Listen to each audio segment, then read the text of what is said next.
Karibuni.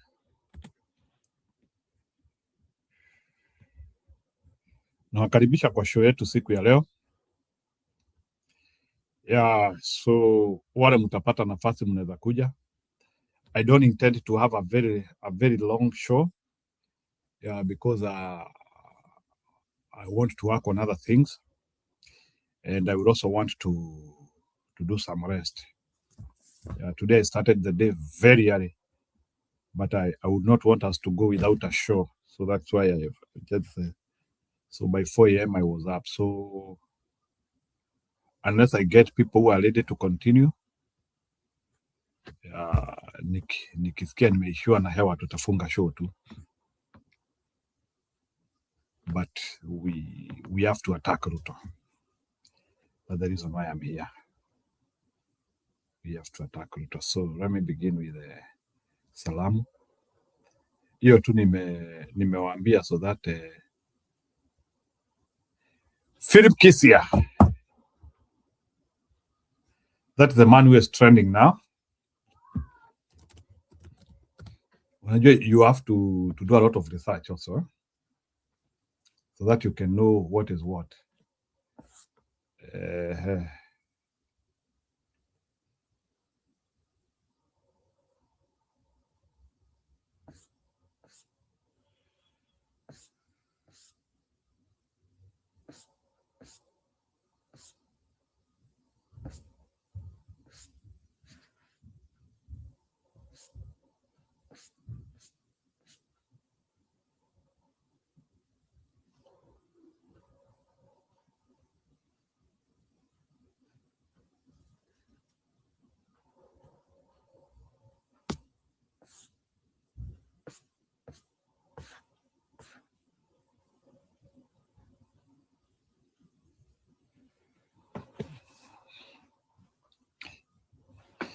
I'm also hearing that Morara Kebaso may join Gachagua. Really? Is that true?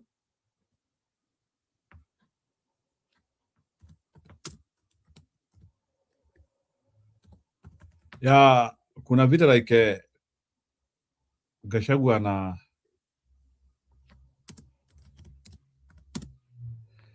he looks attractive because at the end of the day people have to go somewhere. Lakini kuna vile pia Morara Kebaso aliisha sana. Lakini ile kitu we have to be very careful about we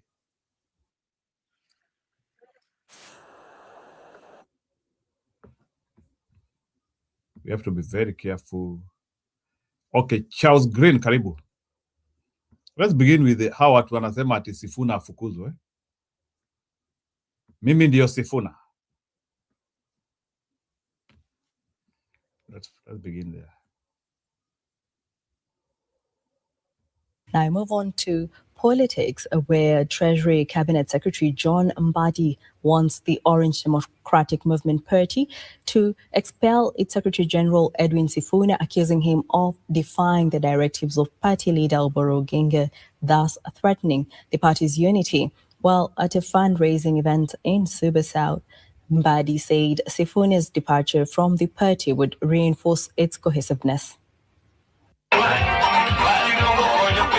Addressing attendees at a fundraising event at Kisaku Primary School in Suba South, Treasury Cabinet Secretary John Mbadi, who previously served as ODM's chairperson, said that Sifuna's continued presence in ODM party's leadership is untenable. Allow him to go. When I was chairman of the party, and Ababu Namwamba wanted to behave like he's behaving, I made sure he left. I convened the disciplinary committee against him as the SG. And by the way, let nobody cheat you. And the SG is keeping documents of the party. That one we changed a long time ago. While reaffirming his commitment to active political engagement, Mbadi urged ODM supporters to rally behind Oburu Oginga, saying that those opposing the party's strategic direction should exit to preserve internal harmony. ODM will remain solid the way Raila left it. So long as some of us are still there are people who think now people like Mbadi cannot play politics. We win. And we will make sure that ODM is strong on the ground. Meanwhile, Wiper Patriotic Front party leader Kalonzo Musyoka has urged Kenyans living abroad to register as voters to help shape Kenya's future through active participation in elections. During his visit in USA, Kalonzo also reaffirmed opposition unity ahead of the 2027 general election. Mchuma Udim, The Lunchtime News.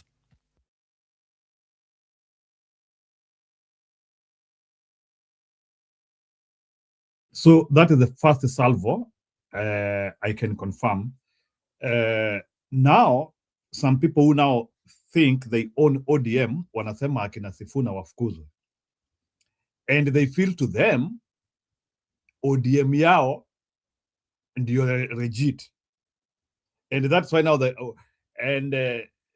huyu beshtu wa Suba anasema ati even when ati Babu na Mwamba who is telling like I need a confirmation from you people which one is the authentic ODM, because Badi feels like ODM yao ndio authentic, their wing is the most authentic one, na hii ingine ya kina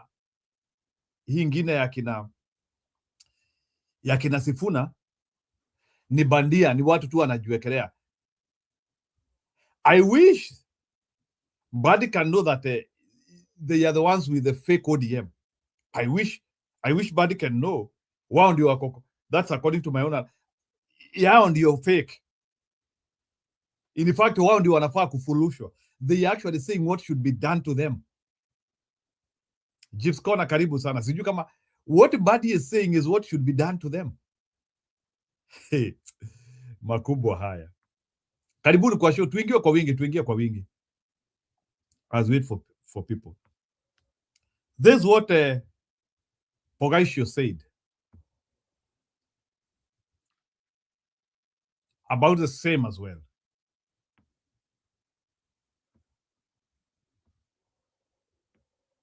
This is Pogaisho. Hata wakikuwa na hiyo emergency NDC as Pogaisho advised, I still believe they will not agree as long as they want to go to UDA. ODM will only heal wakiachana na UDA. It is that simple. But as long as wanafanya ujinga na UDA, ni kuzirai. Party leader comes out and says, makes a very interesting promise to the current deputy president that party is not interested in the position of running it, or the number 2 position. Yet this is a party that has, over the last 2 decades, consistently had a presidential candidate. Then that is said on one hand, the chairperson of this same party comes out and says, for this coalition, we are going for 50-50, nothing less than that. Those are 2 senior most ranking party officials. Don't you think that, yes, there is indeed a problem, even in the communication? Forget even about the other faction led by Sifuna. Fred, it's important for the people who are members of ODM to explain to us why we should even look deeper when we can see the obvious without having to look deeper. The divisions in ODM are so clear that every weekend there are 2-3 groups going around.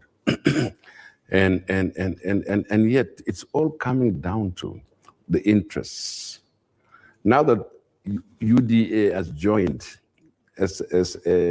joined this same fray, the UDA is part and parcel now of those weekend things.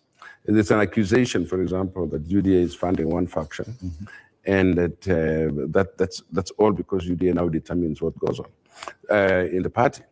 And you can see the enthusiasm in the party is deafening. Who's funding this party? The Secretary General comes and says, the money is not coming from us. So, you have said that the party is okay, the party is fine. Look at what ordinary Kenyans look at every day. What is fine about of ODM? I think it should be a reason why ODM should first of all withdraw from all these things they're doing, get to their house and sort it out within the house, and then come out and tell us what actually is left of ODM. What is it that Raila would be very proud of right now? Because you can also see that even people who are very close to Raila, are coming out to say, I'm the one leading this, I'm the one leading this. And you find that a party like that will be subdivided until nothing is left. So I do wish that, as I said, even spoken here before, I admire the party called ODM. It is the only party that has lasted 20 years in this country. It's the only party that's a grassroots party. There are many people in ODM who don't even have a number. They're not even registered, but they identify with ODM. So much, you'll think that they are registered members, and they're not. It's more like the way Kenyans identify with European football teams. You'd think they own a piece of that, and the way they get affected by it. So when we have ODM, ODM is a party, and it was popularized by one person. And as I said last time, when that person is no longer there, you have to come back and say, what do we do to fill that void? Because there must be a void, and there's a big void left. Like in any family, a big void is left. So let's not bury our heads in the sand, and this is what I'm saying to you guys in ODM. Don't bury your head in the sand. Look at the crisis that is about to happen and deal with it. Right. What is wrong with calling these people who are now going all over the place and say, this NDC, there's always an interim NDC or something called an emergency NDC, if necessary, to deal with the situation that is obtaining right now. And so let's not bury in the sand. You think it's a lack of leadership? There is a crisis. Yeah. The leadership is split.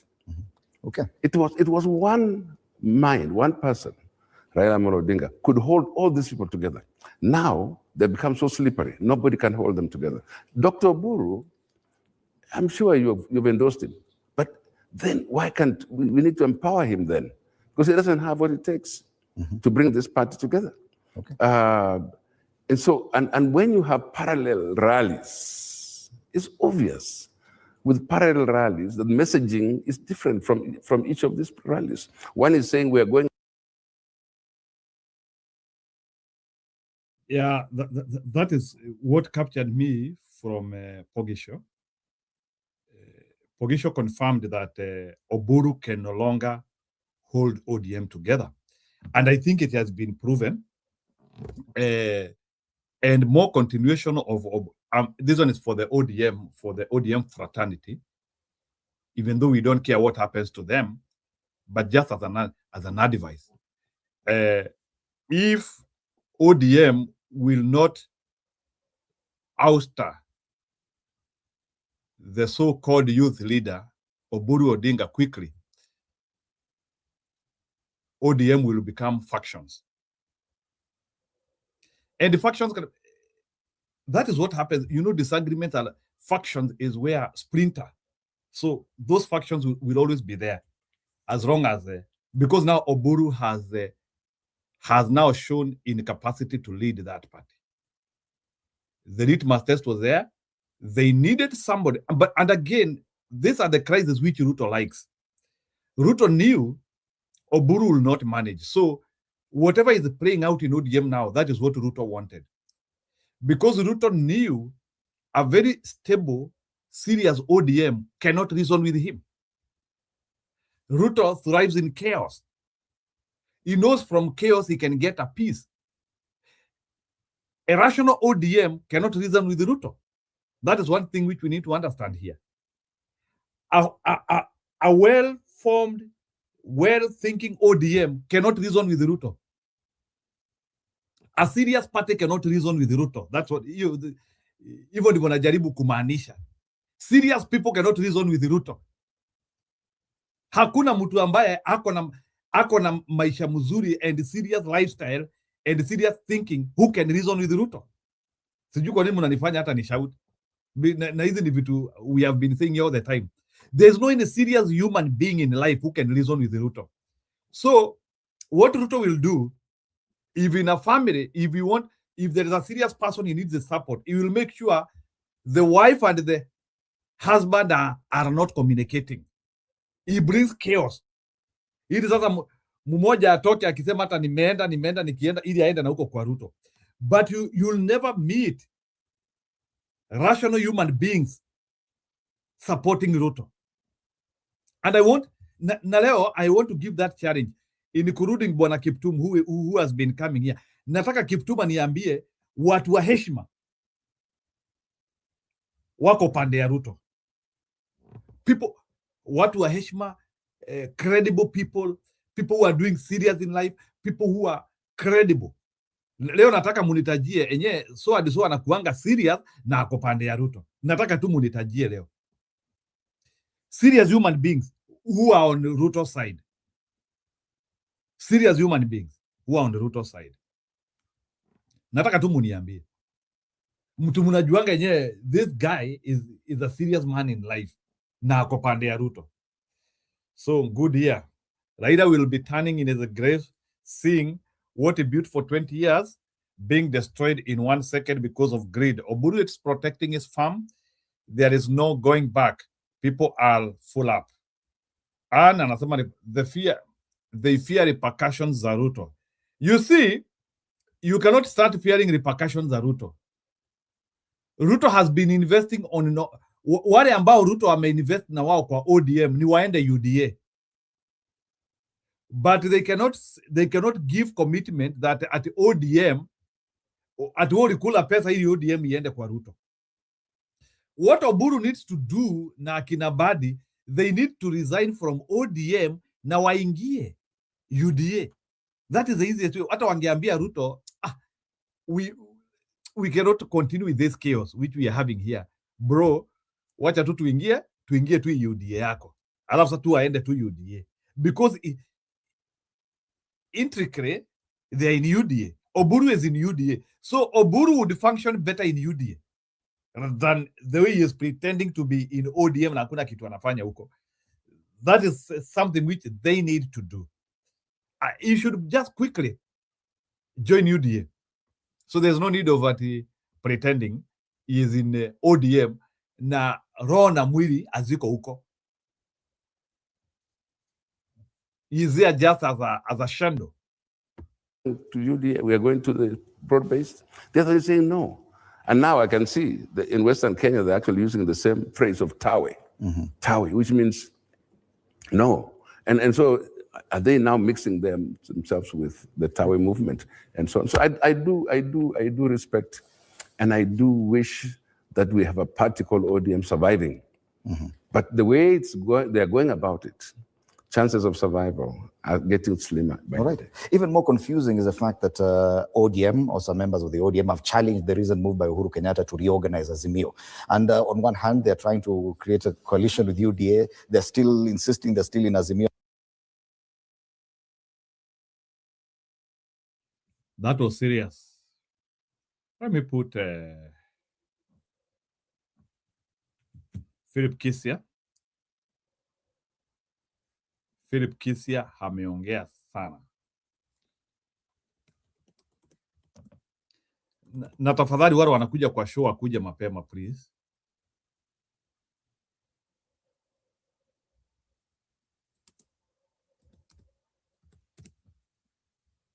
I've already communicated I have a burnout so kama mtakuja haraka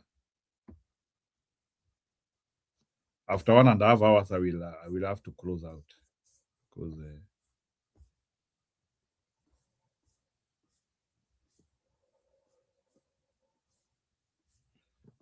let me look for here video Philip Kisia vile inasema. I was watching it on my phone. Yeah, leo sina energy sana, so I'm unable to do the show alone. So unless I have people who can help. So,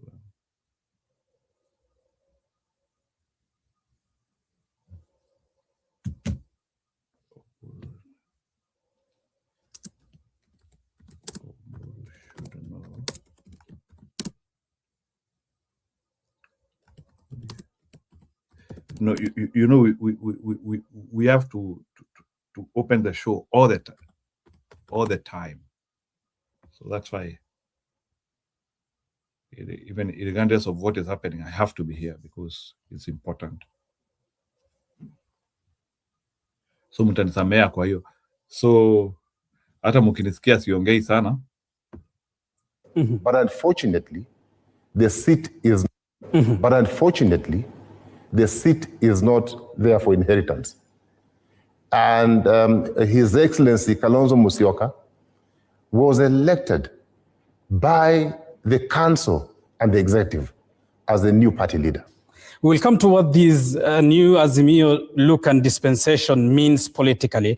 But just on the question of the changes, when, for instance, the president, and I'm sure you must have seen over the weekend, says, and I quote, "Now I hear they are reviving Azimio. We bet Azimio so early in the morning in 2022. Azimio without ODM is dead on arrival." Your reaction to that? You see, first of all, I mean, I can understand why the president is getting jittery. Because, you know, if something means nothing, you don't have to comment on it. But the mere fact that he found time to comment on something that he believes is a dead horse, then there must be something in that dead horse. I think that dead horse is giving him sleepless nights. Yeah. Why would he comment? Why would he? But given that he knows the largest political party within the coalition has its party leader saying he was not consulted, is he justified in watering down this attempt as the president? You see, the president playing politics, and I would advise him to confine his comments to Kenya Kwanza. He has actually no locus to discuss matters Azimio. Members of the Azimio Council and the Azimio executive are known. We don't need his advice. We have not asked for his advice. And if indeed, in fact, I found his statement a bit disturbing, because you looking down upon your current partner, okay, the one that you have this come we stay arrangement, you're looking down upon him, and then on the other side you're saying, okay, it's a dead horse. So which is which? Which is which? And as the new executive director of Azimio, is Azimio dead without ODM? How? How is it dead? ODM is a founder member of this coalition. ODM is right inside the coalition. The understanding, memorandum of understanding that ODM signed with the Kenya Kwanza government was 1 year, 10-point agenda. It expires in the next 26 days.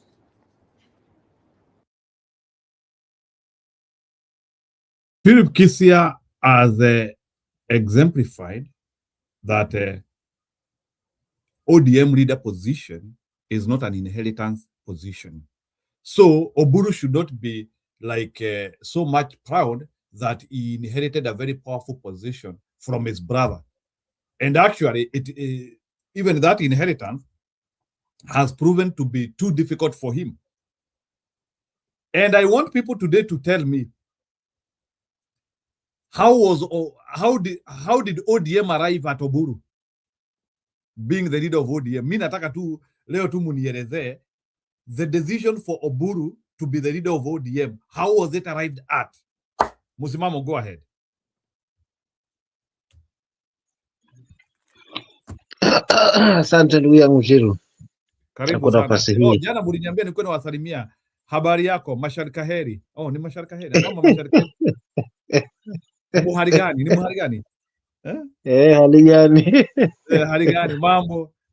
Umepigwa na salama. Umepigwa salama. Tunapigwa na butwa, unajua kupigwa na butwa ni kule kushangaa. Yaani umeshangaa. Wewe haujashangaa. Haujashangaa, hujapigwa na butwa, hii mambo unaona wewe. Sijapigwa na butwa kwa sababu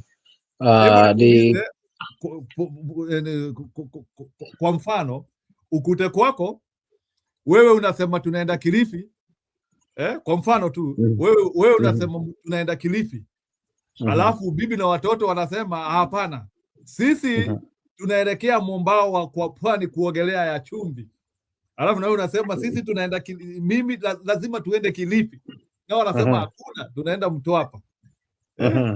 Sasa hebu sasa tuambie mtaelekea wapi? Ndio ule msemo wanawafundisha siku zote. Unajua njili kukwambia twende, alafu useme twende.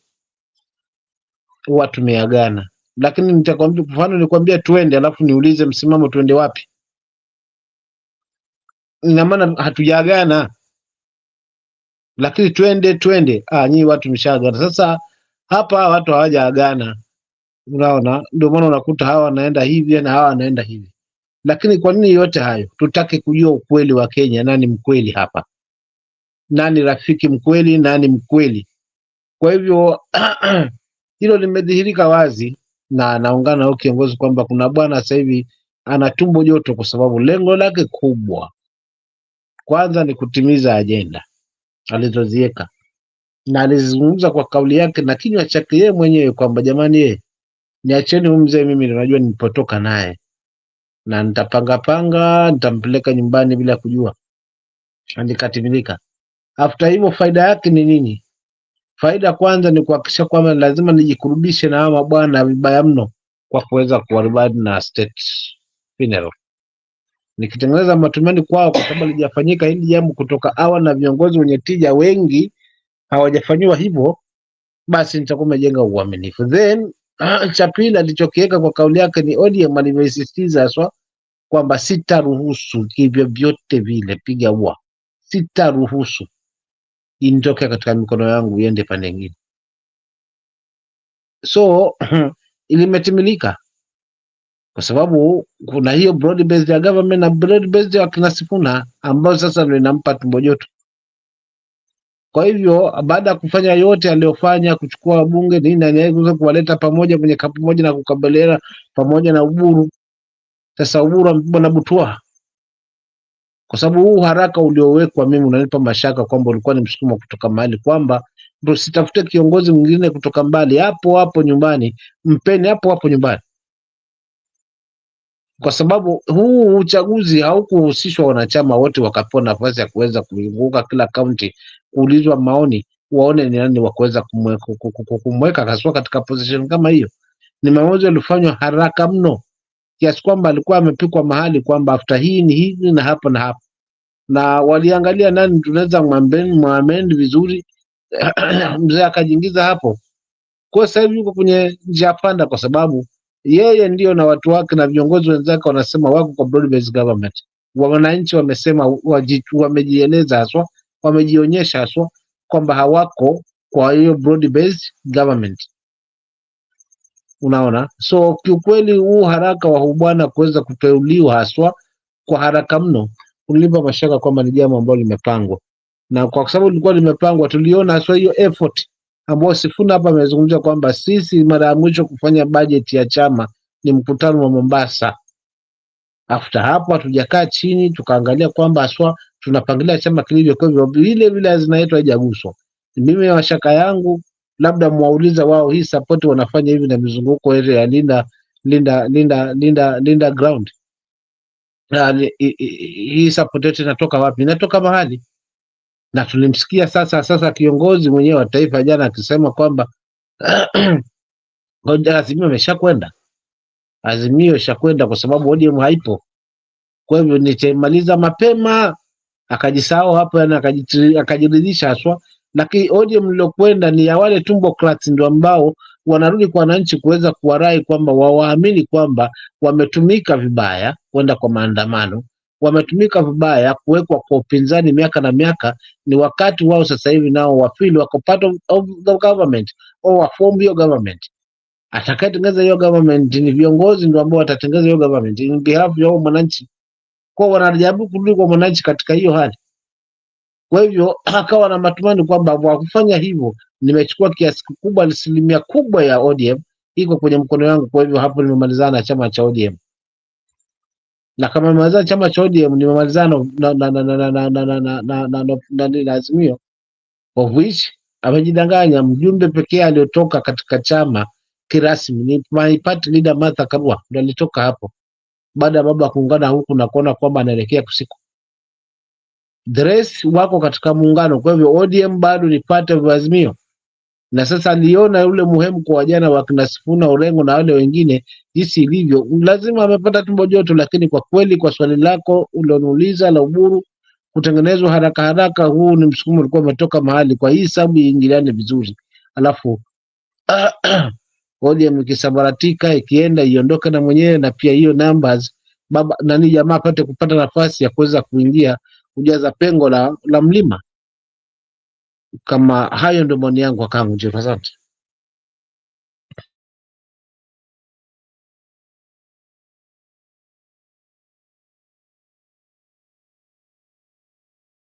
Haya, sawa bwana msimamo. Wacha niwaletee mkereketo wetu mwingine hapa. Today he was able to say where he is. Wacha ulizwe swali na madama hapa. But unfortunately, I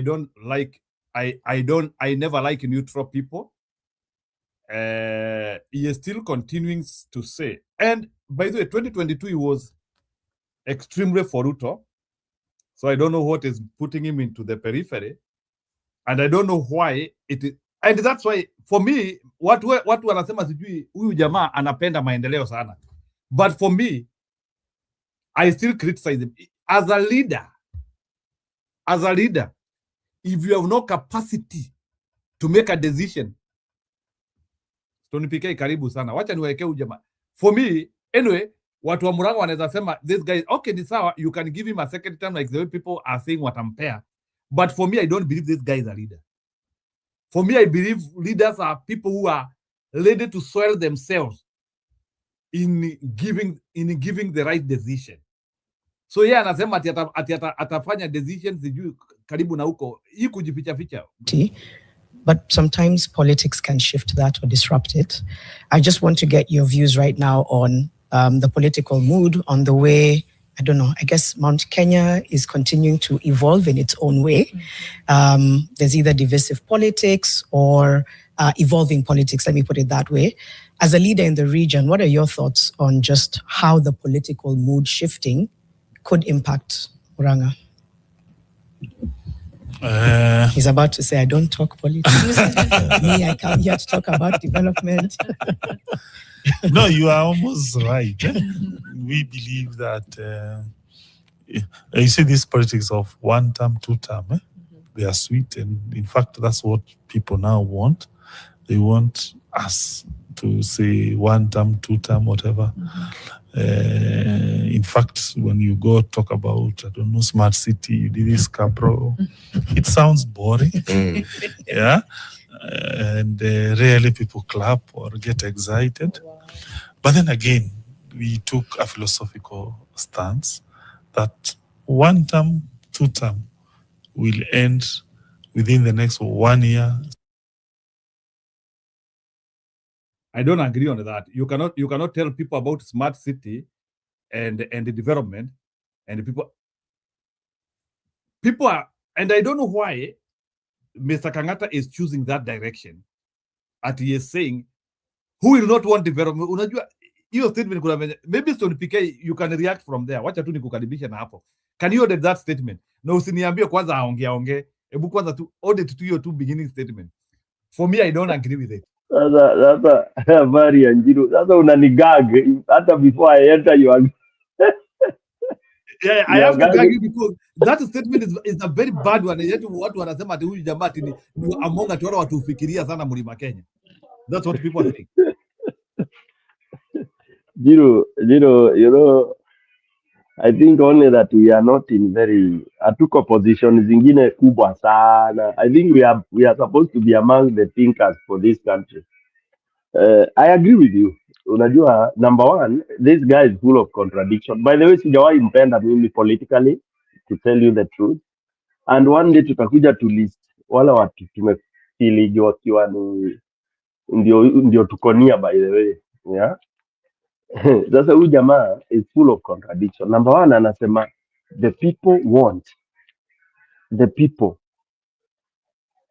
wanafurahia wakisikia either 1 term ama 2 term. The people, underline the people. Alafu ukimuuliza why is he there, anakuambia the people put him there, underline.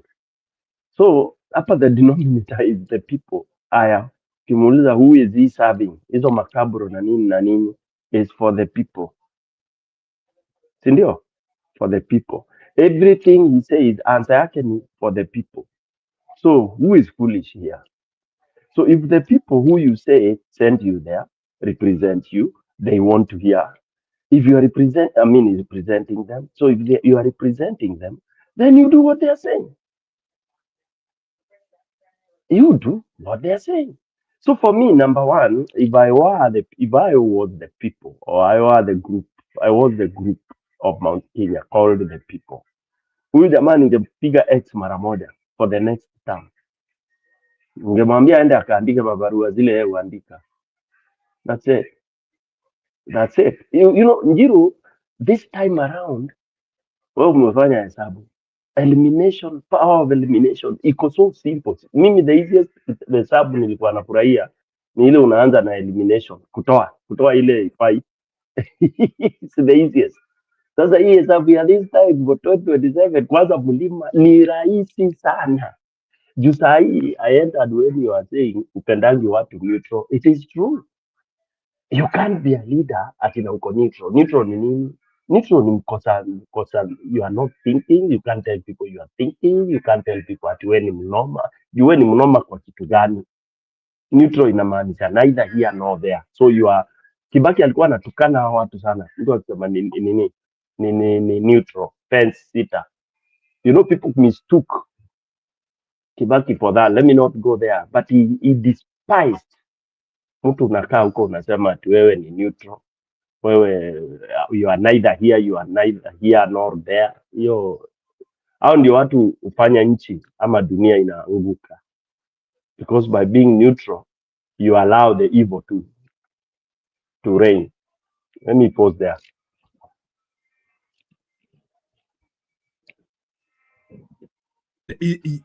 In other words, Stone PK, just to agree with you, ili aendelee tusikie neutrality yake.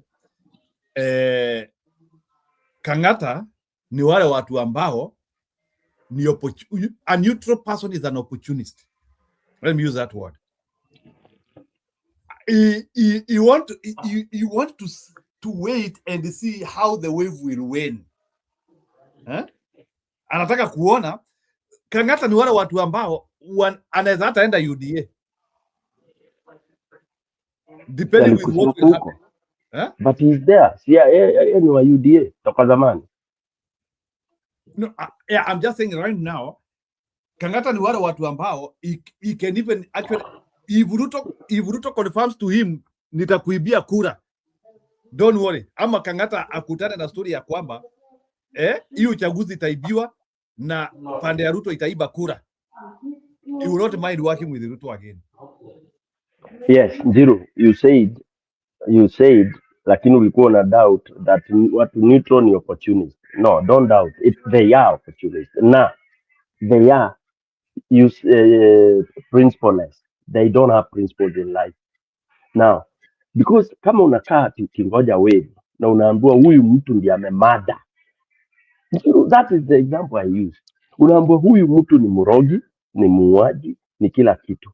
Lakini wewe bado utaki kuamini. Unasema ukae neutral, ikiwa ni atafuatwa na watu wengi ndio utafuata. Yaani unaambiwa huyu ndio shetani hapa. Waembu anasema hivi, Story PK, Waembu na Wambere wanasema hivi, gato rororerie, gato etaeterere. Yeah, and those are the sellouts. Those are the sellouts. And most of them are in church. That's why wanaanguka. If you look at all this, look at Embu and Mbere. Where are they 63 years down the line? It's very slow development. Look at Embu town. Why? Because of getting then you get look at Akinamondigi. Look at even the MCAs that have been wamekuwa wakielektiwa huko. It's mediocrity. Because people wanangoja hiyo umeita wave. Kama saa hii hesabu kuna mtu anaweza kuwa anangoja ati kuconfirm ama Ruto ndiye atakuwa na wave kubwa. Ruto should be rejected in totality unless you don't believe in all the dhambi ambazo zimetendwa na serikali ya Ruto. ndio ukayapa ati ukingoja uone ama ni hata kuwa na weva ama ni yule. Oh my God. Unajua kuna mahali ilikuwa imefika nikasema nafikiri nitaacha kuongea siasa hapa kabisa. Yeah. Because if you can have such people on a national TV, mpaka nani wanampreempt huyu msichana huyu, nimesahau jina, anasema okay, najua nimekuuliza hiyo swali lakini utaanza kuniambia development should be this. What is this development they are coming to tell us? We know. But right now we want to know, as you do that development, uko pande gani? Mwisho Njiro ujue why these guys are vigeugeu. It's because of what they have stolen. Usifikiria watu ni weupe kama pamba. Mimi sifikiri kuna governor mweupe hapo. I know how money is eaten. Najua. I know how money is eaten at that level. Kama umewahi kumanage multi-million dollar programs, you can tell how money is eaten. Na zingine huwa tu mkifanya hiyo audit ukiona vile zimepigwa zimekunwa, unaona zitaaibisha the donor, mnaficha. You sugarcoat it just to protect the name and the integrity of the organization. That's not a secret for those who have been in those circles. So these guys, governors, hakuna governor utasikia. Ni governor wangapi wamesema one term? I think is only Orengo. Alikuwa yule wa Nyeri, alafu lakini finally tukamuona amevalishwa nguo za Ruto kutoka juu mpaka chini. Alafu Kaiga. Kaiga was somehow one term. I think alifinywa, aliguziwa, alitolewa, alionyeshwa hapo kafaili unyusa, akaambiwa aka kafaili umekasahau, ndio akarudi. Kadatolewa hivi kidogo, unaambiwa aje wewe unapiga kelele, unaona. Kwanza last night I had a very bad dream. Very bad dream. I think what I keep in anaitangwa Basha, maybe ni Barua ama ni Basha. I think that is the only guy who I have not seen him mixing. Huyo wa Laikipia governor, that one I know he is like he has decided. Huyo ni kama yuko pande kabisa. Anaitwa nani? Anaitwa ni Basha Barua, kitu kama hiyo, Basha Barua. And then some governors who I can tell you, and Anyang' Nyong'o seems like he is not gravitating to Ruto kabisa. Yeah, Irongo ndio huyo. No, not Irongo. Anaitwa Irongo. Maybe somebody can tell us like if governor anaitwa nani. I think like in Nyanza the only governor who I know ako kwa Ruto ni Wanga huyo ako na miguu na roho na nywele na matako, kila kitu ako huko. Nyong'o I've not seen, kuna vile Nyong'o I've not seen, and I don't know if ama ni uzea ama ni nini, but Nyong'o kuna vile sijamuona kwa Ruto kabisa, simuoni kabisa. Even those functions Ruto anaenda Nyanza, I'm not seeing Nyong'o. And naanza kujiuliza, and these are very like people who are a bit cautious. Saa zingine unaweza ona Orengo, but Orengo kwa Ruto, saa zingine unaweza muona kwa Ruto, but alafu sasa then finally unaenda unamuona event ingine anaongea. So Joshua Irongo Kahora, he is my governor, Joshua Irongo. Okay, the worst governor this side of the Kagiri amekataa. So Kagiri amesema, so Kagiri umesema tu best hata ajifanye ako one time amumtaki. Hiyo ndio shida sasa. Saa zingine haya, wacha ubesti aongee, wacha tusikie Mr. Neutral. Si unajua tunakuanga na red na blue na neutral ni maji, by the way. Yeah, red litmus, the one which turns red litmus paper blue, na sijui which one turns blue litmus paper red. Sasa huyu hawezi kuwa red ama blue, ati yako neutral. Huyu anangojea aruke bwana. Huyu haya, wacha tuone, endelea mkubwa. 6 months. But the road that the smart city that we have done was road of Cabro will be with us for the next 50 years. The ECTs that we have rehabilitated, almost 500 plus in Murang'a, will be with us for the next years. The industrial that we are pushing will change Muranga's economically. God will, if we succeed structurally, not only for this generation, but for the next generations. So, yes, people will clap when we talk about 1 term, 2 term, but we know that is what we call a passing glance. We are more interested to not only for this generation, but for a better future for our society many years after we are gone. Whether we'll be punished in the elections, that's okay. What can we do? Let's do what is right, what is morally and ethically right thing to do, as opposed to what is good for the next 1.5 years.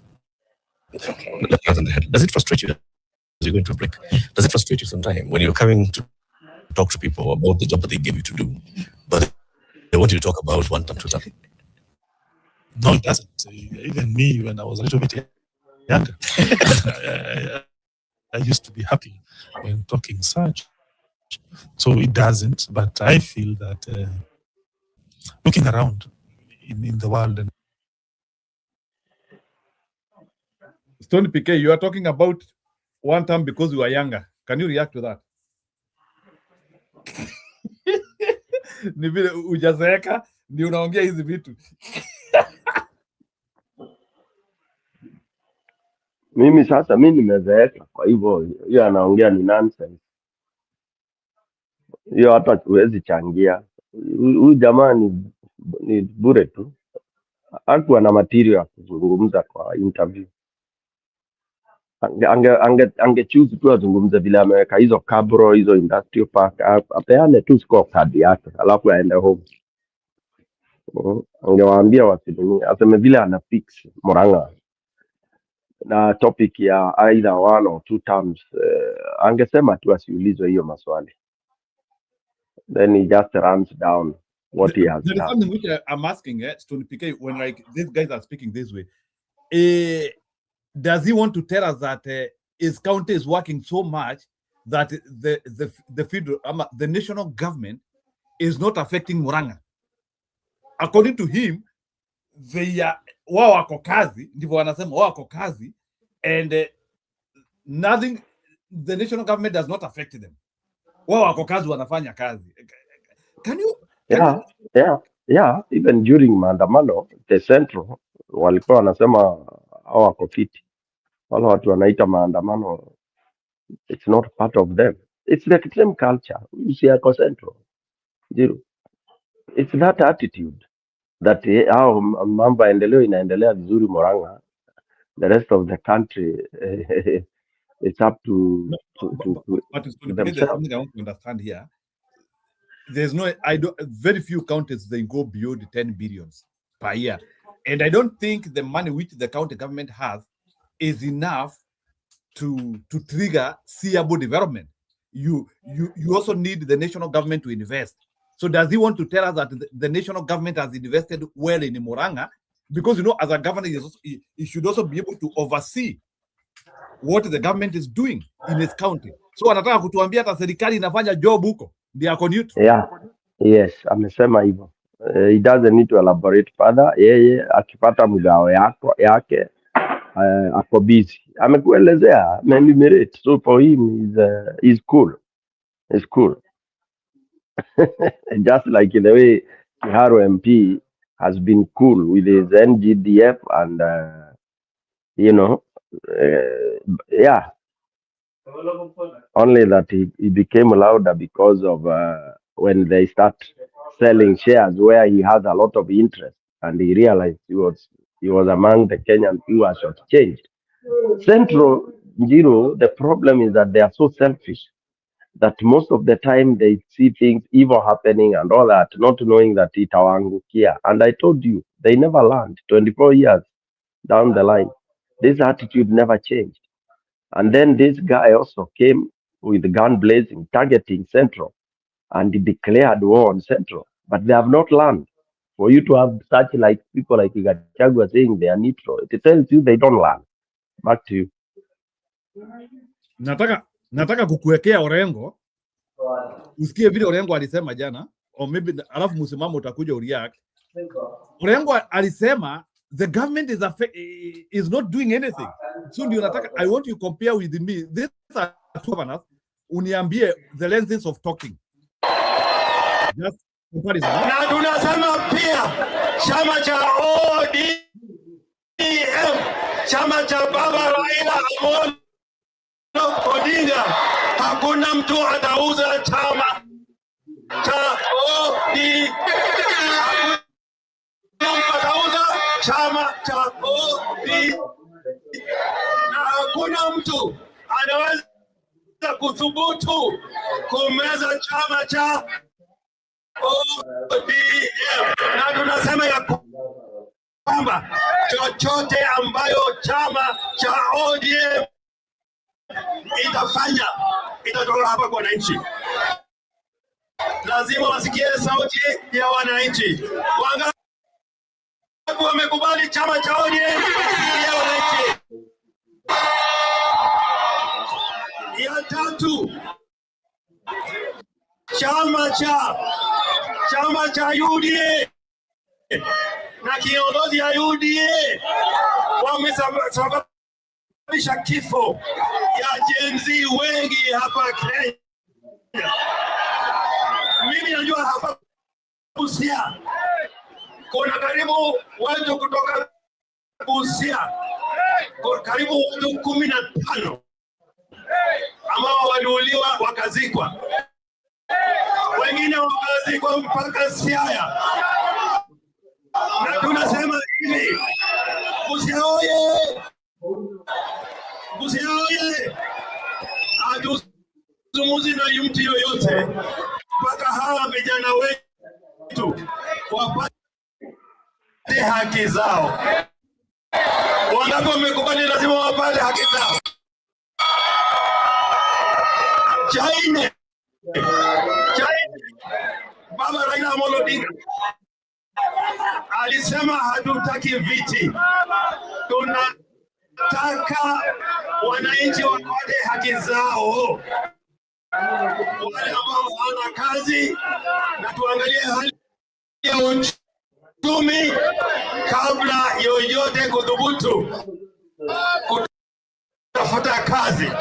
Sasa tunasema ya kwamba chama cha ODM haiwezi kuingia kwa UDA. Kamwe.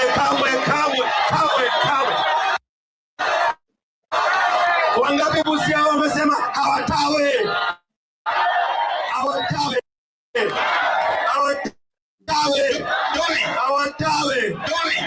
Na mimi nataka nisema hapa Busia, katibu mkuu niwachiliwa na baba ni Edwin Sifuna.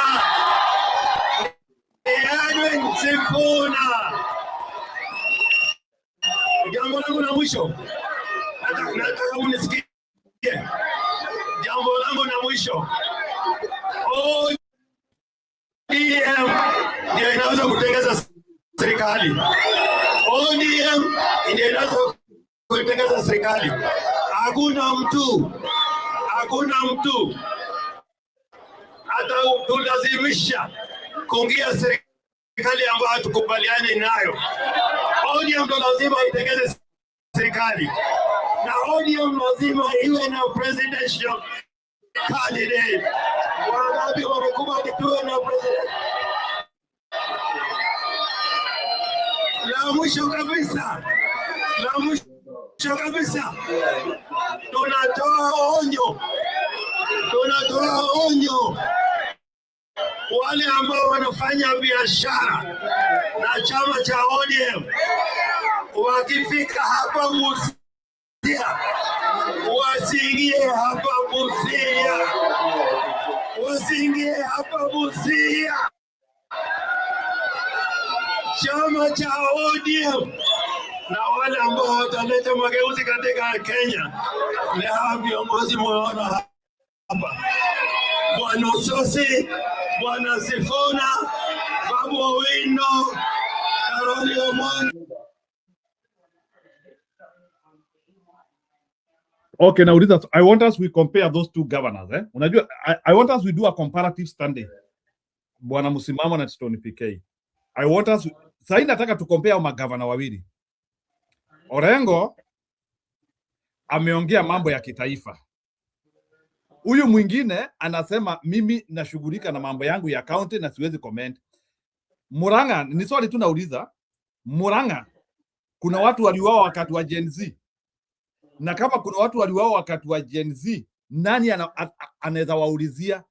Murang'a kuna shida ya uchumi due to government policy. Na kama ni hivyo, nani atawaulizia? Because governor wao anasema yeye hawezi commentia, he cannot comment mambo ya kitaifa. Go ahead. Nimwarushia swali.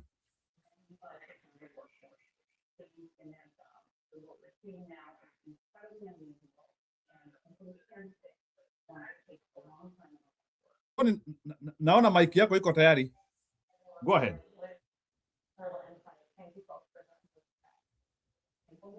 Stone PK, your mic is on.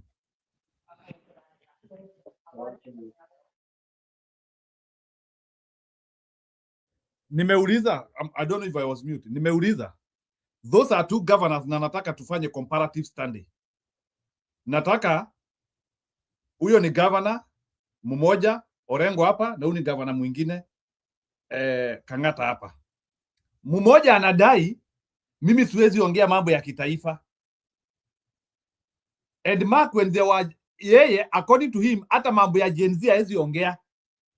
Sababu akiguziria mambo ya Gen Z he will be rattling the government and he want to be neutral.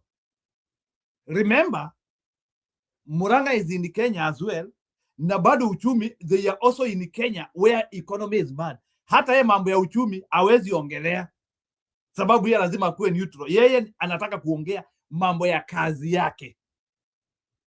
Na ni swali nauliza, as a governor you cannot comment about the economy which ile ambayo imeletwa imekuja kwa taifa kwa ujumla.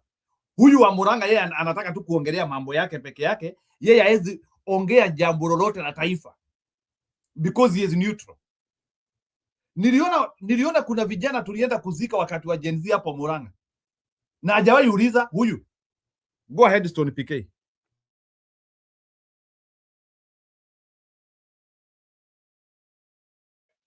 No, msimamo. Remember you promised msimamo. Aya, msimamo, endelea. React on that.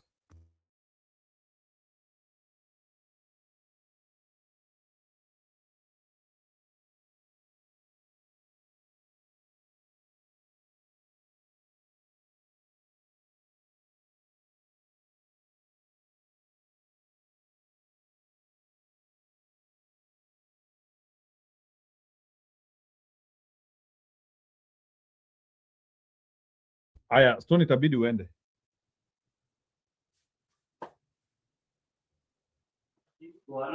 Aya, msimamo akija, you feel free to just come in because tumeongea sana. You see when tukiongea juu ya kukompea watu wawili you know, again, me logic yangu ni what makes the nation, what makes the country is the small the fragmented units from the ward level. Many wards make a constituency, many constituencies make the county, and these counties, 47 of them, make the country called Kenya. So there is no way you can have an isolation. Ati sasa mimi nitaongea tu juu ya county peke yake, mambo ya national. I mean, I have no words to describe that kind of pitching. Sielewi kabisa, honestly, when somebody says hana shughuli za nation, hana shughuli what is going at national level, yet it is the resources zinagawiwa huko national level to enable him do whatever he thinks he's doing best. Jiru, I'm in very difficult space ya kujaribu kusupport ule mtu anasema ati saa hii hana mambo ya kuzungumza juu ya what will shape the country.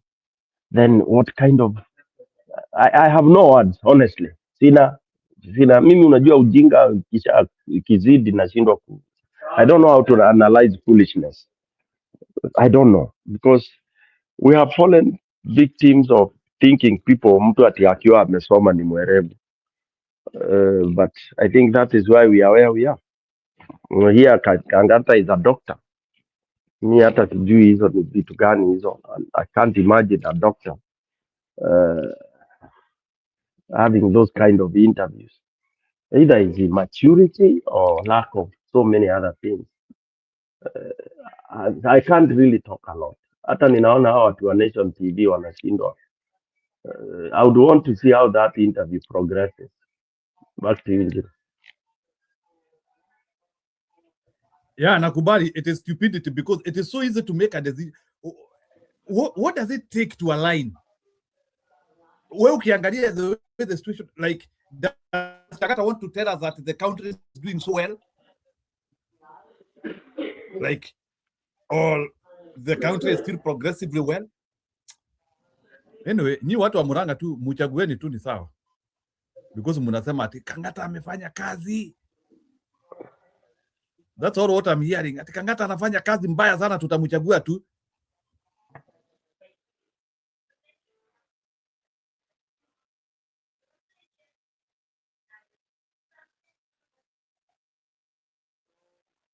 Do not pay your car insurance bill. I repeat, do not pay your bill yet. So I found this website and look at the difference. People about the job that they gave you to do, but they want you to talk about one term, two term. No, it doesn't. Even me, when I was a little bit younger, I used to be happier when talking such. So it doesn't. But I feel that looking around in the world, and you look societies that have developed. You look at China, how it was poor 40 years ago, how it has become a superpower, how India is powering ahead, how even Ethiopia here during Meles Zenawi, how it is powered economically ahead. You realize that societies and leaders have to make a choice, whether you're interested in this game of politics or whether you decide to focus on development. I also know of leaders who have focused on development and they have been punished at the ballot, but I know what happens thereafter. People later realize they did something wrong, and often people recall them. So I've realized that a focus in development can never go wrong, whether on the short term or even in the long term. And I will finish with the story of a guy called Clement Attlee. I believe he's the best Prime Minister of UK, but he only led the people of Britain for 6 years. All right. We'll come back with you in just a second. We missed out on a little bit of the conversation at the beginning of the hour, but just stay with us for another few minutes.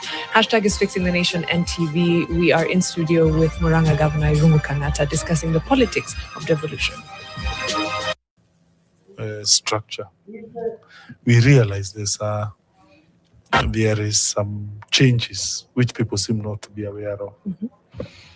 Murang'a, the rates of births are really declining fast. Very few children and very many old people. So then we looked at our facilities. We noted there are so many, for lack of a better word, idle maternity or underutilized medical facilities. So, and by the way, quite a number are in Madhya constituency. And I'll give an example because the person is listening in. Wahundura. In fact, we built it as a maternity, but when we look at the numbers, they tend to be very low. You know, under nursing protocol, what I was advised by my experts, a maternity has to have about 8 nurses there to take care of shifts, blah, blah, such. So when you have such huge personnel and there is no demand, I don't think it is fair because it means you are pulling out those HR resources from high demand facilities like Murang'a level 5 to a place where you get 1 birth per month. So what do? We thought why can't we reorient these idle facilities to some other things, like, let's say, mental healthcare clinics, or maybe rehab, or even nursing homes? What? When we went to the ground, people say no.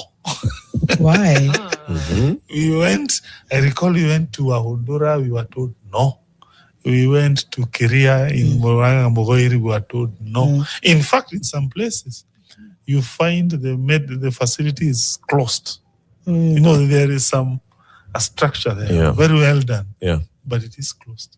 Including my rural village, where I come from, a place called Wajengi. We have a neighboring clinic there called Kirogo, which only we have 5 baths per month. Okay. Now, my neighboring village called Wajengi, a friend of mine used to be a boss at Kenya Pipeline, maneuvered for them a maternity.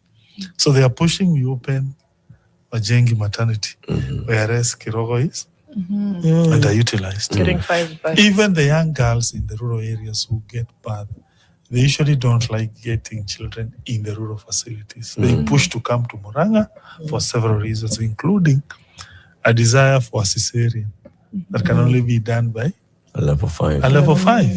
So you are pushing Muranga people, why can't you allow us to reorient these things to emerging healthcare needs? They told us no. So Even by the if time it's we are doing one bath a month, but let us stay here. they say don't. By the time we were doing, it was a 5-day. By the time we were Hapo lazima niulize swali. Is that Africa? 1 bath per month?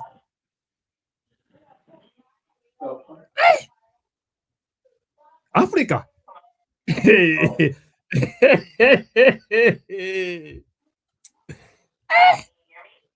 Ai, hapo Kang'ata anatuchenga bwana. No, while you are there, Njero, while you are there, assuming it is true, what is the problem? What would you address there scientifically? Shida ni nini? And then socially. But assuming it's true, you address it by closing facilities, or what is the major problem? What is the bigger picture here? Si anajaribu kuonesha venye ako na kazi mingi, ile kazi anafanya. He is trying to postulate the reason why he cannot talk about national government issues because there is a lot to do in Murang'a. Yeah, but he's not telling us why it's 1 bath per month. Ama anaendelea atasema kwa nini yake. For me, I'm not seeing so. It's not addressing the solution. I mean, the root cause of the problem, that's why he's neutral. He cannot even make a simple decision. What's the root cause of people birth rate going that low? If it is true, it's that way. In fact, after this, I'll Google and find out. But if it is true, assuming it is true, you as a governor and a community leader, what are you doing about it? Tell us what the problem is. Hajatuambia. Endelea.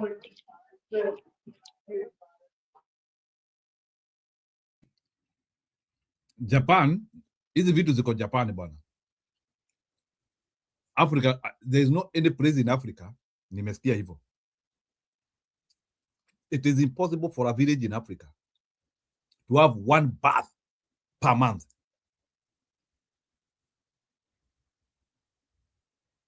Especially in a dense populated, like in Murima, Kenya, it's impossible. Anyway, but it is because like we don't know all the things. Because the reason why nimekuambia hivyo bwana Stone PK is because I have been involved in the design of infrastructure, and when we are designing an infrastructure, kuna kitu tunaitanga compounded population increase.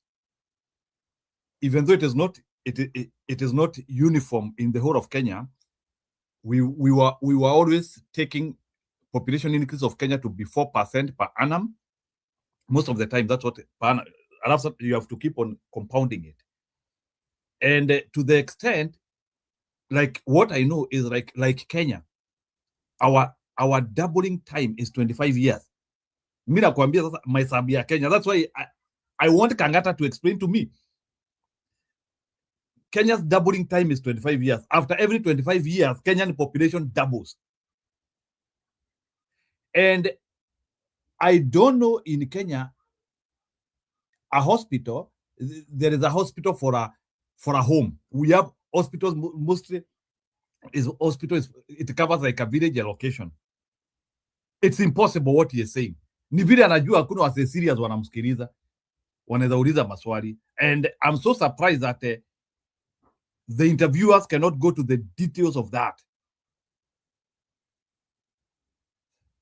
Walimuruhusu tu aendelee. On that day. And everywhere was that no. We gave up. I even told Michael, don't now go to day 4. Day 4 because the public is against what are it. the reasons? This is very odd. We're very curious. It's an emotional attachment. You know why? Those vast majority of the people in the rural areas are the elderly. In their mind, they remember the trauma they had when they were young. And they were getting accessing a maternity. Accessing a maternity.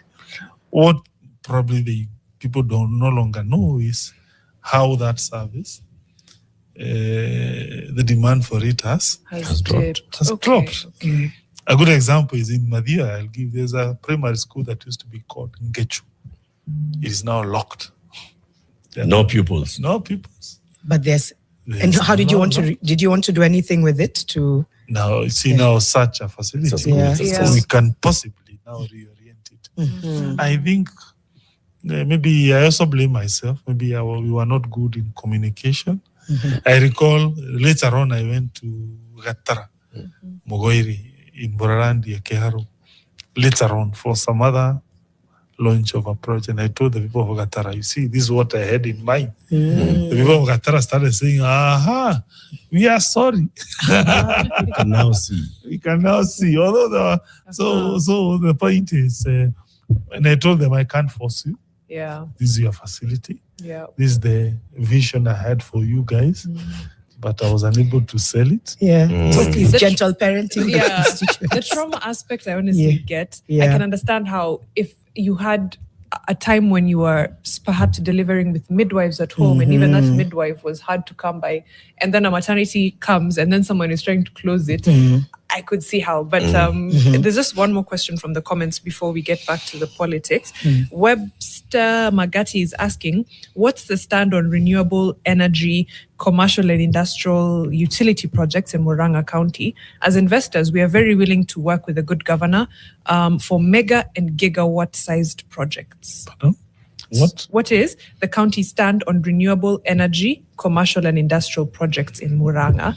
As investors, we are very willing to work with the governor for Murang'a for mega and gigawatt-sized projects.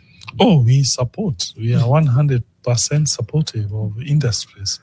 In fact,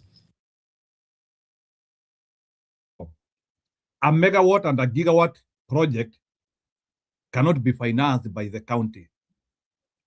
I don't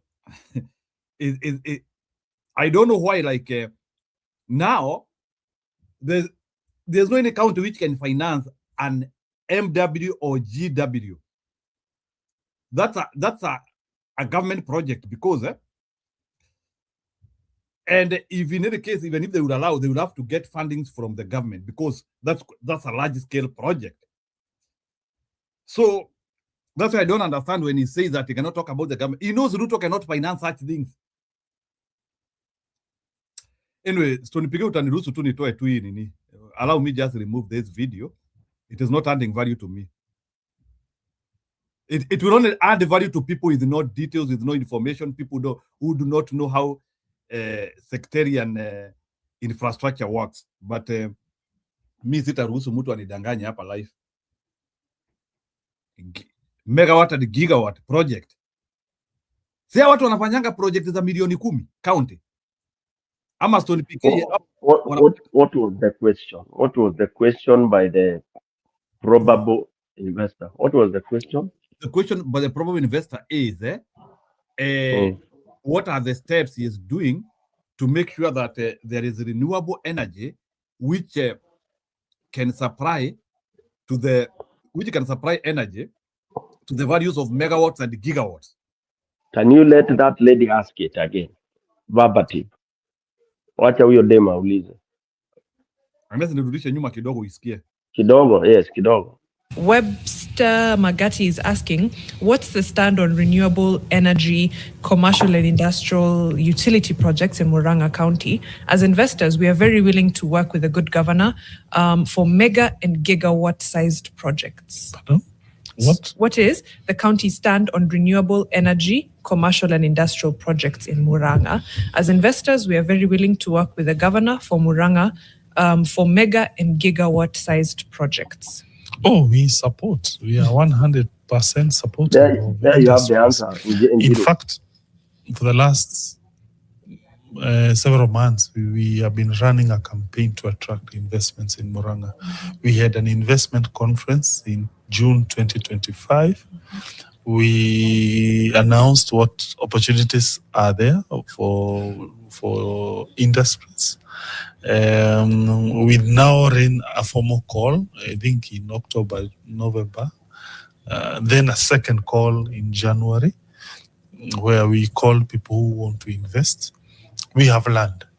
Yeah, one land is here near. You have the answer, Njiro. Explain to me, Mr. Jailawa. Elewa hivi Njiro. Wamesema we have the land. Then you come with your billions and invest. It's as simple as that. Hiyo hata tusinde tu, hata kama hatumpendi, there is very plain. I have the land, I have the rivers, I have the water, bring your money. I've been watching those investment forums now. I think it's the county. Here I give them kudos. Murang'a has floated what we would call the rapid development strategy of a county. Yeah, like what people in Malaysia did. Here I have my 10,000 acres of land. Guys, come and invest in whatever you want to do. As we will just be, our shareholding is the land. This has happened in Kiambu as well. In the Nderu area, people have their high valued land. Unakuja, unasema, there are investors who have come and they want to put 16, 17 storage flats. Okay, I give you my 7 acres. Then my shares are land and I get a few of the flats. And the place is developed. That is the concept he has there.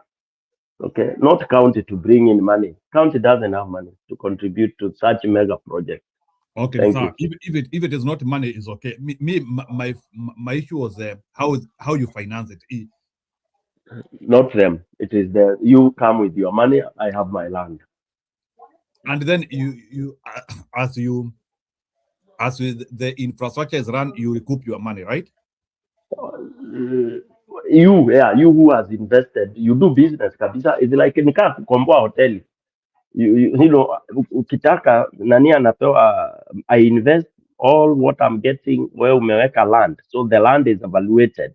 If the land is 2 billion worth, that is the value in the books. My land is 2 billion worth. That is the shareholding percentage. Okay, then you're bringing, maybe the project needs 20 billion. So you bring in cash, 18 billion. All right.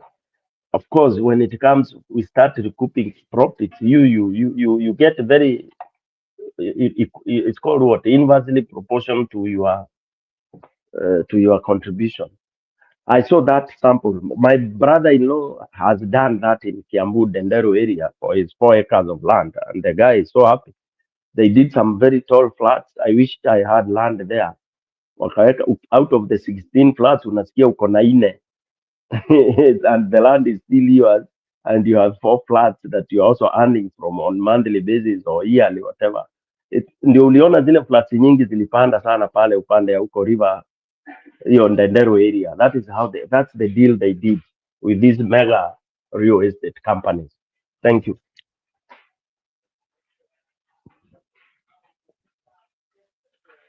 Kama Embu, we can be very rich in less than 10 years if we had a governor that had brains.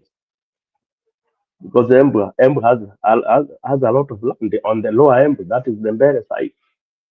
You know, but tuna watu tu wanazungusha marinda huko. Kwana mumungoi si tunamngoa. Sio mama Huyo anaenda hata akiinua skata ataenda tu bado.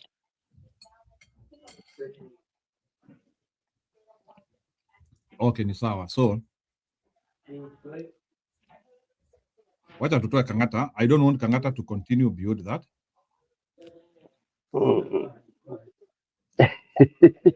By the way, he's the most boring governor you can have. Hata hakuna anatakiwa aende kwa siasa. Hata akiwa lecturer you can sijui kama anaweza kaa kwa klasi yake bwana. He's too lazy. Na wenye watu wanamtambua bwana. Even Embu wish he was their governor. Who? Embu. Si ukisikia hata watu wakiongea you always hear like people wish I wish he was my governor. Mimi basi I don't interact with those people because for me since the days of barua kuandika mabarua tu me, you know, I hate cowards in general. I hate cowards.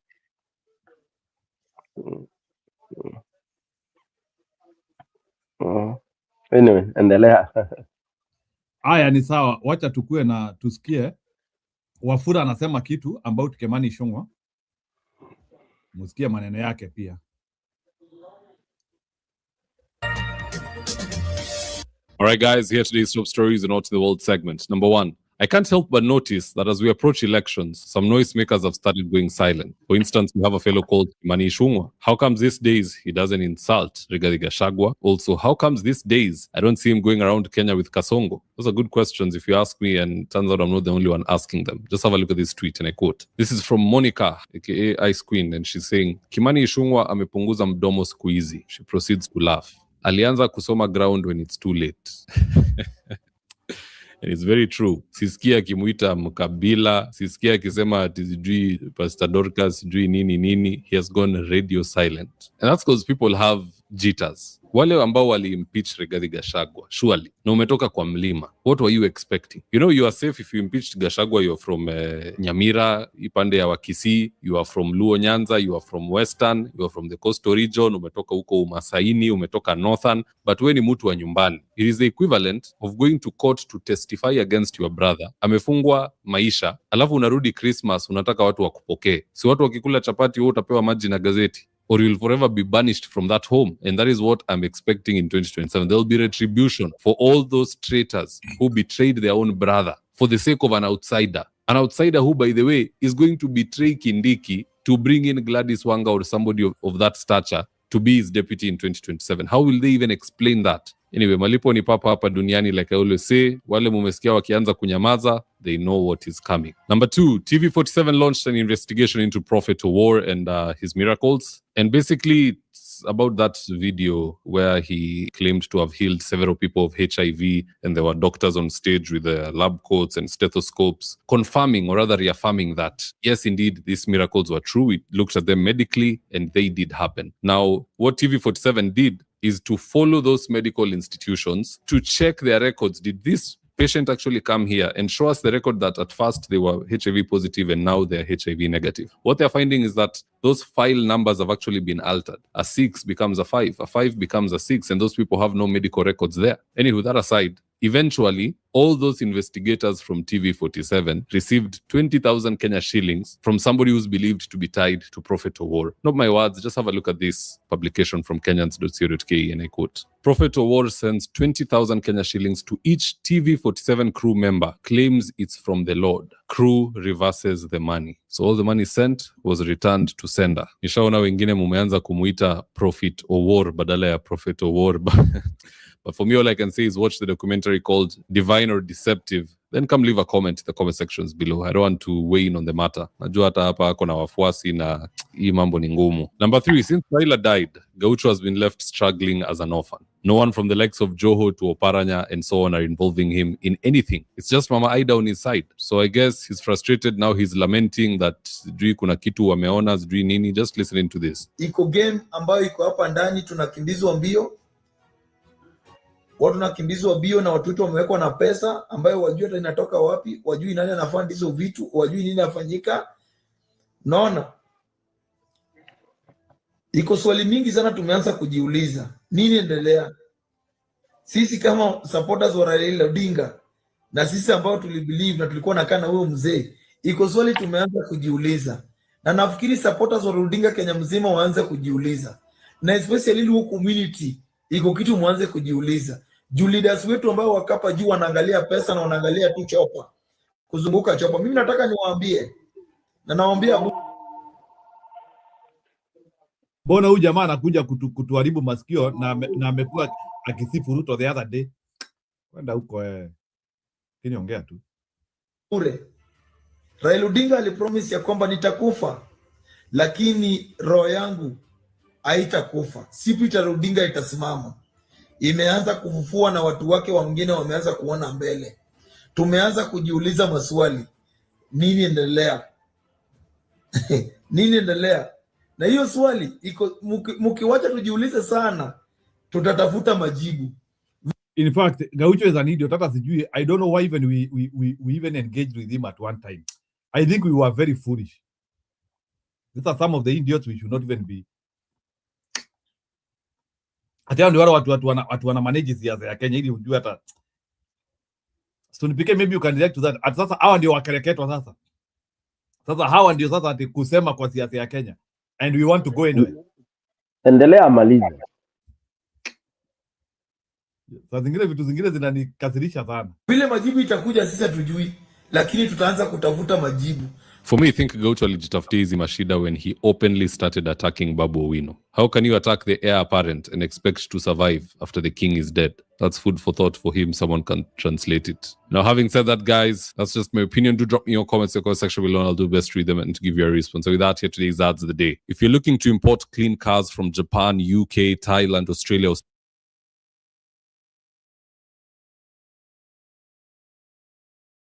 Sasa nipike imeisha.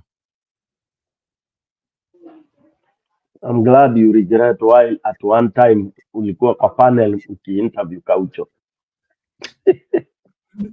In fact, I'm now very cautious. Ile ujinga tumefanya hapa.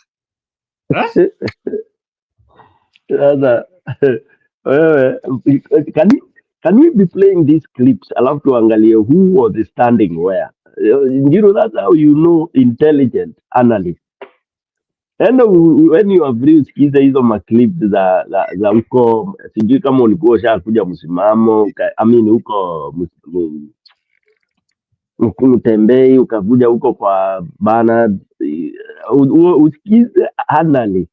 Wala watu wananini, of course I know most of us are all amateurs, but uende usikize how people contributed. So many people are against us going too low, stooping too low. At one time, some of us asked and questioned, tuliuliza sasa, hii ati tuna host watu fulani, sitaki kuwataja, ati wanakuja tunawapatia special attention, ati tuna interview, wanatuelezea. For me, I remember tukikosana na Mato sana, Mato akisema, oh, huyu ni personal friend.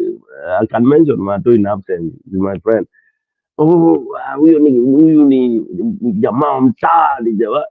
You know, some of us do have unanikumbusha bwana. Unajua bwana, tulikuwa tunapoa story yao majamaa. I was thinking that bwana, Gaucho ile mambo amefanya Kenya ni kubwa sana. Gani? Wapi? Gani? Ulikuwa unasikia saa ingine anapiga nduru, anakatazwa kusimama kwa stage. Even Baba knew garbage. Vile tu za Baba knew how to manage takataka. I'm telling you. Ati mtu anaenda kupiga nduru kwa akisema vile ana mobilize. Gaucho anakuwa na mobilize nani?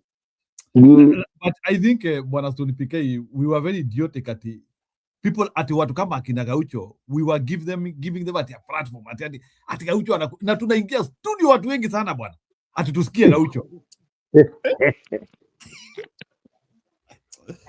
Alikuwa anaona alikuwa anaona hawa ni mafala wa abroad hawa, wacha ni wadidi. Gaucho ukisikiza clip moja alitukanwa na Sonko mbaya mbovu, ili trend. Aliambiwa wacha kuniletea hizo fala hizi. Ati saa hii ndiye anasema ati watu wafikirie sana nini na nini. Wafula ameitoa kiti sana. Yaani ulipayuka, uliruka kupayuka, unaji-equate yourself with Babu Owino. Yaani unaji-equate na MP. Wewe katika Gaucho. Una discredit an MP that is very very popular for some reason. Wewe unataka kuonyesha vile ati wewe na yeye sijui mnaweza enda sambamba. Si nikaa ule MCA mwingine wana huko sijui Korokocho ama ni wapi. Sijui kama ujawa imesikia. Unamjua huyo MCA? Sema. Yule anasemanga ana support nani sana, ana support Samia Suluhu. Huwa anatoa matusi mingi sana akitukana some of these leaders in ODM. Sasa huyu anapiga nduru, anasema waanze kujiuliza kitu. Ni kitu gani utajiuliza na ulikuja hapa kusema kusifu maneno ya Ruto na nini na nini? Yeah. The intelligent people know that ODM ile inabaki ya Ruto ni hiyo. Sasa unasikia huyu akisema sasa watu wanakula pesa fulani, watu wako selfish. He didn't see that before. He didn't see that before. Sometimes kwenda shule ni mzuri na inakufanyanga uone vitu zingine angalau, na pia kuwa na akili ya kuzaliwa pia ni tamu.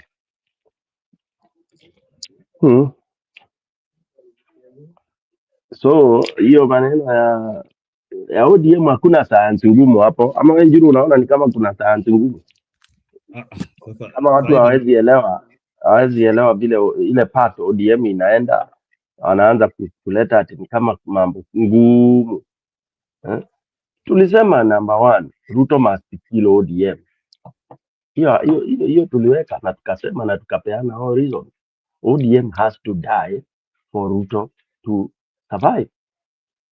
Okay? It has to be killed. It has to be killed. Ndio arudi ajaribu kuona wala watu watameza huko. And that is inevitable. Na because there are people who are intelligent in ODM, hawatakubali kumezwa na Ruto. They will go out. Na ndio umeona kama hiyo rally ya Bungoma tulikuwa tunaanalyze jana. Na umeweka. That is it. That is the ODM. Busia. Yeah. Busia. That is the ODM now. Outright. Uwezi deny. Hata uende juu mbinguni urudi. That is it. It's a deal. It's done. Hata mtu akidai ataka kuenda na hiyo wing.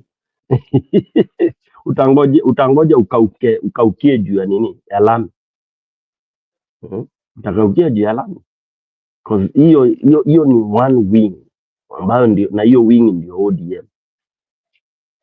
Sasa hii ingine watakuwa wanaita wing ni individuals. And that's why the biggest challenge is the family of Odinga. Wakisileki kidogo watabaki kwa mataa. Although the party is of their dad. Na nini watabaki kwa mataa because nani ataenda huko atakuwa tuka bibi ya Tomboya. Ameingia huko amedanganyika, ameenda UN kukula huko tu pesa. That's it. Amezimia huko. Kwisha. So askina Sifuna ndio wanabaki wakitawala. Akina Winu utawasikia tena. Not to mention ati Raila Junior. Raila Junior hata atakuwa hata ukimpulizia hawezi kurevive kwa kusurvive kwa siasa. Finish. Uhuru Odinga finish. Kwisha, hiyo imezimika hiyo. So Gaucho ajua hata yeye amezimika kabisa. Gaucho kwanza hawezi kuja hata akisimama kwa bunge la wananchi. Hawamtambui. Mtambui. That's why he was thrown out. Back to you. Ya Gaucho atafuta kazi nyingine ya kufanya bwana. Gaucho he has also to be a perspective Kenyan in other things. Aende akarimi afanye vitu zingine. But hii story sasa Gaucho alikuwa anafikiria ndiye mkereketwa an organizer, mobilizer. Hiyo iende bwana. Mimi hata nikisikia ati Gaucho ndiye ana manage campaign yako hata siendi huko. Wacha tu ikae. No wonder hata hii siasa yetu atunge convert chochote. I've just come to realize bwana Stone PK, some of the people we were having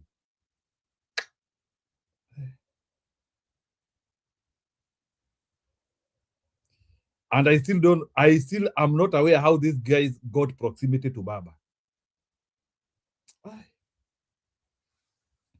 Anyway, ni sawa.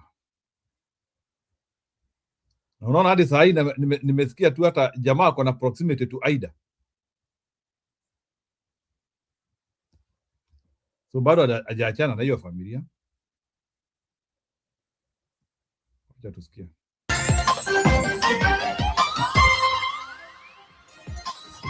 Welcome back to the broadcast. Thank you for keeping it KTN Prime. To education matters now, where major shakeup is looming in Kenya's education sector, following the discovery of tens of thousands of ghost learners and non-existent schools embedded in official government records, raising fresh questions about the credibility of enrollment data and the integrity of capitation funding. Musungu tells us more about the shocking revelations in the National School Data Verification Report. A National School Data Verification Report set to be released on Friday reveals that at least 87,000 ghost learners were captured in the system despite having no physical presence in schools. Even more alarming, 26 public schools, 16 primary and 10 secondary schools were listed as operational, yet no learners at all. These institutions were closed for years, continued to appear in the National Education Management Information System, NEMIS, which is used to calculate government funding. The nationwide verification exercise conducted between September and October 2025 shows declared enrollment dropped sharply from 11.6 million learners to just 11 million after physical checks, leaving more than 547,000 learners unaccounted for. In primary alone, enrollment fell by nearly 1 million learners, a 16.5% reduction, largely blamed on unauthenticated records, missing identifiers, duplicated assessment numbers, and failure to update transfers and dropouts. At secondary level, enrollment declined by 93,000 learners. However, junior school recorded a surprise increase of more than 500,000 learners, attributed to earlier under-captured in funding data. The report also exposes troubling delays in reporting school closures, with some institutions remaining active in the system for up to 3 years after shutting down due to insecurity, population, or administrative decisions. While the Ministry of Education says no financial loss has been confirmed, the findings underscores a deep systematic weakness in data management with far-reaching implication for planning, accountability, and public trust. And Musungu, KTN, Nairobi. Moving on, the government has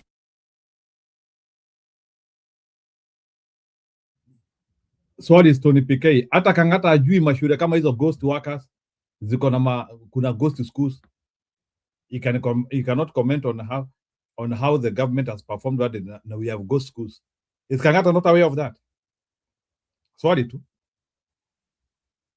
Yeah, got two kazi Muranga. He doesn't care if the country is collapsing.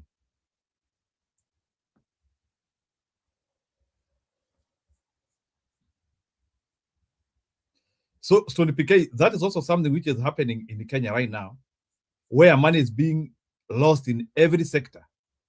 Every sector, you'll always see some money getting lost. May it be medical, ama mambo ya shule. So, ando nanzia kujiuliza, where are we pointing as a nation?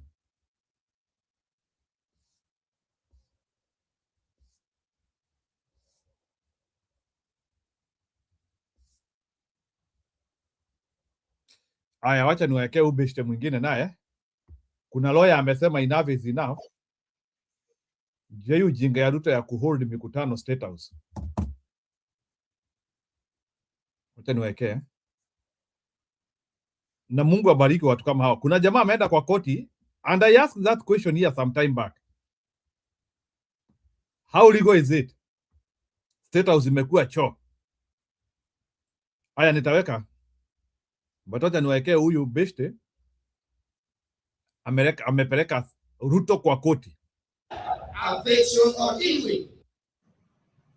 Moving on, a constitutional petition has been filed at the High Court seeking a declaration that the use of State House for partisan political activities be declared unconstitutional.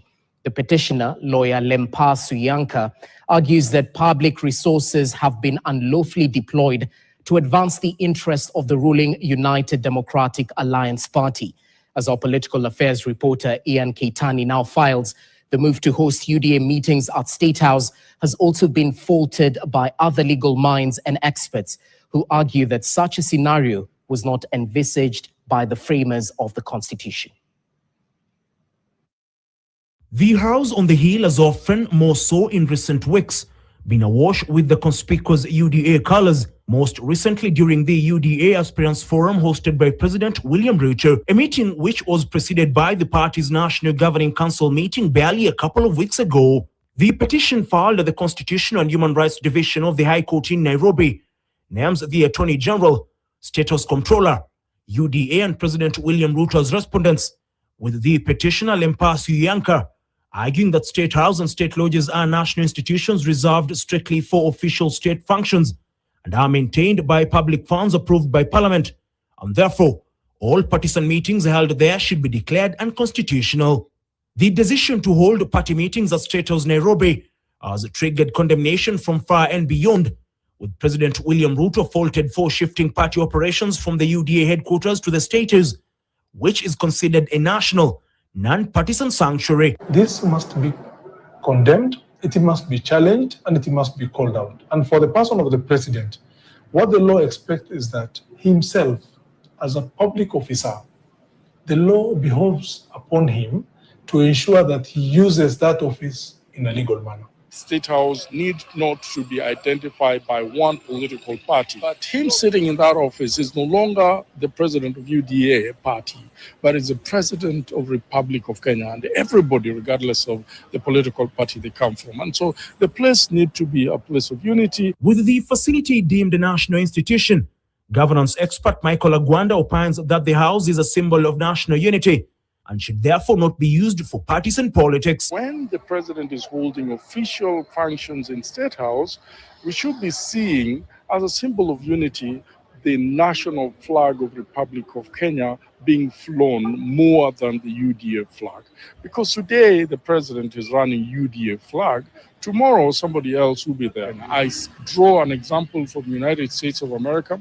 When the White House is having functions, there could be a president who is a Democrat or a Republican, but what you see more than anything else in White House is the flag of the United States of America. With the lawyer Lempar citing alleged violations of several constitutional provisions as well as sections of the Political Parties Act, which prohibit the use of public resources to promote political party interests, Advocate Suleiman Bashir maintains that President Ruto must be called to order. The only way to show him that he's wrong is through the courts of law.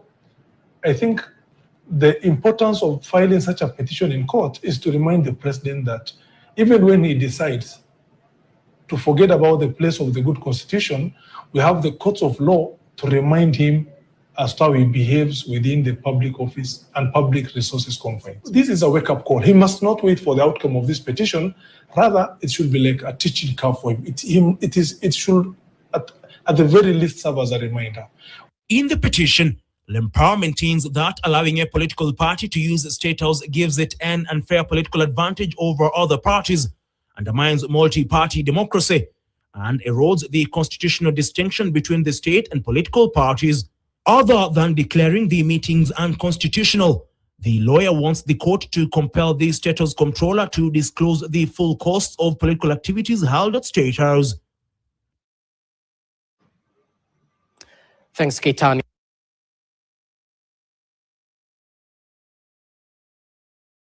Stone Pike, could you react to that? Huyo jamaa amepeleka Ruto kwa koti sababu ya kutumia State House to pitch for UDA, which I think is a good thing. I don't know how far he is going to reach, but it's a good petition. Stone Pike?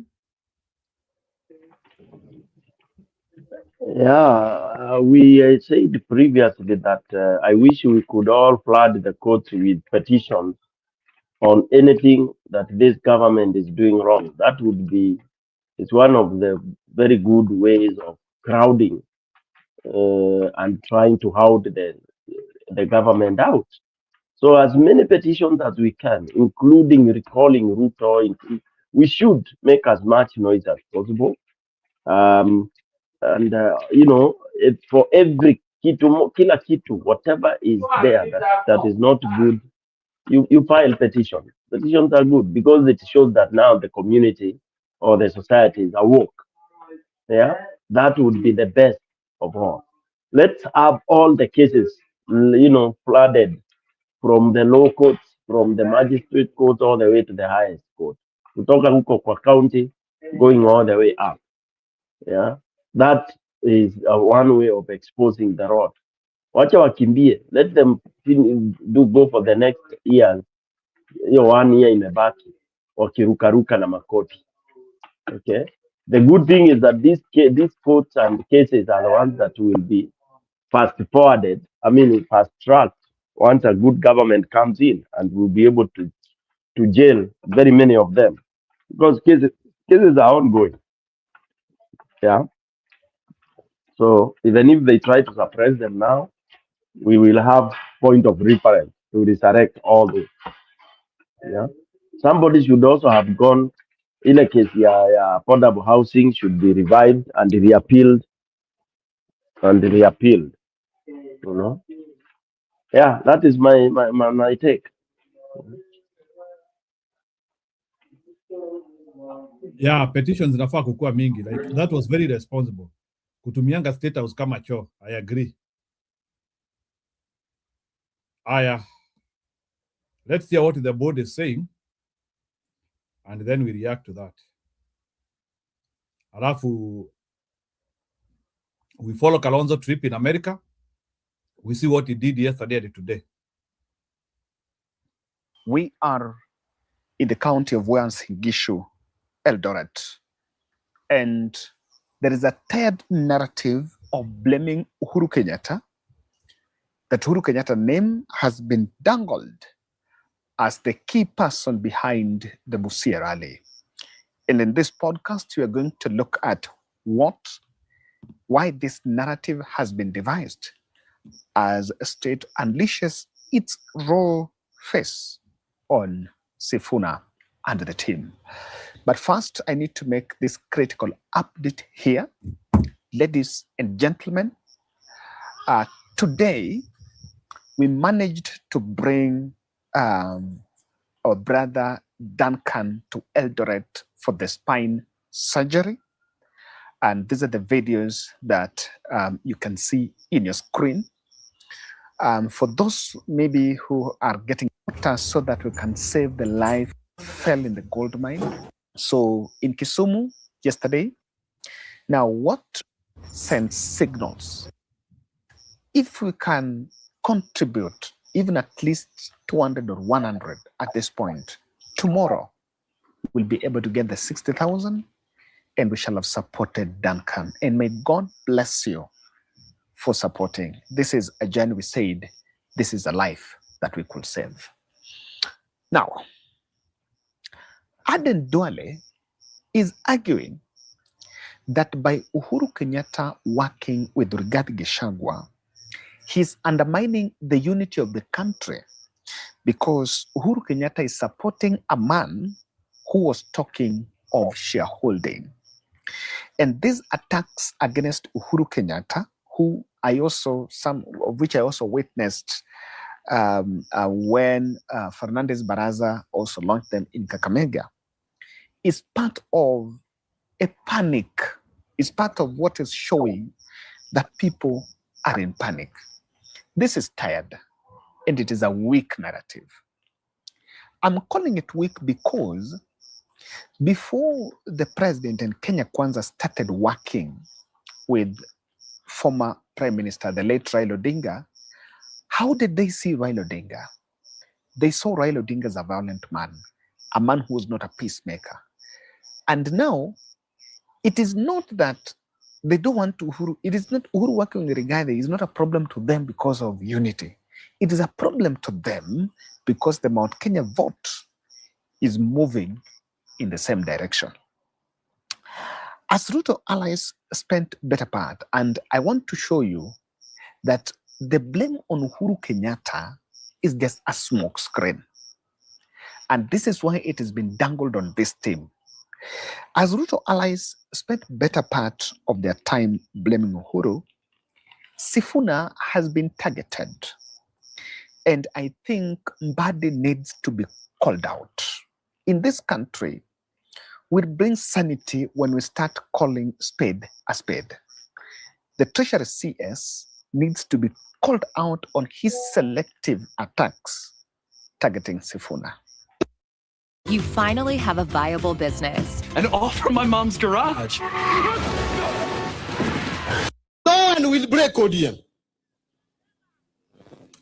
No one will, so long as we are still there, no one will break ODM. If you don't want to work with the mainstream party, then you exit. In fact, one mistake, one mistake, viongozi wa ODM, one mistake you are making is to imagine that ODM will remain intact after the death of Raila. Some people must leave. Some people must leave. Let me tell you the truth. This is now real hard politics. Some people must leave. If you still want to keep people whose agenda is different, watasumbua nyinyi. Before you reach election, you will have 3 ODMs. When Ababu Namwamba was becoming problematic, I told my former party leader, the late Raila, to allow me to deal with him. I'm the one who dealt with Ababu until he left. And he left us in peace. If you want ODM to survive, get rid of a rogue SG. Get rid of him. There are so many Kenyans who can be Secretary General of the party. Let me tell you, and I'd seen all this. One thing you need to credit me for and thank me for is that I removed all the instruments. The power of holding all the instruments I removed from the Secretary General. That is how we created the trustees. Trustees used not to be there. We created trustees to take care of all our equipment, all our assets, all our documents. This is what I'm saying. Yesterday, in Busia, Osotsi is a deputy party leader. She was in Busia. There is Babu Owino. There was Kisii Senator Onyonka. There was Kibagendi. And there was Karoli Omondi, who was also elected on ODM ticket. Karoli Omondi, who comes from Mbadi's constituency. In the whole team, why is he not picking a fight with Babu? Why do you think Mbadi is not attacking Babu and is picking Sifuna? He's not attacking Mbadi because he knows that Babu is popular. He's simply, in fact, Mbadi is simply running an ethnic rhetoric against Sifuna. He's attacking Sifuna not because Sifuna is an ODM Secretary General. He's attacking Sifuna because Sifuna is a lawyer. And that needs to be called out. In fact, I heard them yesterday in that video there. He's bragging the way because they understood the radical nature of Sifuna. They ensured that he does not have the ODM certificate. And that has confirmed the elephant in the room.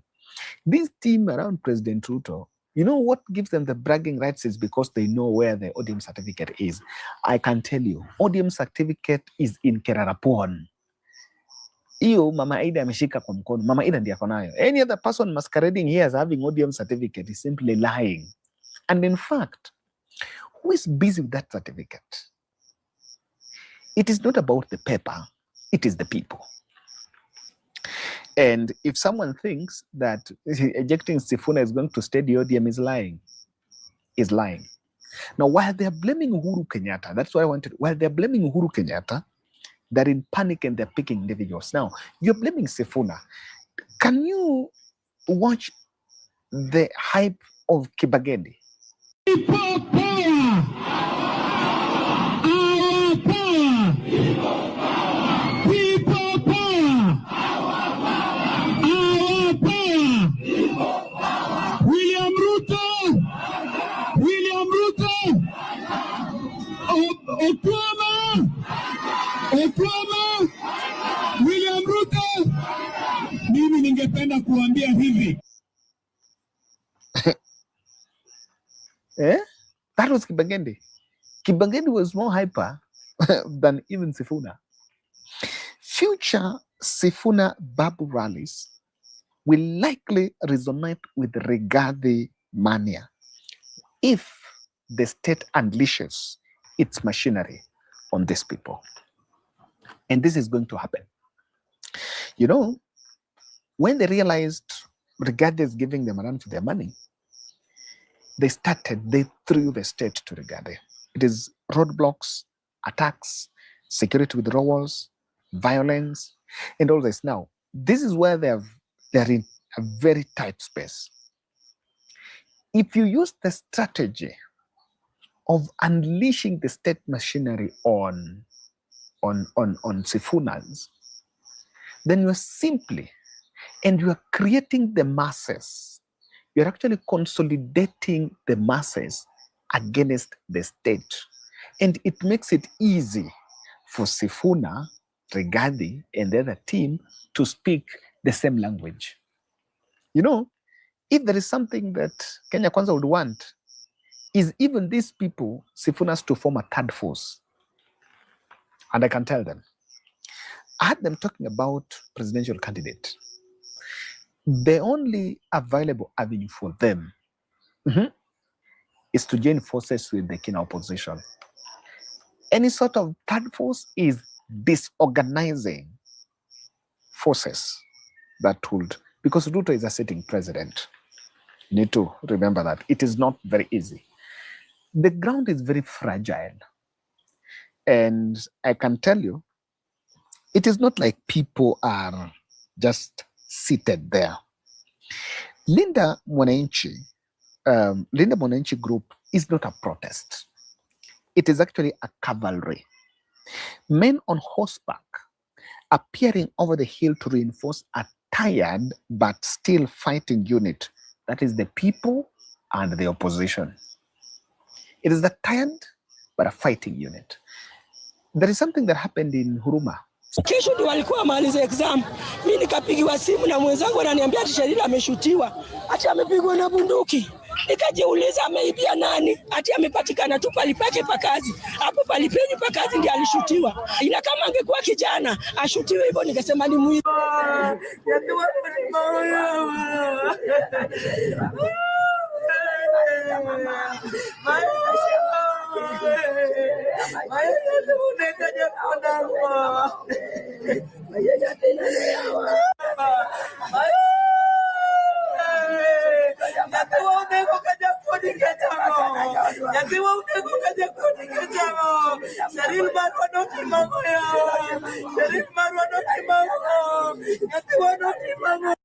Christian men, don't struggle building a business alone. Let us build one with you, and we.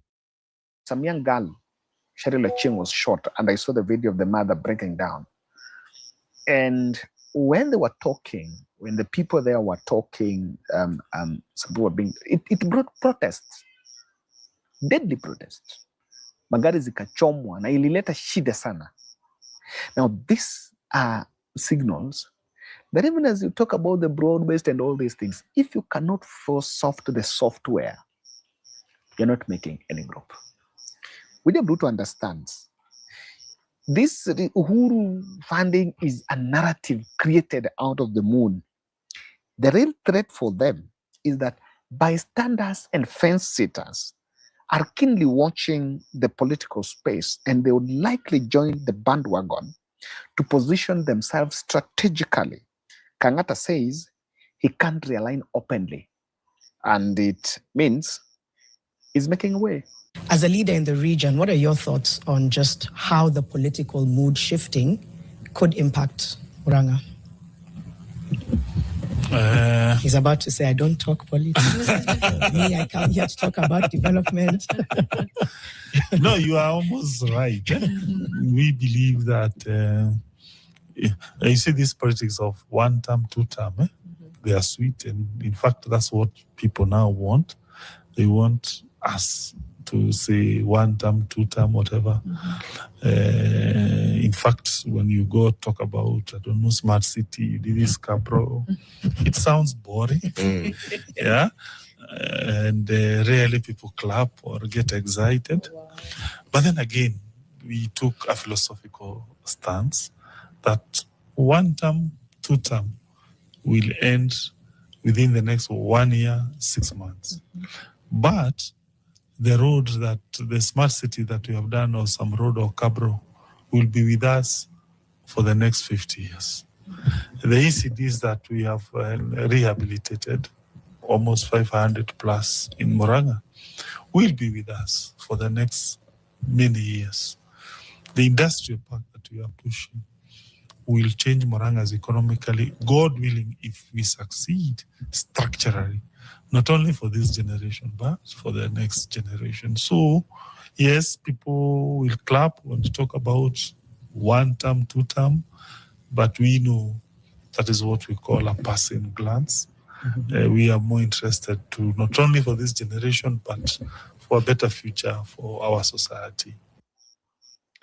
If the opposition holds the formation, absorbs the blows, and executes their unit, their mandate, or their agenda to work together, the result might shock the country.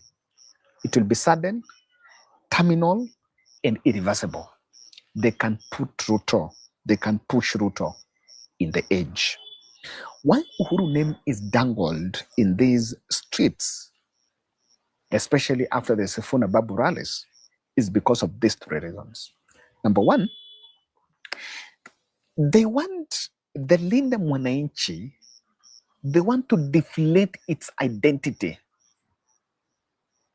You know, when you say it is Linda Uhuru or Linda Kamwana, you're simply saying the people who are saying, the people who are talking, they're not honest, they're not genuine. You want to deflate their identity. You want the people, the masses, to see them as messengers of another. It's like people don't have independent minds. And it's very important for the people of Kenya, especially for the masses, to see. Why? Even when Raila was alive, Sifuna was the Sifuna you were seeing. Even when Raila was alive, Babu Wino was the Babu you were seeing. I think they challenged Raila. Yes, they challenged Raila. And Raila could not chase them from the party. They challenged Raila. So, someone should not tell you that so-and-so is sent with Uhuru, that Uhuru is funding so-and-so. Now, where is the barometer to measure who is supposed to fund an election and who is not? Fine, if it is Uhuru. Where in this country is it outlawed for former President Uhuru Kenyatta to support another candidate? You know? And curiously, some of these people shouting, when Uhuru Kenyatta was outgoing, he funded Raila Odinga. So, you know, some of these things are things that they have to be spoken the way they are. Now, they want to project, and get this right, someone wants to project ODM split as an outside force, and that Uhuru Kenyatta is splitting ODM, that is supposed to counter William Ruto is splitting it.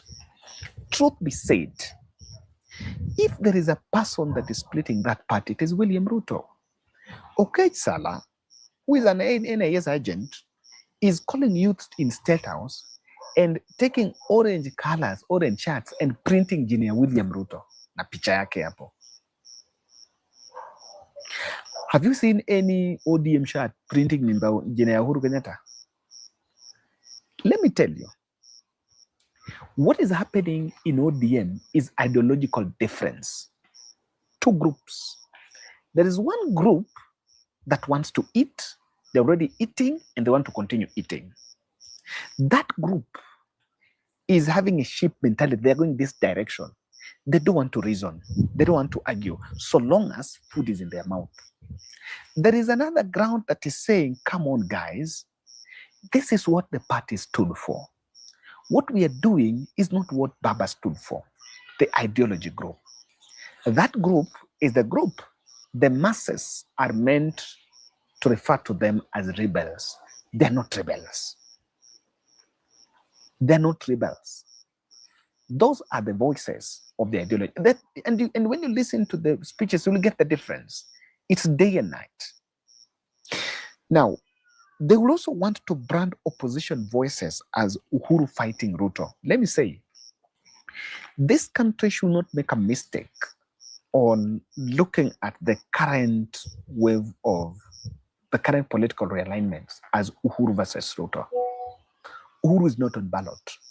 William Ruto is facing the people of Kenya. And that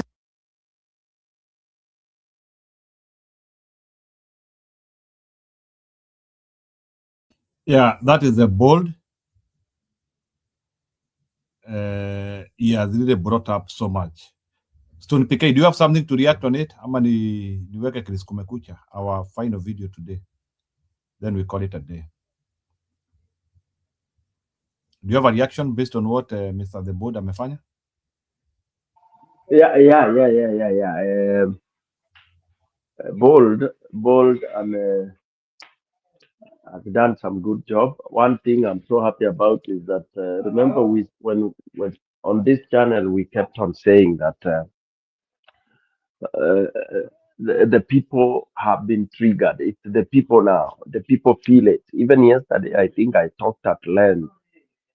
Uh, you know, emphasizing on how now the war is the people versus Ruto, and that our we should not be distracted. We start focusing on our leaders, Akina Gachagua, Akina Kalonzo, and all that. Remember, you're also supposed to play about Kalonzo in the US. Usisahau. Naona you want to close. So we should not be distracted, and that is why hata ameemphasize watu wasianze kuletewa story za Uhuru, and I want us also to piga hiyo kitu sana. Those who are analysts of very good will and interest for this country, we don't want to be given this tired excuse that Uhuru is doing this, Uhuru is doing that. We want to dismiss that. And whatever Uhuru could be doing, he is okay to do it as a citizen of this country. It's not that once you retire from presidency, you're supposed kwenda ufungiwe kwa nyungu, and then you unakaa huko ati ujui what is happening. Okay, so it's not a sin. If he's part and parcel of whatever is happening, why not? I have no beef with that. Okay, so wawache kutu nini, if Uhuru ame-sponsor ama ame-organize meetings, so hata hao organize zao State House and who is complaining?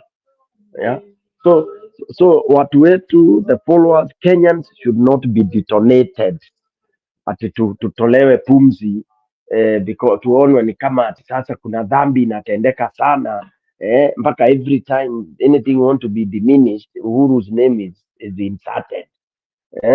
We should ignore that and just continue to remember that power of the people. And I like Kimbagendi. He has quickly taken Bobby Wine's slogan, people power, because initially that is what our slogan was. Actually, Bobby Wine got it from us from Azimio. Initially, we were saying power is with the people, and we the people are the power. How we tuliachana na hiyo nini, because it's a very charging belief, and especially when it's with the youth and all that, because that charges the people, because we have to keep reminding ourselves that we are the power. We, the people, are the power. And the worst of it that has happened this time around is that Ruto has faced, he has faced, and he's gonna face the wrath of the people properly. Because I don't think we have any betrayal now. Initially, before tulipata betrayer, who was our most loved man, Raila Amolo Odinga. He betrayed the people power.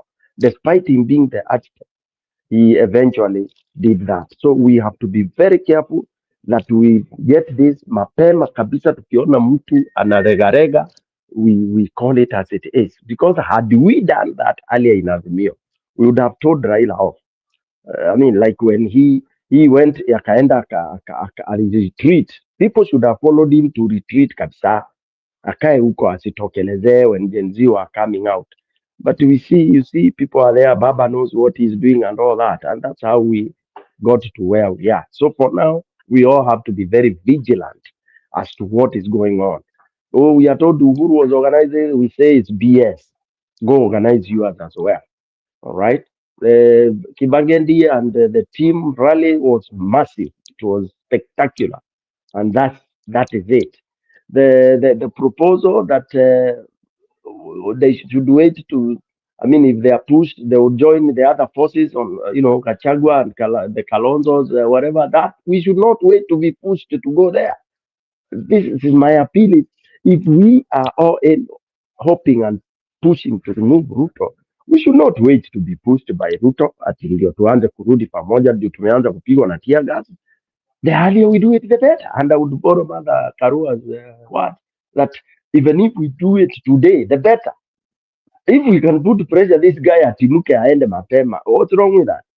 And that's why I was so excited by Gachagua's call and Gachagua and Kalonzo's call when they came out of IBC. Wakapeana ile ultimatum, and I have seen them repeat that hii nini inaweza tokea hata sasa. That would be okay. So let's exert pressure. Njiro. So for me, yes, super suggestions and super observations by Bold, by Kevin. Yes, opposition should now stop.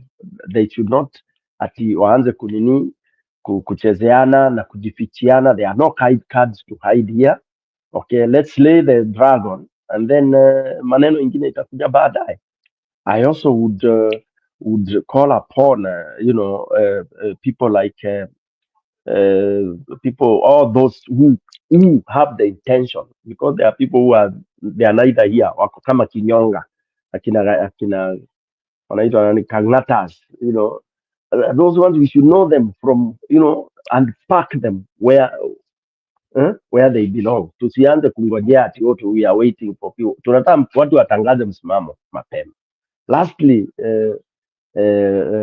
Njiru, I would want to actually kind of begin a new narrative from Mwananchi driven, shutting away, the lamentations of akina Bandi. And I'm so happy that clip umecheza ama ni nani ni Bold.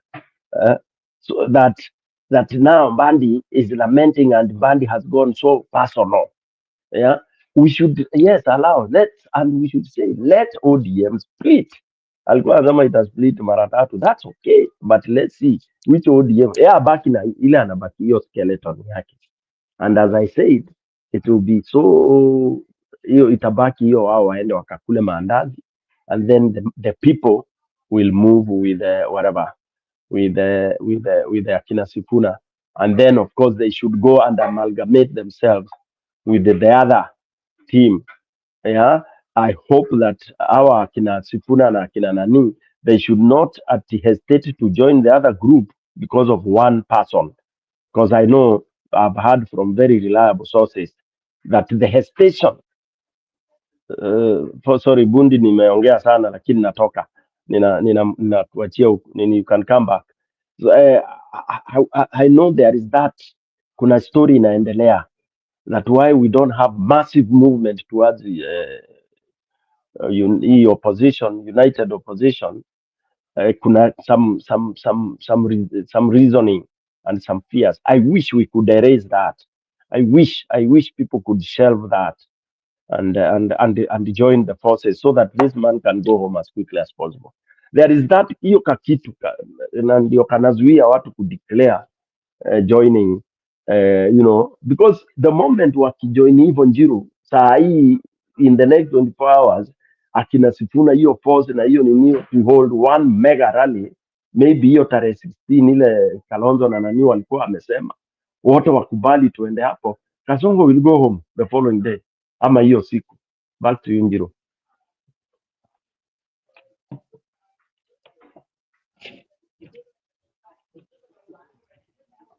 you know.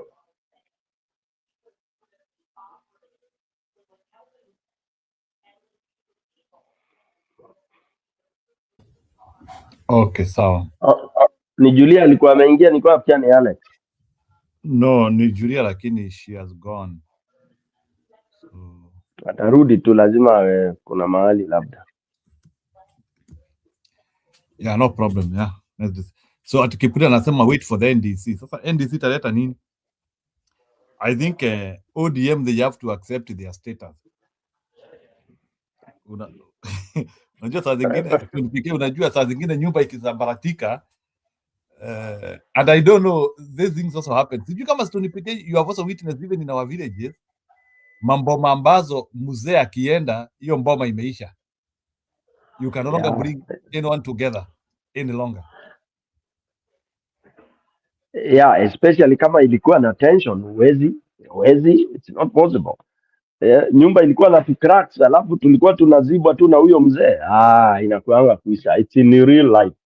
It's in real life. Sasa Njiru, kuna hii nani Kipa anasema juu ya NDC. Do you know hakuna can you imagine an NDC happening? Ya ODM.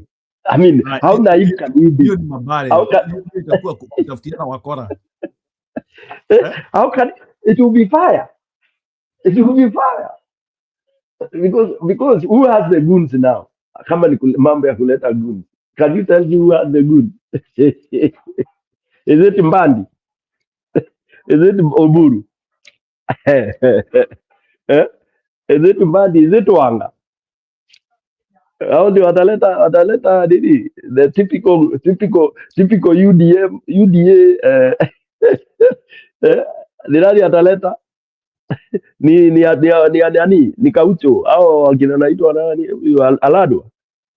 My friend, hii itakuwa na volunteers. Njiru, ushawahi kusikia mother of all volunteer goons? Wacha vile tulikuwa tunahesabu a few men in black siku hiyo ya babu na mwamba akienda nyumbani. Hii you will have the NDC yote itakuwa ni goons. Yeah. wote watakuwa hii mob unaona iko na kina Sifuna, wote watakuja wakiwa ready to turn the color into goons. Then uniambie vile how you will carry out any meeting that will go against their will. Hiyo ni kuota, ni ndoto wanaota ya mbali. Never. ODM cannot attempt to hold unless sasa Ruto aifanye yeye mwenyewe, alete jeshi ndio ikue huko kwa hall. Alright, naenda nachukue wale watu wa kutoka na huko Uganda. Alright, maybe alafu wa pretend to hold something like that. Okay.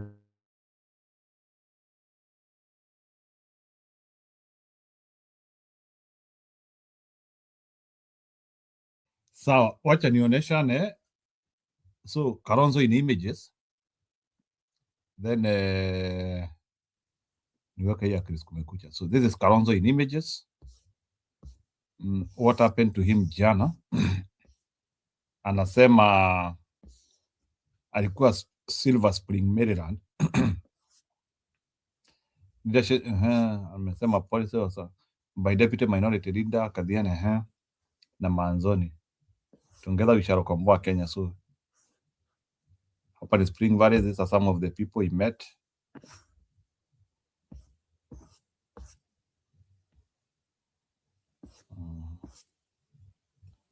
Yeah, so huko ndio Spring. These are some of the people he met.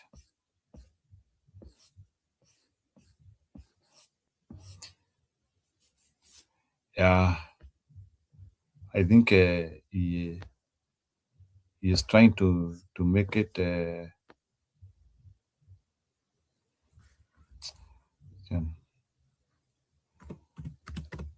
Jiro, did you see Nani Comfort shared a very nice clip when she had a chance to speak? Yeah, nilishare hapa that day. Yeah, she had a chance to talk, which is actually now for me that's a real good stride. At least since I ever joined the diaspora, I've never had somebody give that kind of a precise way forward, because the other meetings I've attended, watu wanajipendekezanga huko, unasikia, yani people don't, they are not targeted, you know. Alafu unasikia ni watu tu wakipigania vile serikali ikienda vile watapewa majob, yani you can see that chemistry, but Comfort did it so well, you know, because for her, that is what we've been discussing here. The objective is, if it is Kalonzo then, or whoever it is, by the formula she gave of supporting the candidate that United Opposition will forward, is the standard. And that is how now the diaspora should come in. It should come in that way. That is the kind of structured support that ambayo itakuwa ikionekana, supporting whoever we feel should be, you know, should be the leader. And I loved it. I have it in my other smaller way also, because you know, it's what we use. For those of you who have participated in campaigning in your own smaller way, you have to seek support from friends, and indeed close friends that are willing, because there are people who always out there would like to be part and parcel of such a program. She did it very well, and I was hoping she would come to the show so that we could tell her how happy some of us are. And I would have loved to hear her say how Kalonzo, you know, kind of took it. How did he take it? Yeah, how did he take it? Because that's very important. Did he, as proposed candidate, we don't care about the people surrounding, because people like poking holes on other people's ideas because it's not your idea. Juu unaweza kuta wale watu wanazunguka Kalonzo hivi wanaweza isikia hiyo ni bomb blast idea, alafu they feel jealousy, alafu waanze kupoke holes. But on the spur of the moment, when she did what she did, when she presented it, I will be so happy to hear her tell us how Kalonzo took it, because I know Kalonzo doesn't pretend, and because I've been on with him one-on-one past, and I know how he reacts to good ideas. Yeah, there's one project. Kuna watu Yes. wanasema ati hawakusikia Comfort. Let me put ndio hiyo. Yeah, put it. A master's in teaching. I've attended MIT too for 6 semesters. Ala, kwani umeweka voice yako video bwana? Carefully, as a new leader. Si yako video? Njiro? Yes, ako video, acha nikutumia. Hata video bwana. We should be tukue proud of one of our own bwana. Pushing out our message. Ndio hiyo uko nayo? No, video mimi niko nayo, ni vile nasema mbona uitezi hapa ama uwezi. No. I had the video, she sent me. Tuweke. I mean, niko kwa nini? Niko kwa handset. I'm not on my laptop, unfortunately.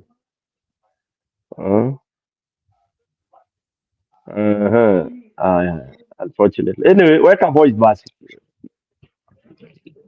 They know her voice. Wacha nitume kwa email.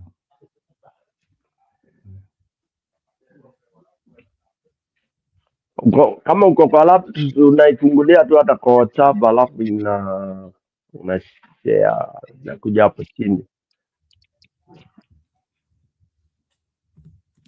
No. Laptop yangu siwekangi WhatsApp because it's a... Oh, I get you. Okay. Yeah, that's true. Yeah. Julia amekuja. Wacha niweke. What Business here in the US, a master's in teaching. I've attended MIT too for 6 semesters. I ran, now listen carefully, Azimio leader. I was in Azimio, I ran for Senate. Muranga, the toughest county. I ran for Senate. And being a diaspora leader, I can tell you, Your Excellency, I have a solution for you. I know you'll be fighting a man with a lot of money. We have money here in the diaspora. but it's just that we need to structure it. So I wrote down a few notes here. Your Excellency, the Kenyan diaspora doesn't lack money. We lack three things: trust, structure, and transparency. Thank you. And that's, if we fix those three things, Your Excellency, I'm telling you, we can finance you $2.5 million a month. Amen. And I'll tell you how. So right now, diaspora giving is fragmented. We do it through WhatsApp groups, envelopes, and there's no accountability. We cannot give money to a dark hole or to individuals. So what am I proposing? A one united, audited diaspora war chest for you, Your Excellency, and your team, which is US compliant, professionally managed, published monthly in terms of inflows and outflows, and no secrecy. We don't like secrets, and no parallel funds. Second, we move from begging for donations to monthly subscription. That's the killer, that's a game changer. Monthly subscription. If we, 50,000 Kenyans in the diaspora, just 50,000, we commit to $50 a month subscription to that, what I've described, that war chest that is transparent, we would be able to give your campaign $2.5 million, not shiriki, per month. We have to think out of the box. We are going to fight Kasongo with all the money. Then, third, the diaspora support isn't just dollars. We have skills, Your Excellency. We can help you with digital strategy, polling. Okay, Stone PK, you can react to that. I'll have to pay Julia. That is comfort presenting to SKM. Anybody else come? I've been talking. Tina Julia can take up. Now that they have had one of our own present. Julie. Yes, Aseni. Yeah, I listened to that Oh. she shared with me and I loved it very much. And I thought that you see that I hope Kalonzo Musyoka was able to listen and see the side of diaspora and how the diaspora thinks and sees the point of view from the diaspora and how and the level of accountability they expect. Unajua Wakenya wamezoea tu mediocre stuff and all that. I'm not saying Kalonzo Musyoka is mediocre, but probably the people he works with may not really be looking for transparency or structure and all that. But I love the way she approached it. So I hope he was able to take notes down and he take such kind of messaging seriously. And I hope that he's gonna find a way of implementing such. Now, I also listened to you people playing the bold. Nah, the other guy there, how is his name again? The one who was analyzing the Uhuru Kenyatta, the one who was talking earlier before the bold. So me, what I want to say is that ninashangaa sana history ya Ruto, Ruto thugs and Uhuru. You people now, you agree with me that the issue of Uhuru, ile story ya Uhuru ya ati Uhuru nominated as Kalonzo, siji party leader, siji sasa the presidential candidate. Now you know where it was coming. You see where it was coming from. It was an attempt to demean the Gachagua and Akina Sifuna efforts to drag Uhuru's name there, because now they are really trying to do that, and Kama will succeed. But I think I am happy that the opposition was very fast and wise, and nobody was drawn into that. In fact, I didn't hear anybody comment, not even Gachagua team. So I think they were very fast to realize that, and that's why they did not comment.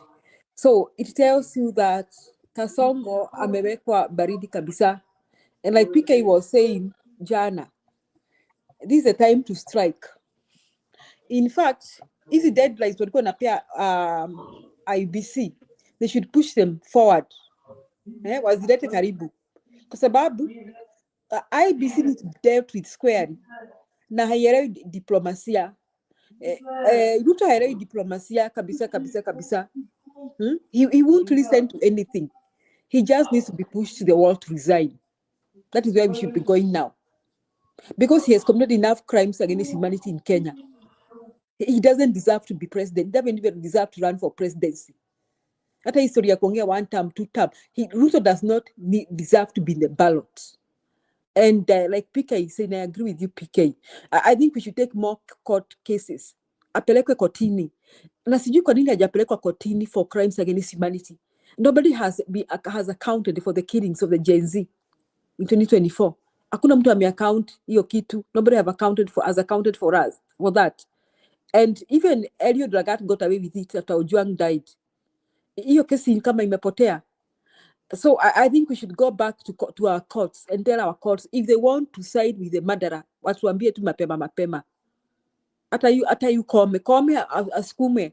Mother kome ambiwe kama ni story ya kusign na murderers and criminals, then she needs to resign too. I think we should, as Kenyans, should engage another gear now. Because I don't even see why Ruto should be in the ballot box. We are about 50, we are almost 60 million Kenyans. And he's not the only one who can run for presidency. Si lazima asimame. Hata si lazima ngoje asimame ndiye ashindwe kwa kura. Hapana. This guy should be pushed to resign. This guy should be pushed to we just need the two, Kindiki and Ruto, to resign, that Wetangula manages. If the two would resign, let's imagine the situation where they resign, we would have Wetangula calling for election after 3 months. These two need to be declared unfit to hold presidency, even unfit to vie for presidency. There are enough allegations, there are enough crimes that they have seemingly been accused of committing, and nobody has held them accountable. In civilized countries, they could have resigned. So I guess we need to push another extra gear. Gen Z walingangana. I think we need to go back now. So that's my take, Njiru. And I'm impressed. Comfort, wherever you are, good job. You did it. And niko naambia Comfort PK. Comfort alikuwa amesimama senator. Nikuwa namwambia she can go back and do it again.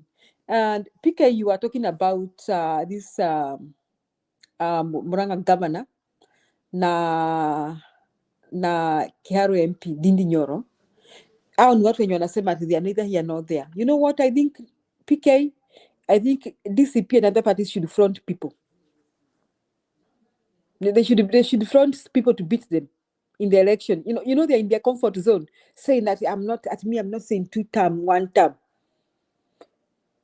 You cannot be cold. You cannot say you are cold and you are hot at the same time. You are either for us or against us. So if you're not for us, then you're against us. So you don't go Kangata and Ndindi Nyoro. Yes, they may have developed Murang'a town, but they are working with criminals and they are okay with those criminals. So we are not taking that too. You are either for Kenyans or against Kenyans. So mi chenye naona akina DCP wasimamishe watu kuwapinga. Waonyeshwe it is not all a bed of roses. It's not business as usual. We don't want jokes. We are not playing with anybody. We are not playing with criminals. Asante Njiru. So what na venye Murang'a wanasema besti amefanya job. Na ni Ndindi Nyoro. The other guy, Kangata. Wanasema Kangata amefanya job, align, they don't care. Ni vile tu hajapewa kompe, wacha nikwambie. He needs, unaona what he needs, mtu asimamishwe. Na mtu huyo mtu aseme amefanya lakini he's working with a criminal. That is the point. He's working with the people eating your children. Unajua, Julia, you are very right. Njiru, who are saying amefanya kazi. Kufanya kazi sasa na unafanya kazi na uko kwa kambi ya muuaji. What are you talking about? Why we can't have the cake and eat it. Unaona? Lazima ambiwe na I think we should write tuweke pressure kwa kina Gachagua wa pronounce. Unajua kuna stories zingine ati sasa unaona zingine wameongea kwa bedroom ati wanaambiwa wacha watulie tu watakuja. I heard Gachagua making that statement, which is a very bad statement. Asituambia ati kuna watu watakuja lini? Wewe ni governor na hakuna mtu anaweza kuta mtu governor job sahi. hiyo kamwaka kamoja kamebaki, alafu ni nini itakuama kwako? Pesa ya hii mwaka ya mwisho itakataa kuja kweli by June? Hapana, tuwatangaze msimamo saa hii, si kutuambia. Kwanza sitaki kusikia nani akiongea huyo Kangata ati we sit somewhere waiting for him to make a decision. Is this the time to make a decision whether you want to be for Kasongo or not? Surely Jiro, hata huyu nani na vile Kachagwa tunajua ni mwanaume wa kuongea kabisa, anabembeleza nini? Aseme vile aliita watu Red Wheelbarrow nini na nini na nini, aanze kuambia hawa wengine ambao wamesimama huko kwa pesa ati wakijidai ni job wanamaliza. Which job? Kama wameshafanya washafanya, ati wamalize kazi. Kachagwa anaitwa nani huyu Kangata nani huyu jamaa anajiita huyu Ndindi Nyoro. Unajua Ndindi Nyoro sasa anajisikia anaona ni kama Kenya saa hii akiambiwa ati anaweza chaguliwa president. Unajua hii watu wa young wako na ushit mingi sana. Ukisikia vile anaongea na kiburi, anajidai ni kaa yeye ndio sasa the best economist Kenya has ever had. You know? So he feels like he's inevitable. Okay? Now, huyo and PK, he's forgetting his story. He's one stealing Kenya Power and Lighting. And amefanya tokens ziende juu, akoende huko. Exactly. Yeah, na tunajua, we know the deal in Kenya Power. You know? So ni ile tu inaitwa kukinya. Na Wamatangi. All this, they are suffering their fate because of chameleonism. Yes. Because when you dine with Ruto, and when you have not decided about Ruto, you are supporting the bloodbath of the Gen Z. Hiyo ndio mimi waambia watu hiyo. Period. When you are weighing whether to support or not support, you are weighing whether to continue supporting the bloodbath of more and more or stopping it. You need to go and remember also there is tukizungumza about the cases. Opposition should pursue the letters, the case they filed, or the letters they filed, the complaint they filed at The Hague. Wasukume. Yes. Back to you, Njiro. Sijui unaona, you know right now even the judges, even Come's team, si atu wameamua wako wapi. So we should take advantage of that. Everybody is trying to see where to go. So right now is push even the judiciary, like you are either for us or against us. You are saving this nation or you are banning it. We are hata history ya democracy sasa diplomacy hiyo haifanyangi. Ni wapi wapatiwe deadline. Waambie kama amfanyi hivi tunarudi kwa street. Exactly. It is the people vis-a-vis you that should be on every mouth, on every podium. That should be on every podium and on every mouth. We the people power. I like Ibagendi. That should be the rallying call sasa. Tuache maneno ya matialala na menyelele na manini na nini. It is the people have decided. People power. The injured, the massacred. Unaua mtoto akiuza samaki pale akitafuta school fees. All those are contributed to wrong. You are chasing thugs huku kwa nini 63 years bado tuko na slums where police cannot even be able to identify criminals outright. Come on. Nini tutafana bwana. And we are losing 3 billion every day. Seriously? No.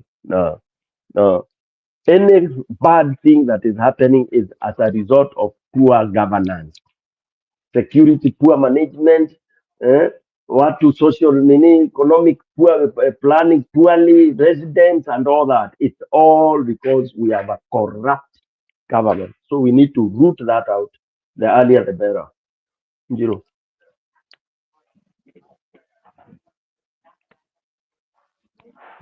Yeah, okay, ni sawa.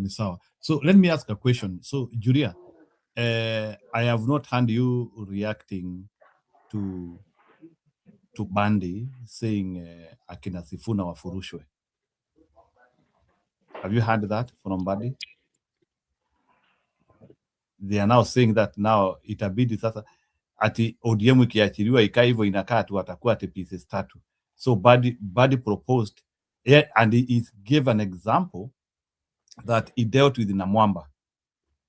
He dealt with Namwamba, yeye ndiye alideal na Namwamba.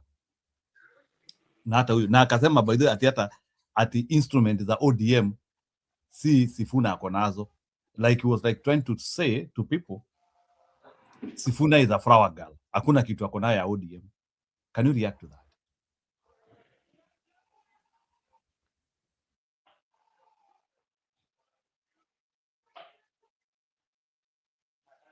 Julia? Okay, unanisikia? Yeah, nakusikia. So I think Badi should be told to go ahead and kick Sifuna out kama yeye ni mwanaume. Wamwambie hivyo, wamwambie tuendelea. Do it. Ungefanya ungemtoa jana. Si kusema utamtoa. Because kama he knows that he can do that, he could have done that. See hizo threats za pesa 8. And whether he likes it or not, ODM is going to split. Whether Badi likes it or not.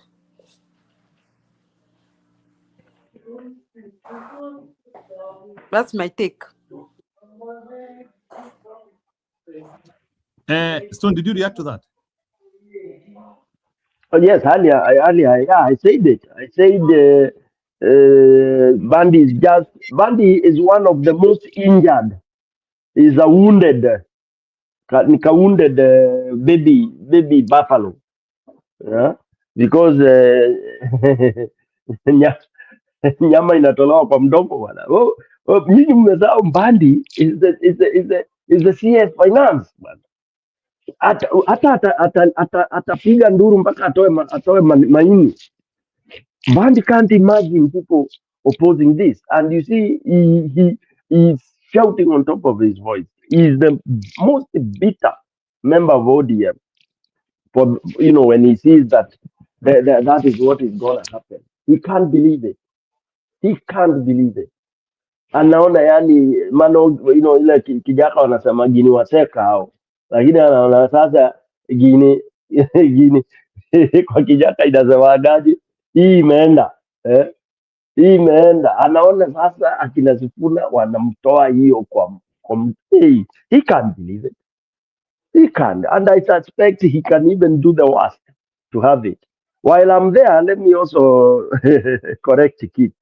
Kip was saying that men in black wamezeeka.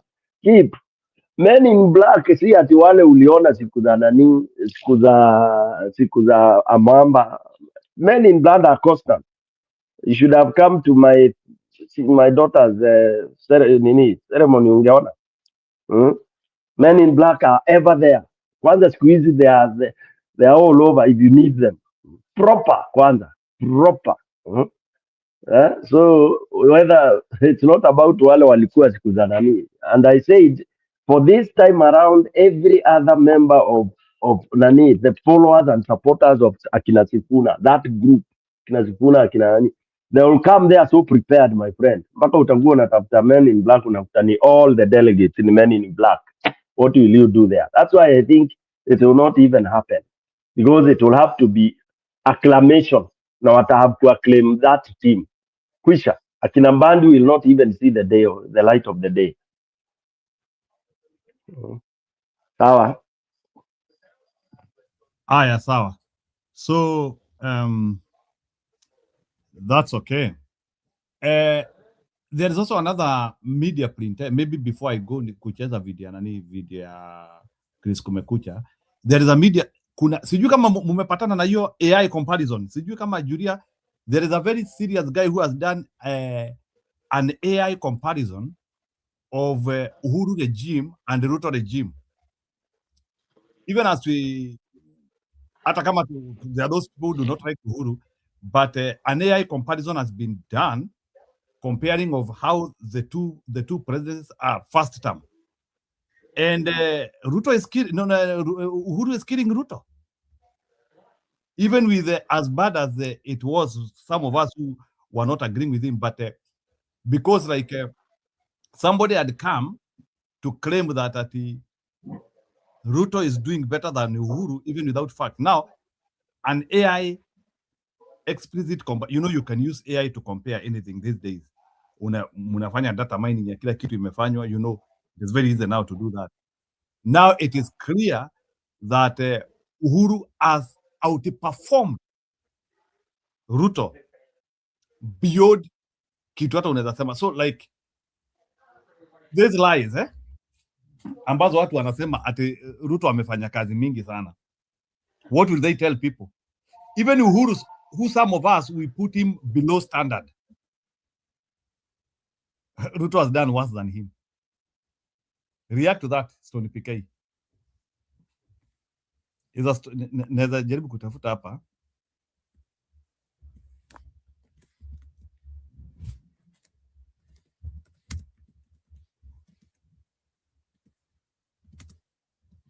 Julia, can you react to that?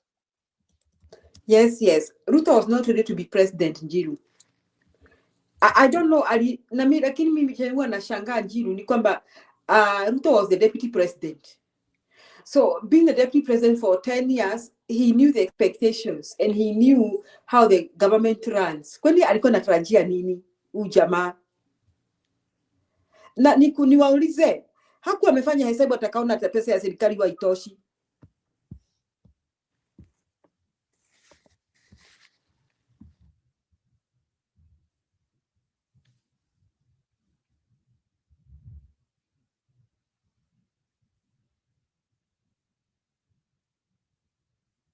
Are you playing it, Njiru? No. It's a print. Oh, it's not a video. No, it's just a print. Based on the analysis reported in February 2026, AI-driven assessment indicates that former President Uhuru Kenyatta first term, I can agree with the person who did this, outperformed President William Ruto in delivering completed large-scale infrastructure. So that's how it is. So what na vitu zote ziko hapa, you can see like data sources. Anyway, Uhuru had performed Ruto in first term infrastructure project. Anyway, that's what it is. So si amekuwa kiringa all the time, ni mlevi sijui nini, hakuwa anajielewa, tuliachiwa we were left with empty coffers. By the Julia, hiyo story ya empty coffers kwani ilienda wapi? So waliwacha, shame on them. Alafu me, because I'm in education, you remember Kibaki gave universal primary school education. Now, when Uhuru came in, Uhuru ensured 100% transition. What has Ruto amefanya nini sahi?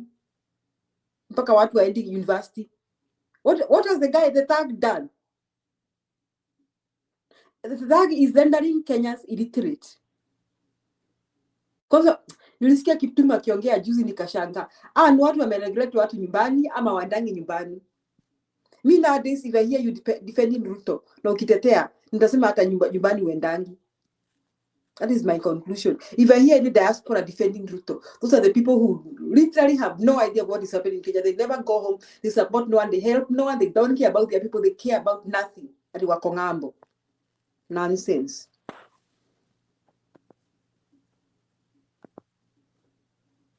Yeah, I want people to comment about this AI analysis of Ruto, Uhuru, first term for each, where it is being said that even Uhuru himself, who some of us were saying that he was a lazy president. Unakumbuka Julia venye hata watu waliattack Uhuru.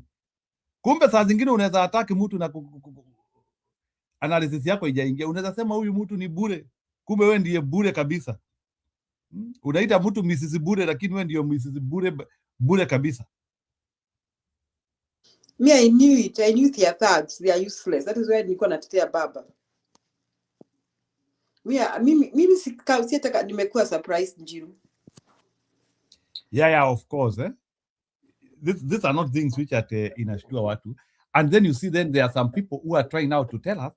And now we are now siju kama Julia umepatana pia na hebu niwasomee. Have you umepatana na the amount of money which these people have stolen? There is a guy who has who has tabulated. Manze, Ruto na Kahoot, they have stolen over 4 trillion. Hebu wacha niwasomee. Ruto and Kahoot. Hey, hawa watu wameiba bwana. Let me tell you, Julia, unaona vile kama uko kwetu tunachomanga wezi wa bodaboda na wezi wa ng'ombe. Ruto ni candidate wa kuchoma bwana. I'm telling you, in a public baraza. Huyo ni candidate wa kuchoma in a public baraza. Akina Stony PK nimeona siku hizi they are doing well bana. Hata wakichoma wezi hawachomi. Kwetu tumekuwa tukichoma wezi for so long. Billions lost to corruption under Ruto presidency. Ndio hii nataka kuwasomea. Hii ndio ile do Ruto na Kahoot wameiba. 2026 she found through fictitious surgeries, fake claims and ghost patients 11 billion ya SHA. Nataka tuende tukigonga dhafu. Kuna 11 billion ya SHA imepotea. Na huyu ni nyang'au ambaye sasa ati anaomba second term He is busy, instead of coming to apologize to Kenyans, he is busy telling people, chucham. Stupid. Unaccounted revenue auditor general fraud, unlinked payments and untraceable receipts. 44.8 billion kwa hii Citizen. Do imepotea. 44.8. Hii Citizen imepotea. Sasa tuko 60. Ketraco wamepoteza 13 billion. Hakuna million zote ni B. Ketraco wamepoteza 13 billion. Kuna ingine ya SHA 2024 hii ni hapo tu, I think wakiwa karibu tu, wakiwa mpya kwa sasa. Kuna do ingine ya SHA 104.8 billion. Walimanga wajinga hawa.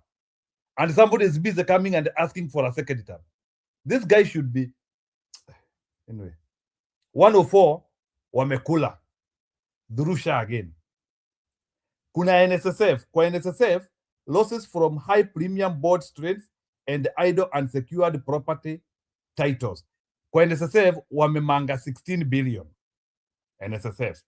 Edible oil, mafuta. Hiyo ungesomea Kiptum jana. Atatusikiliza ako out of this 51 people I know Kiptum is here. Hata Ruto mwenyewe anasikiliza. Akuje aseme kama ni uongo. That's why by the way, Mr. Ruto, you will be the first person to serve one term in Kenya. Watch hivi atunaringa. And if he doesn't go to exile, he'll be jailed. Prepare him that. Who can vote such a man? Who can vote such a man? Hii do yote imepotea, watu wanataka tufunge maji. Skiza, Ruto should be informed kama hana mabeshte, aanze kutafuta mabeshte ya penye ataenda exile. He should start tamaking and finding out where he shall live. Because if he doesn't exile himself, he'll be jailed. Wacha tuendelee Jaisha. Edible oil 16.5B wamedishi. Fertilizer wamedishi 3.5 billion. Kemsa wamedishi 3.7. NYS wamedishi 791 million. That is the first millions now. 791 million NYS. Treasury wamedishi 62 billion. Treasury wamedishi 62 billion. And an idiot is busy here telling us ati Ruto wachaguliwe tena. An idiot. With all this stealing. Huyu jamaa lazima tumongoe. So Julia was just trying to tell you the reason why actually we are even late getting Ruto out of power. We are very late. In a civilized democracy, you cannot have this and still somebody is sleeping in the state house. We are just a typical banana republic.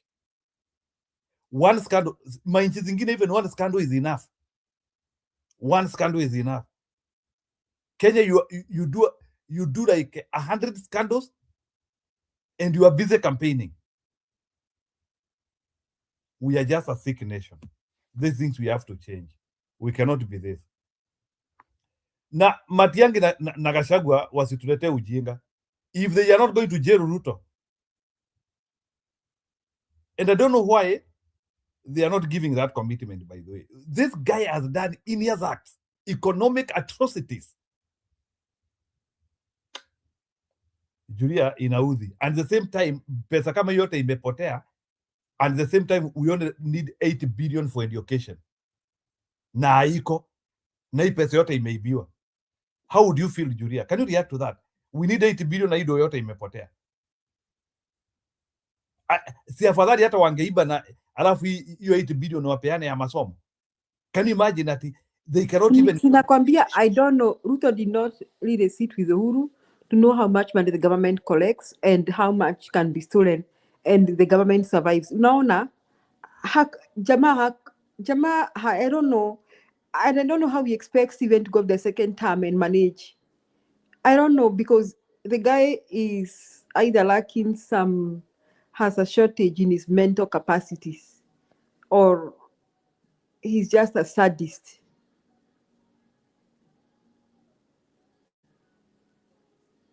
Imagine anataka kusimama tena na bado ni kupora na pora, ama anataka kusimama ndio asifungwe jera. Mwisho atafungwa jera. The man will be jailed. I hope Kenya itaweka your record. First president to be jailed. And his psychophans. Na timu majambazi. I hope tutaweka hiyo.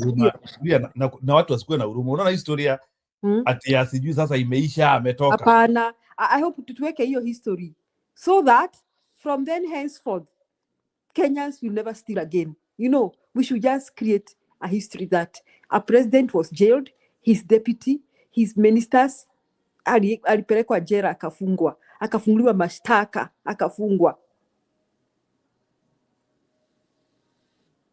And me, I don't care. But Julia, can we get that commitment from one term brigade? I hope we will. Unless we get me personally, let me tell you, Julia, that is something which they should not do, and I think Kenyans can massively support that thing. We cannot joke with such a person. Somebody is stealing billions of dollars. People are dying. People have no food. People have no way of life. Businesses are collapsing. Alafu ati tuanzie kusema ati tukiwatoa ati imeisha. The way we have been doing imeisha. So the next ones continue stealing again ndio ishe. Hapana, we should just tuweke history kwamba kuna mtu amefungwa, deputy wake amefungwa, ma ministers wamefungwa, yani wako jera, yani they are having case upon case. Akina Lagat wamefungwa. We should create that, tuweke hiyo historia. So that nakwambia Julia, me I'm telling you free of charge. If I became the president of Kenya, Ruto angeiona jua tena. Huyo jamaa huyo. You cannot do these things atina unataka huruma. Huyu jamaa anawekwa pingu mikono na miguu. Vile wanafungwa nayo. The remaining of his life. Yeah. The remaining of his life. And his property repossessed. Anything yenye Kenya inaweza fikia, hata kama ni kutumia serikali za ng'ambo, his property repossessed, so that Kenyans get a lesson like you can't be stealing from public property, murdering people and you get away with it. You can't. You'll never do that again. I'm telling you, it is annoying. Julia, can you imagine that all this money has been stolen, cannot be seen? It is somewhere being invested by people, people having posh life, and at the same time, people cannot have life in Kenya. Citizens cannot do anything in Kenya. They cannot educate. They cannot go to hospitals. We cannot have infrastructure because of such act. Wanapima pesa na kilo. Wanatupimia pesa na kilo. And they take videos, they show us. Unajua tumekuwa tukisema hizi vitu lazima tukue tunaonesha watu ili watu wasisahau. People don't need to be forgetting. Julia, as we speak, wacha Ili sasa yule wale wajinga wanatuambia story ya Ruto.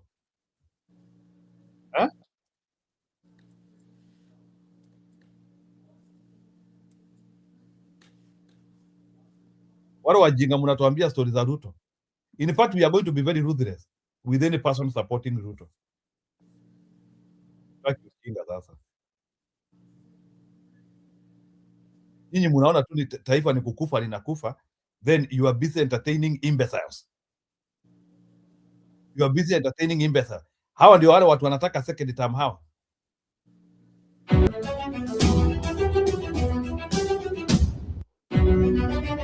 Those are people looking for how.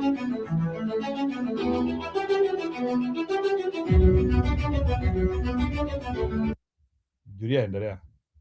Na they are busy telling us that hatuna idea. Na hatuna akili. Hatuna akili ya kupima pesa. Nakwambia Njiru that the only way tukishapata serikali mpya is to jail them, kuonyesha na example, to use them as an example kwamba if you ever do this again utakiona. So I hope a time is coming, Mungu atupatie maisha marefu, that we watch that in our lifetime, presidents going to jail because of crimes of corruption and crimes against humanity. Anyway, I also want to put an appeal. So please come on to subscribe. You can also take this few minutes, you subscribe us. It's always important. Jiro and Julia. Yeah. People should subscribe and whatever. Jiro and Julia, how under the sun would one explain such a thing? And I never even heard it being brought around by the mainstream medias and all that. How do you really explain that? You know, explain yangoje. What is that? You know, in inaandikwaje? How can yani in a country America, najua kuna vitu kama hizo za drug dealers, of course I see it in movies where ninaona ma boxes zinawekwa kwa ndege na ninaambiwa kina Escobar kina nani, of course ukaambiwa ni maneno ya drug dealing. Sasa Kenya ndio ukue unapima pesa na ratili, wewe umekuwa ukidu. What have you been doing? Surely. And you stand in front of people, unaanza hapana. I think Kenya is one of the most stupid country we have. It's ours, but I mean kwetu ndio tuna ujinga tu ile ajabu. Ama tukubali tu as a failed state, ni kama hizo akina Ecuador na huko kwingine tu. We have no difference. Because how do you explain that? And we pretend na tuna pretend at Kenya nchi mzuri. Why are these why are you not using the word pretend? I mean, unajua tu mimi nauliza humbly. Hiyo kitu kama hiyo ukisimama kupeana speech ama talk, unai-explain aje? Hii nasikianga akina Kalonzo akina Gachagua akisema watu wanabeba pesa na magunia, alafu inapita tu hivyo.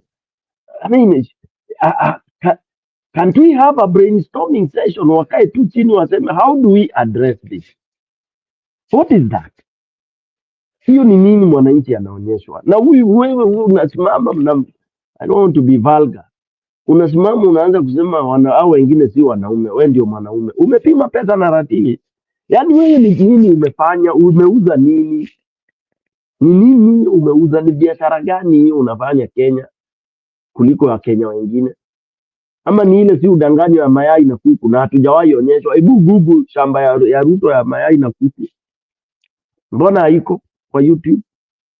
What I normally see there, naona tu kitu kidogo ya kawaida ya Wakenya. Na tuliambiwa na nani?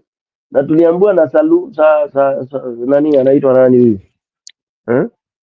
Sulubu alituambia when he was dealing with honey, we got to know what he was doing. Kwa hivyo hata mayai hiyo anasema na kuku hizo anasema labda ni money laundering ya kutoka anaziko Uganda and all that.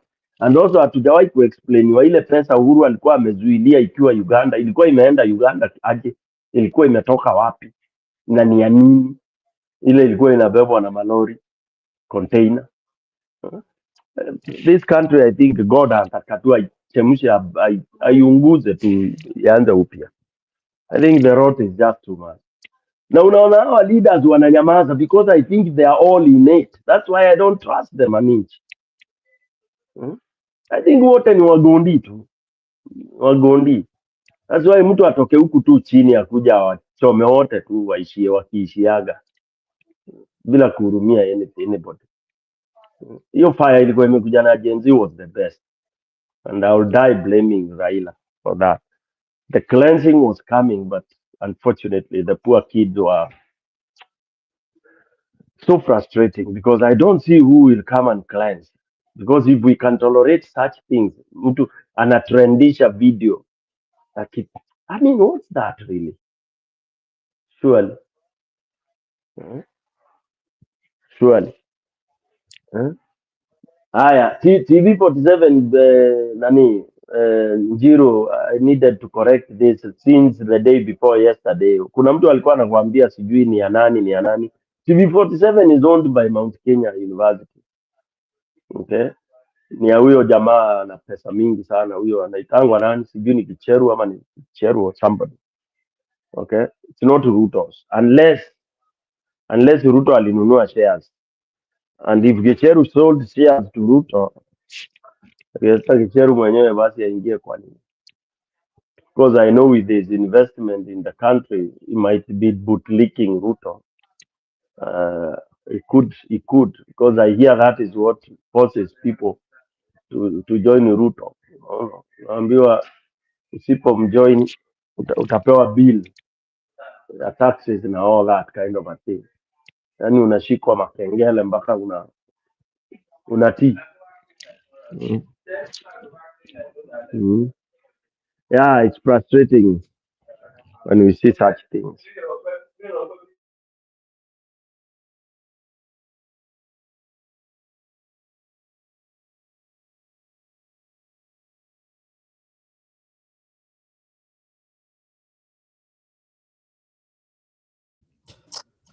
Okay. So Sudi feels, imagine we're in an era, we have someone, a thug like Sudi, and he gets away with all that trash he does, matusi, tribal insults, discrimination, threats to eliminate other tribes, na kile kimtu kinaitwa Kamket, Koech. Imagine, I just hope these people, time is coming, they'll go to jail. Mimi naomba in our time, in our lifetime, that somebody will put an end to all this rubbish and all this nonsense. And it should be that in kabila yetu inaonewa. Hata kama mtu wa kabila yako akishikwa awekwe ndani tu.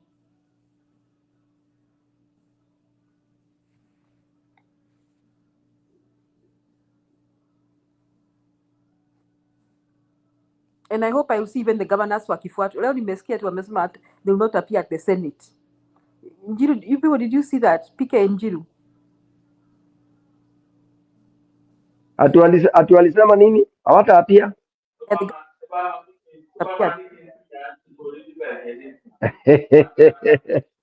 Wana defy? Wamesema hivyo, they resolved.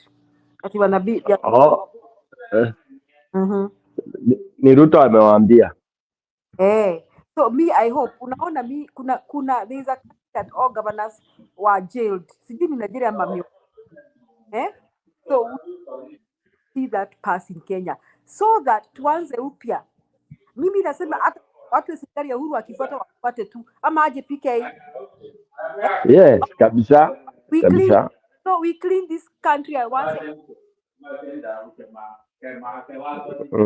I hope they will be candid and brave enough to do that.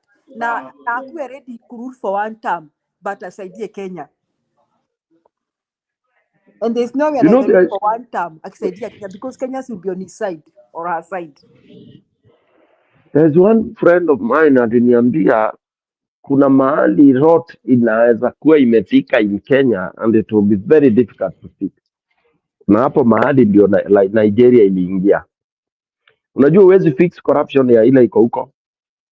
Unajuaga hivyo? Let me tell you. Nigerians are so corrupt that they don't think they can do anything right at a masomo. You know that? Yeah. And they steal exams and everyone like plagiarize stuff hata wenye wako hapa America. Nigerians Yeah. wameingiwa na hiyo kitu kwa damu yao.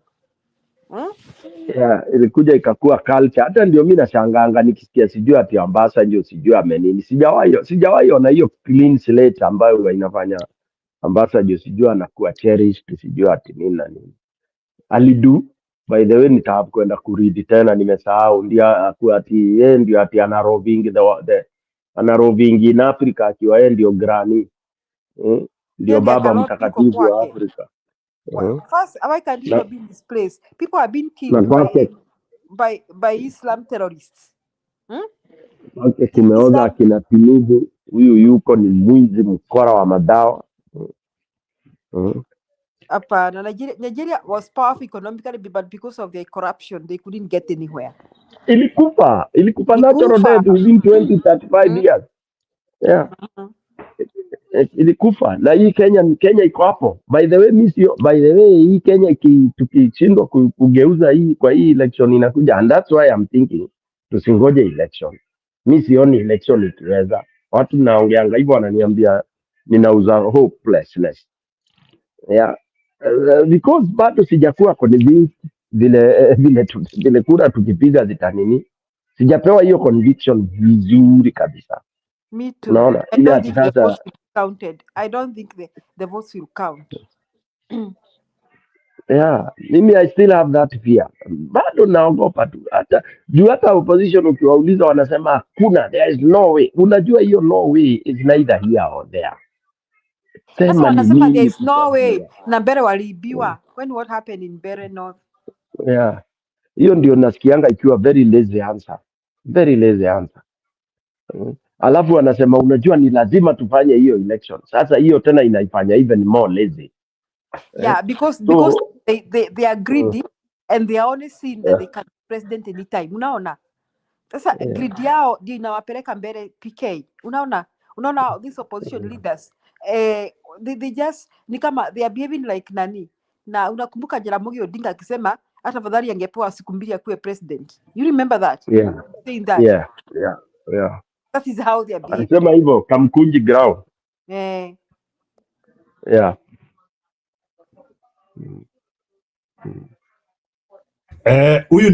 Huyu ni pastor wa father wa Embu jana. Stone PK nataka msikilize huyu father jana, alafu msikilize. Anaitwa Father Joseph. Anagonga Ruto mbaya sana. Tukisema hayo mtu anakasirika. Anasema hii mnaingilia serikali, hii mnaingilia. Tunaingilia namna gani na ni nyinyi mnataka tuseme hivyo? Kwa sababu unapatia mtu 200. Ukipatia mtu 200 umekula njia ya kuja kutoka pale kuja hapa Rami, umekula Rami, umekula maji, umekula masomo ya wanafunzi, umekula masomo ya watoto, umekula dawa za hospitali na 200 hiyo umepewa. Na nyota hiyo inapeanwa inakula kila kitu. Kwa sababu ni sisi tutalipa. Ni mkopo kutoka kwa World Bank. Ni wapi uliona umepewa mkopo wa World Bank unaanza kupeana bila kujali? Mwanahizi mmoja aliniambia, "Hiyo kwanza mimi nimepata na sitalipa ngo." Look at the way it is. Na watu wanasema we need to be there. Huu ni wakati wetu. Wakati ukifika, let us say things as they are. Tukisema hayo, huyo ni Father Embu kanisani jana. Can you react to that story PK?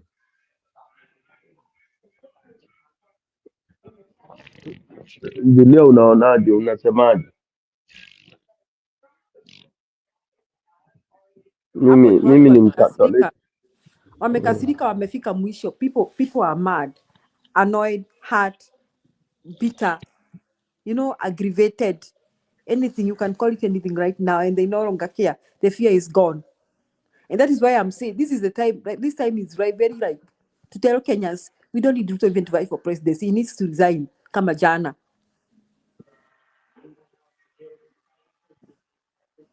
What was that girl saying? Ile slogan ile ilikuwa fear what? When we They lose our lose. fear, they lose their Yeah. power. I think that those are kind of slogans that should come back.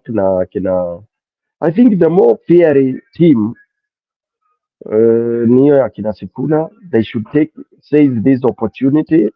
They should lead the revolution. They should actually wakuje kabisa sasa and I hope, I'm crying. I wish they join, because now if we procrastinate on this, ita deflate tu. Hii It's a momentum deflate to itakufa dunia. Ita that deflate. is why right now we don't need however much we feel Kalonzo can win presidency, he cannot win in this kind of an election. Okay? Right now we need a very aggressive person right now. Aggressive. Yani mtu mwenye haogopi, anasema kama ni mbaya ni mbaya. That is what Kasongo needs. Kasongo, in fact, we don't need to wait for the election. We just need to push this guy out to resign.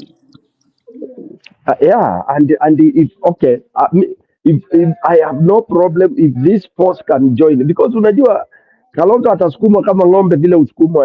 Ushaona nini? Ushaona punda ikiwa imebeba mzigo, the way saa ingine kwa mteremko ama unaisukuma ng'ombe imekataa kuingia deep. Nyinyi mlikuwa mnapeleka ukipenda ng'ombe deep. basi deep. Did you ever do that? Of course, I used to follow my tukifunga grandmother. shule Na zilikataanga, zilichapa, nakwambia zingia hapo by force zinajipata ndani ya hiyo deep. inaingia deep na inaogelea ikitokaga. Yeah, Alafu Kalonzo kuna sasa zingine zilikuwanga na wazimu. Sasa hizo za wazimu, they could fight the others and push them into the deep too. Yeah. It was very interesting. So Kalonzo needs that. Kalonzo awekwe kwa mnanda kama watu Aweke kwa watataka. mnanda cha lazima. Kwa hiyo mnanda sasa alafu wengine waanze kuchapwa wakiingiziwa huko ndani, atasukumwa akiwa huko mbele, ataingia kwa ndani tu na Unajua ukishaingizwa kwa mnamba lazima utoke because you don't want to stay there.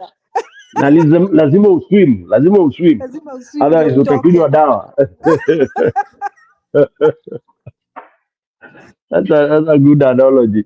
That is what I mean. I think for me, I wish these guys could listen to us, join Kenyans. Hii mgomo na nini wanasema akina Kalonzo na akina Gachagua walikuwa wamepatia nani wa change, kama vile baba alikuwa ana change. Kuna vitu zilikuwa positive na Raila alikuwa akishapeana nini, akiona ni weak point anaiongeza gia. Sasa hii wangeongeza gia sasa, waende conference nyingine waseme hata wacha hiyo maneno ya 16.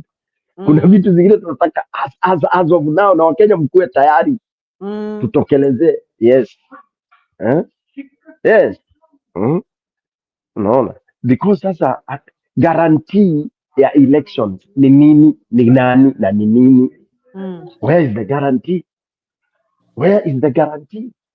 Guarantee is not telling us, oh, we are new, this, that, and you already stated that is a Ruto IBC, and also you stated about the IBC's mathematics, and that you want now to dilly-dally, alafu mwambie there is no time to procure. Comfort amewaambia, if it is a matter of having a system, I think we shall even lobby and have people charge us with a lot of discount, because we will lobby as diaspora to end to beg the way we beg to akina ma NGO na donors when we have outbreaks. To say we have a crisis, we have an outbreak about rigging election, and we fear that the country will perish if this election goes wrong. We write those proposals to Akina Ford and all those others, and they should come and help us. We should go desperate. The opposition should go desperate and say, we are desperate. Don't tell us we have a government. We have no government. These are things they should talk. Wacha tu watu waseme tulibeg nini na nani. Bora tubeg na tupate system ambayo itatusortia out hii maneno. Governance tutaendelea kutengeneza. Yeah. Other than sitting there at the IBC, it's a constitution mandate na nini. Constitution mandate my food. Hmm? We've been subjected to the worst that we have ever.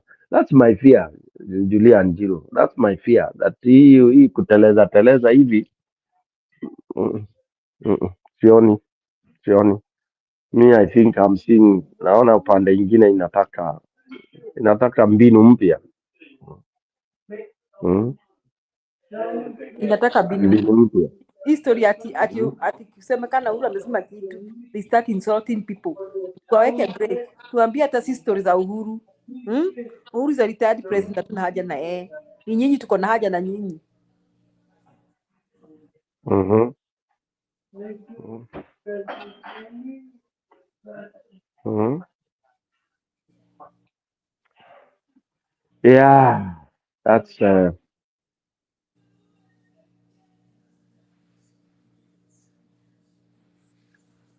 So Njiru, there is something you are supposed to play. Sijui nini kipa nani alikuwa anakuambia PK.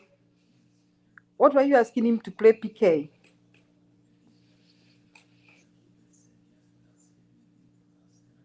Ama alishacheza clips zote?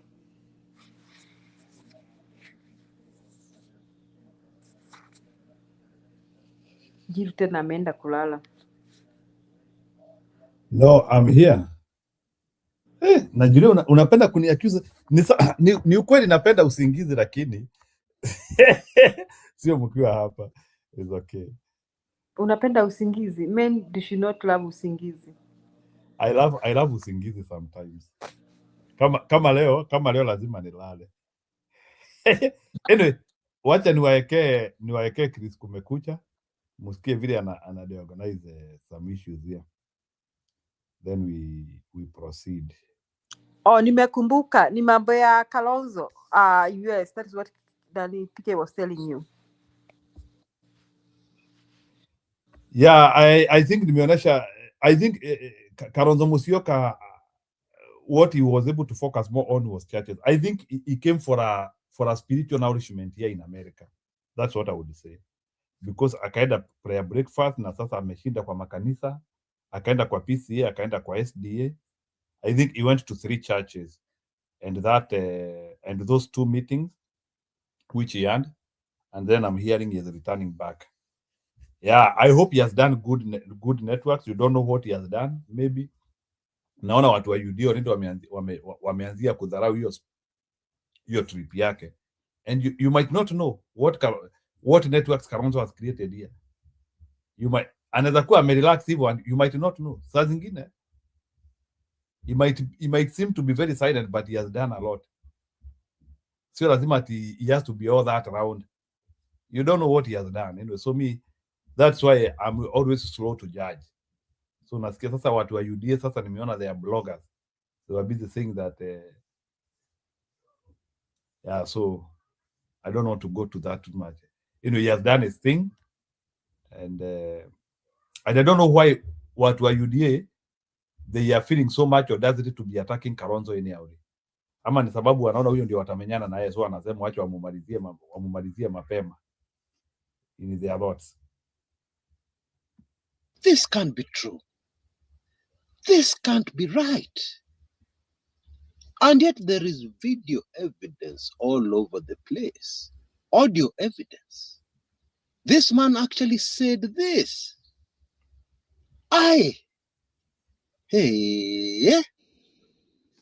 Even as I continue coming to terms and getting myself to believe it, former Deputy President Rigathi Gachagua said that he has evidence, video evidence of the head of state ordering amalizwe. Hey, now, if this was anybody else, if this was somebody like Gaucho or any of the other many political hecklers we have in Kenya these days, some of them up and coming, it would be very easy to dismiss this. But this is Rigathi Gachagua. He has many haters. He has also many people who love him. But both sides will agree that what Rigathi Gachagua says, the information he gives so far has always panned out 100%. And I challenge anybody in the comments area below to tell me even once, one incident where Gachagua said something that ended up not being true. Okay? But let me just give you a heads up. On my show today, not tomorrow, not another video, this one, you're going to discover something that is going to leave your ears ringing. Guaranteed. Okay? That, in my opinion, will shed a lot of light into this, crazy out of the park comment by Rigathi Gachagua. But that is not all you'll get from this information-packed show I've prepared for you today. Now, when you do something and people respond, what does it tell you? It tells you that what you have done has hit home. Imeuma, if I can use Kiswahili. Where is it currently in Kenyan politics that most of the developments, most of the things which are happening are just crazy? Hey, now, the government of the Republic of Kenya has given instructions to the government printers to halt, to stop, simamisha mara moja, the printing of a notice of change of the Azimio leadership. Now, supposedly, this is not true, but I'm sure this is how somebody was thinking. Supposedly, when you stop this printing, then it stops the process, because the process is supposed to go through a 14-day window before it becomes effective. Now, I know that is kizungu mingi to some of us, but relax. We'll break it down until it cannot be broken down anymore. So relax and enjoy yako yote. Okay? Now, I'm sure I don't have to spell it out, that when the government responds like this, it means that these changes within Azimio, imeharibu maneno, has an impact on the plan of the government, on the plan of the incumbent presidential candidate to be re-elected, in quotes, in the year 2027. Now, very quickly indeed, before we get down to it, I have some very good news for you. There is a sponsor who has come forward and done something that impacts you. And I emphasize you taking in this video. And it impacts you in a way that you'll start dancing. Okay? Maybe even traditional songs. Mwanamberi bayaye, mwanamberi. That kind of celebration. Stay with me and find out what has happened right here on this channel. Right. Let's get down to it. And let us start with the headlines. You know, in previous shows, sometimes I have found out when it's very late that I've left out something important. So to avoid that, we're going to have the headlines, and all of them must be covered. Headline number one in what we're going to cover just now. Where does Rigathi Gachagua get his information? Where? Headline number two. Doesn't Ruto have another strategy of dealing with Gachagua? Doesn't he? Other than this attacking of churches, goons here and there, doesn't he have another strategy? Headline number three. Video evidence of Ruto ordering. What exactly can that be? Are you telling me that somebody can have a video taken of the head of state doing and saying something. You ulisikia wapi? We're going to break that down. And then headline number 4, and the last one on this topic. What will happen next? Very quickly, on to the Azimio story. What can Azimio do? What can it really do to this Gaba, and especially to Ruto? This ancient thing that was supposed to have been buried with Baba, what can it do? Headline number 2, Azimio. What does this Ruto response tell us exactly? Yeah? What does it tell us that we must pay attention to? And then headline number 3, Azimio story.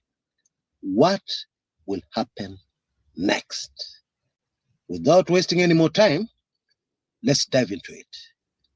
Where does Gachagua get his information? It is not good to respond to a question with a question. But today you'll allow me, because this is the quickest way of getting this message across. Bila kizungu mingi. And my counter question is, what is Rigathi Gachagua's key skill set, which has enabled him to rise from the day he was a humble student at the University of Nairobi, to DC, to somebody's personal assistant, to politician, to deputy president, to Mount Kenya, shida kubwa kwa serikali? What is this single, very key skill set of Rigathi Gachagua? The answer to that question will answer the question where Rigathi Gachagua gets his information. Very directly, very quickly. Bila kizungu mingi. When Rigiji was a student at the University of Nairobi, somebody recruited him as an informant. That is where it all started. Now, there's an extra piece of information I need to give you here, very important, so that we fully grasp what we're looking at here. Informants the world over operate the same, okay? And usually it is on a carrot stick approach. What do I mean? You're an informant, just imagine it. And you're meeting your handler to give them information, the latest information that you've gathered. Okay. Now, the response of your handler to what you tell them, will either please them, delight them, make them jump over the moon. Okay? Now, let's come to Kenya. Imagine this handler of yours is holding notes, pesa. And of course, it goes without saying, the number of notes which come out of his hand will depend on the quality of information you give them. And so you're a cash-strapped university student. You need cash. What do you think you're going to do? I'm sure you get it. And I'm sure you see where this man developed this skill set of gathering information. I believe there is also a very important clue in the way Bwana Gachagua used to dress up to the time after when he became Deputy President of the Republic of Kenya. This manner of dressing, very simply put, is designed to make you invisible. In fact, more than that, to make you something to ignore with the furniture in the room. And so when in this room and you want to say something sensitive, so you look around first and you see this student, Gachagua, and he's just dressed, not flashy, not attracting attention. Your brain completely ignores him. No naropokwa. Okay, let's move on quickly because I'm now sure you get it. And so now it makes perfect sense why immediately after university, Gachagua ended up as a DO, a district officer. Now, for the sake of younger Kenyans, during the Moi era at the University of Nairobi, politicians from Murema used to talk to university students. From Murema, what language do you think they were using? And so Bwana Gachagua must have done so well that he was put right inside the boiler room of Kenyan politics at that time as a DO, Nakuru. From the Jomo Kenyatta presidency to the Moi presidency, It all used to happen in Nakuru. Things that would change politics right across the country. So that is where this young university student was dumped, or rather appointed. I use the word dumped because I was thinking of somebody being thrown into the deep end of a swimming pool. And they are a rookie in swimming. Exactly what Rigathi Gachagua was. Ametoka to university jana. We alikuwa student. And now it also makes perfect sense why Rigathi Gachagua ended up as Uhuru Kenyatta's personal assistant. Recommended by guess who? Daniel Toroitich arap Moi. Why? Because of the wealth of information Bwana Gachagua had. Yeah, having spent all those years in Nakuru, gathering, collecting information that would be useful to politicians, apart from being crucial to the government of the day. I'm trying to move very quickly. So let's cut to the chase here. You have been doing this thing all your life. I mean, even if you're slow, and Gachagua is not slow, even if you're slow, you have been doing the same thing since your university days. Of course, you're going to be a guru by now. I'm sure that answers your question because you know which buttons to push, you know where to get information, you know where to set up in order to get that information, etc., etc. Quick quiz for you. If you want to gather information without getting caught, what is better, to get that information directly from this officer holding a certain key position in government, or to get it from his wife or his mpango wa kando, whichever of the two are his confidants? Which is better? Of course, the wife or the mpango wa kando. Now you can only know that if you've been in the business. Allow me to leave it there.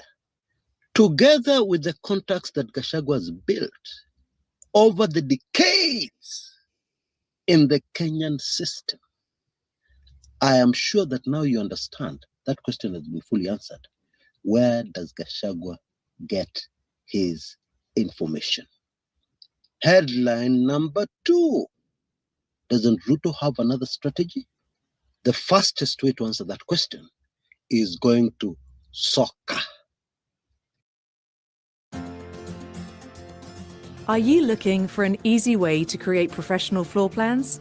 Or are you remodeling a home or want Man U versus Arsenal. Without mentioning names, you go into a game and everything starts going wrong. Your opponents are doing you a lot of damage. And the fans sitting watching that game, at some point are going to get very upset.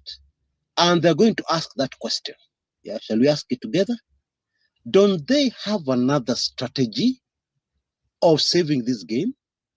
Now, is it that this team, which is supposed to have won, but is losing, is it that they don't have another strategy? Of course not. They have many, many strategies. But what is happening is that they're bang in the middle of the boiler room. They're under a lot of pressure. And in that kind of environment, switching to another strategy is impossible.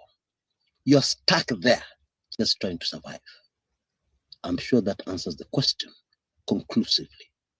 Headline number 3, video evidence of Ruto ordering. Hey, what does that even mean? Again, let's look for a shortcut in answering this very deep question. Yeah? And let's go into relationships or marriages to answer this one quickly. Okay? You've hired a private investigator to follow your wife because you suspect she's having an affair with another man. And that private investigator brings back video evidence. And that video evidence is not kinky stuff as you may be thinking. No, it is just very boring, long CCTV footage from a hotel. Okay, the reception area, 2 people coming in, their body language, CCTV footage from the lift, much more interesting, and then CCTV footage on the corridor leading up to our room. And remember, this video does not even have sound. Is that video evidence or is it not video evidence? I'm sure now we are together. Video evidence can mean anything. But the key thing here is that it is supposed to leave you with no doubt whatsoever on your mind about what happened. Yeah, that you do not see in the video. Okay? I'm sure you get it. Headline number 4. What will happen next? Quick answer: impossible to predict. However, we know that what is going to happen next is going to be explosive. Tena ile mbaya. And it also goes without saying that it is not going to be good for the government, because governments are expected to behave in a certain manner. Governments are supposed to be very responsible. Governments are the ones who are very important to you, whether you like it or not, because the decisions and the moves, and especially their character, will definitely affect you and your day-to-day life. Allow me to leave it there. I am confident I have fully answered that question in a few words. Headline number 1 on the Azimio story. What can Azimio do to Ruto? Simple, direct answer. It locks out completely President Ruto from the massive number of Azimio votes. How so? There are various political interests, political powers, political parties who are locked into the Azimio coalition that Ruto badly needs on his side. And the reason why they're locked, because surely leaving a coalition cannot be such a big deal. The reason why they're locked is because of the current political environment, atmosphere, and mood of the Kenyan voters. What that means is that we're dealing with politicians, and these politicians are preparing for the next general election. And they are very much aware of the fact that any move they make right now can either win them the election, whatever they do after this, or lose them that election, whatever they do after this. And in turn, what that means is that all these political forces will be very cautious, very slow in wanting to leave the Azimio coalition, because it is a matter of political survival. Because the timing, we're just about to go into a general election in the next 18 months, tops. And so for the Ruto presidential bid, Azimio is a nightmare that has come from nowhere at the very, very wrong time. And no wonder the government has responded in a very unorthodox, crude, uncouth, illegal manner of ordering the government press to stop, never to attempt to print, to publish the latest very significant changes within the Azimio leadership. And according to one of the brand new Azimio leaders, Karoli Omondi, this is of no consequence. Why? Because the law states that even if the government printers do not do their thing, as long as this notice has been published in a major newspaper in the country, the 14 days count is still in force. It still continues. So after 14 days, pop, those changes will take effect legally. You know, there is no doubt that the person behind this thing is a thinker. Walikaa chini, wakafikiria, how are we going to deal with this Ruto? And then the answer came, pop, Azimio, leadership change. A very small thing, but with huge, colossal consequences politically. What does this Ruto response tell us? That is headline number 2 on the Azimio drama. Well, simply put, it tells us that the Ruto presidential campaign is in panic mode.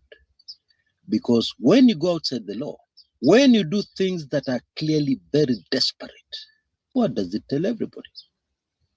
It tells everybody that you are desperate. And being desperate is not a good position for anybody to be in who is planning to win something. Being desperate, it is dangerous because it involves your emotions. And we all know that when your emotions kick in, that wonderful gadget between your ears, your brain, stops working. Okay? That is human nature.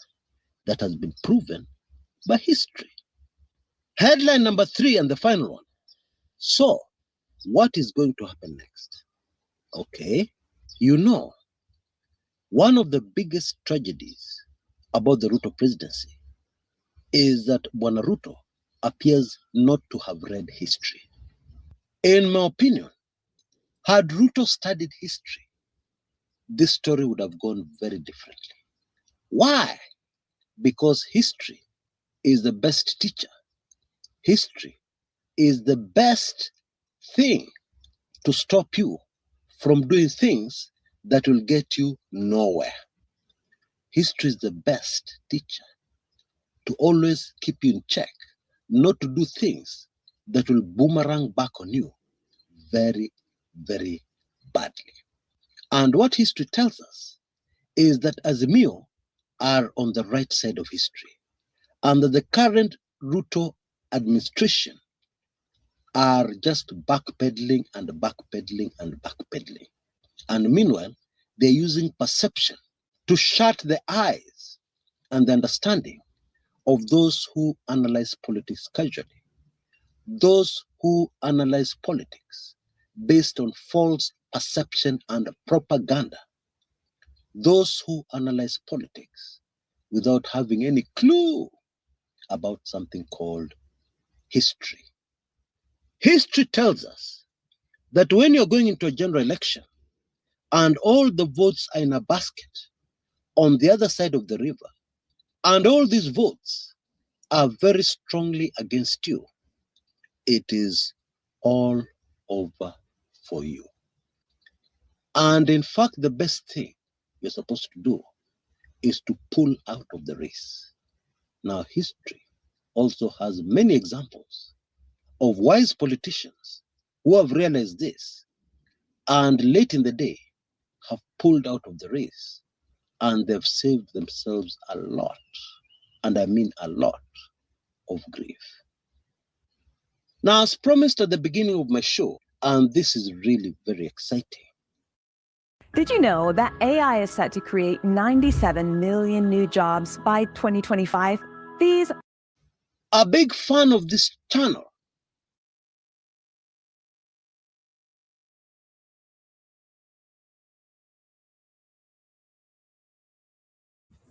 Kabla nipe David nafasi aongee. Oh, David ameenda. Julia, there is a video I want to play here. Uniambia kama huyu mama unamuelewa vile anasema.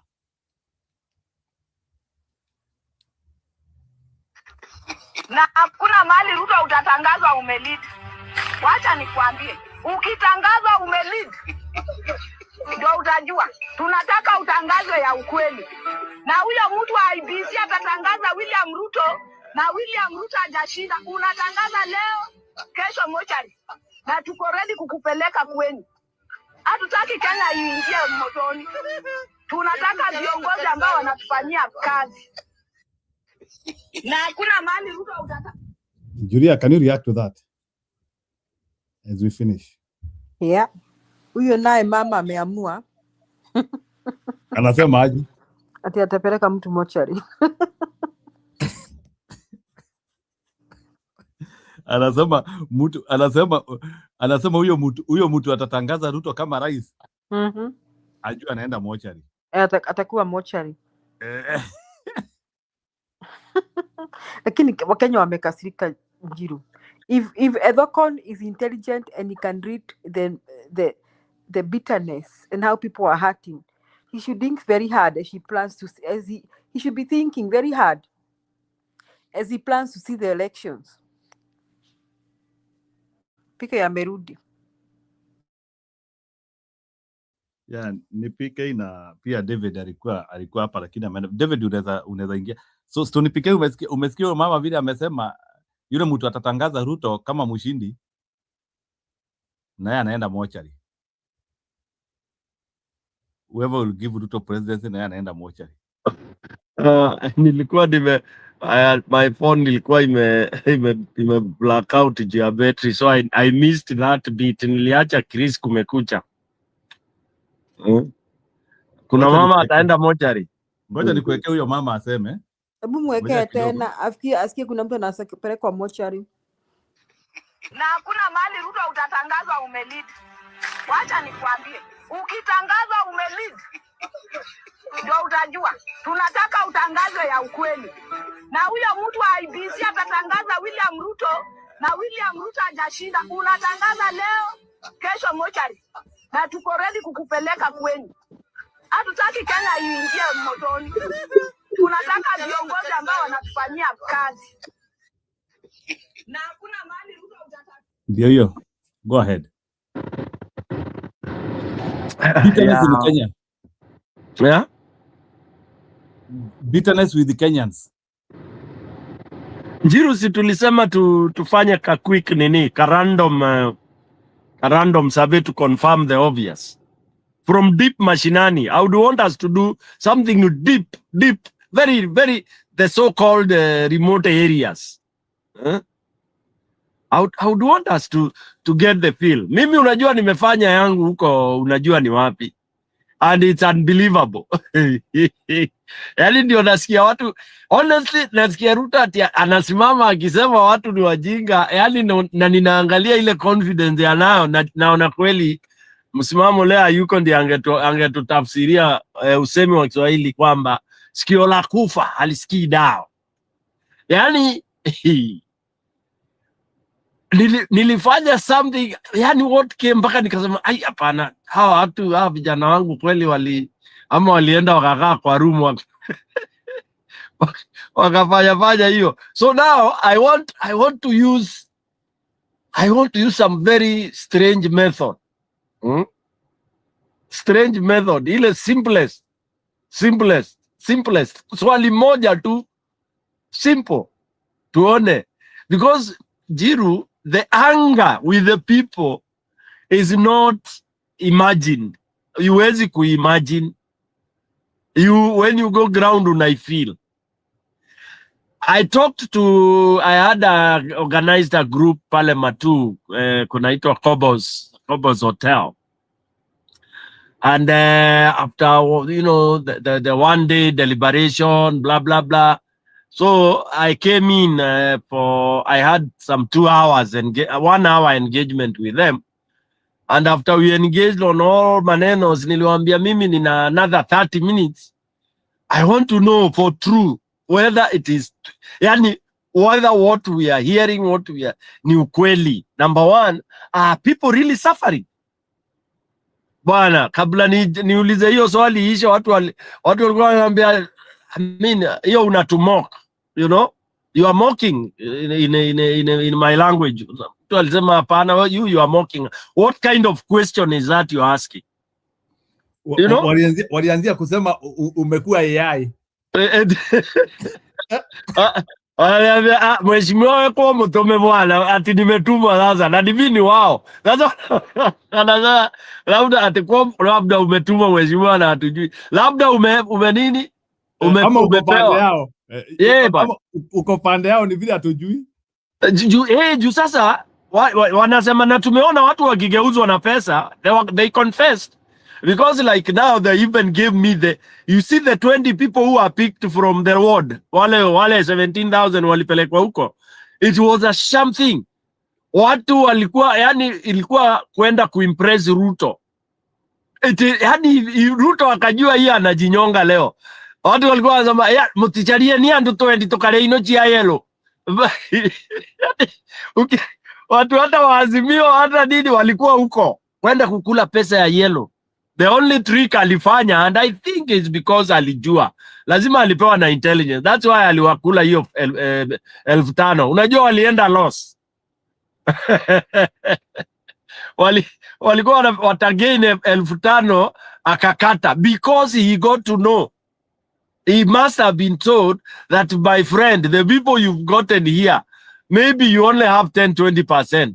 Ndio maloyalist au wako kwa position akina governor akina nani na nani, but in reality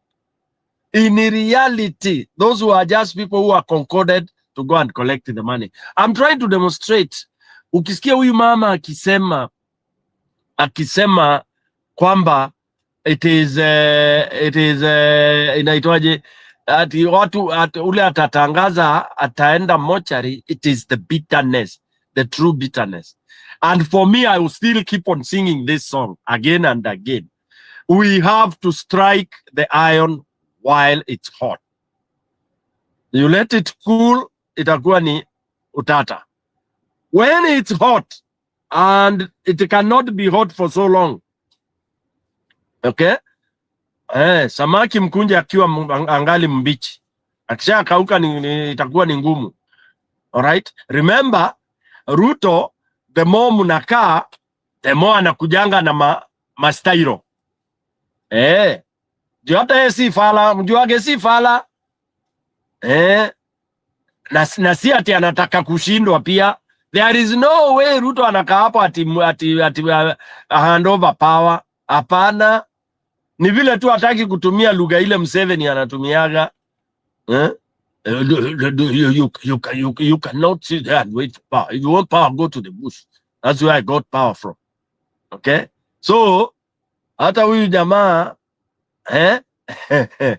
ni vile anataka kuambia watu, mimi niliiba kura. Kidogo Yes.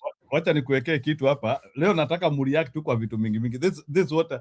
These are some of the things I'm trying to learn so that we can keep the dialogue going. Sasa even people who do predictions, sasa even prophets now, forget akina wall. So inaekea akina Julia wa kanisa. Kidogo. Na ile ya Uhuru, unajua huku Uhuru alipoproviwa ni fake, ili kuliendaje? Nitawekea, lakini nataka usikie huyu pastor.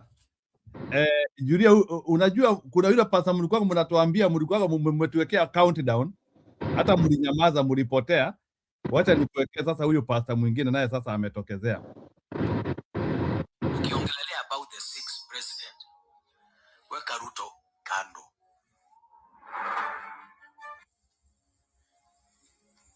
Weka Ruto kando. When we talk about the 6th president, put President Ruto aside. Amen. Nilisema hawa ambayo mnawaona wanapiga kelele, wanapambana. Unajua naona watu wako hivi.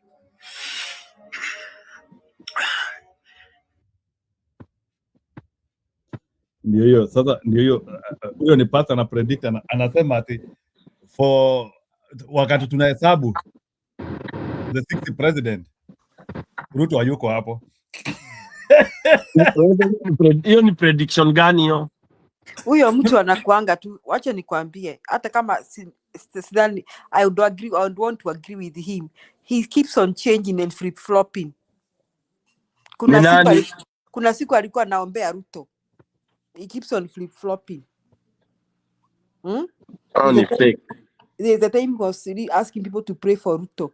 Sijui ameona, sijui youths wakikimbia wapi, sijui wakienda kutoa Ruto, sijui wakienda kufanya nini. Anasema ati muombe rais. He keeps on flip-flopping. I know that guy. Hata simsikizangi, by the way. Me nowadays, I stopped listening to all of them, including the one alikuwa anasema asije anatupatia siku ngapi. Njiru. Ni wagani? Me hata, by the way, I don't even also listen because I don't believe kama naitwa Toremo. Okay, so nipike and kidogo wacha niwaekee hii alafu sasa mreact vizuri sasa. Hii ni maneno ya streets, then you react to it in wholesome. William Ruto achague Kindiki, achague Wanga, 2027 William Ruto anaenda nyumbani. So wacha kutuambia stories zenye hazifanyiki. Wacha aweke deputy wa 8, lakini the best thing for Kenyans, William Ruto has to go home. Those are street people talking. Arando, huyu ni mtu tu aliulizwa pale kwa street. Unaonaje story? So story pekee unaenda kuuliza watu ati wakoaji, huyo ni mtu, that's a random person from the street anaulizwa, anasema hata yeye ndiye anapeana story, hata aweke Kindiki, aweke Wanga, jamaa anaenda home. It was a random question from the street. Go ahead.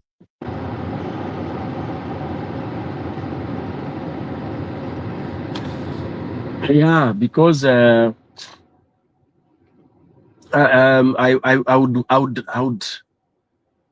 would imagine. I know, where was Gachagua today? You know, there's something I'm really looking for. Where is the warrior? Gachagua the warrior.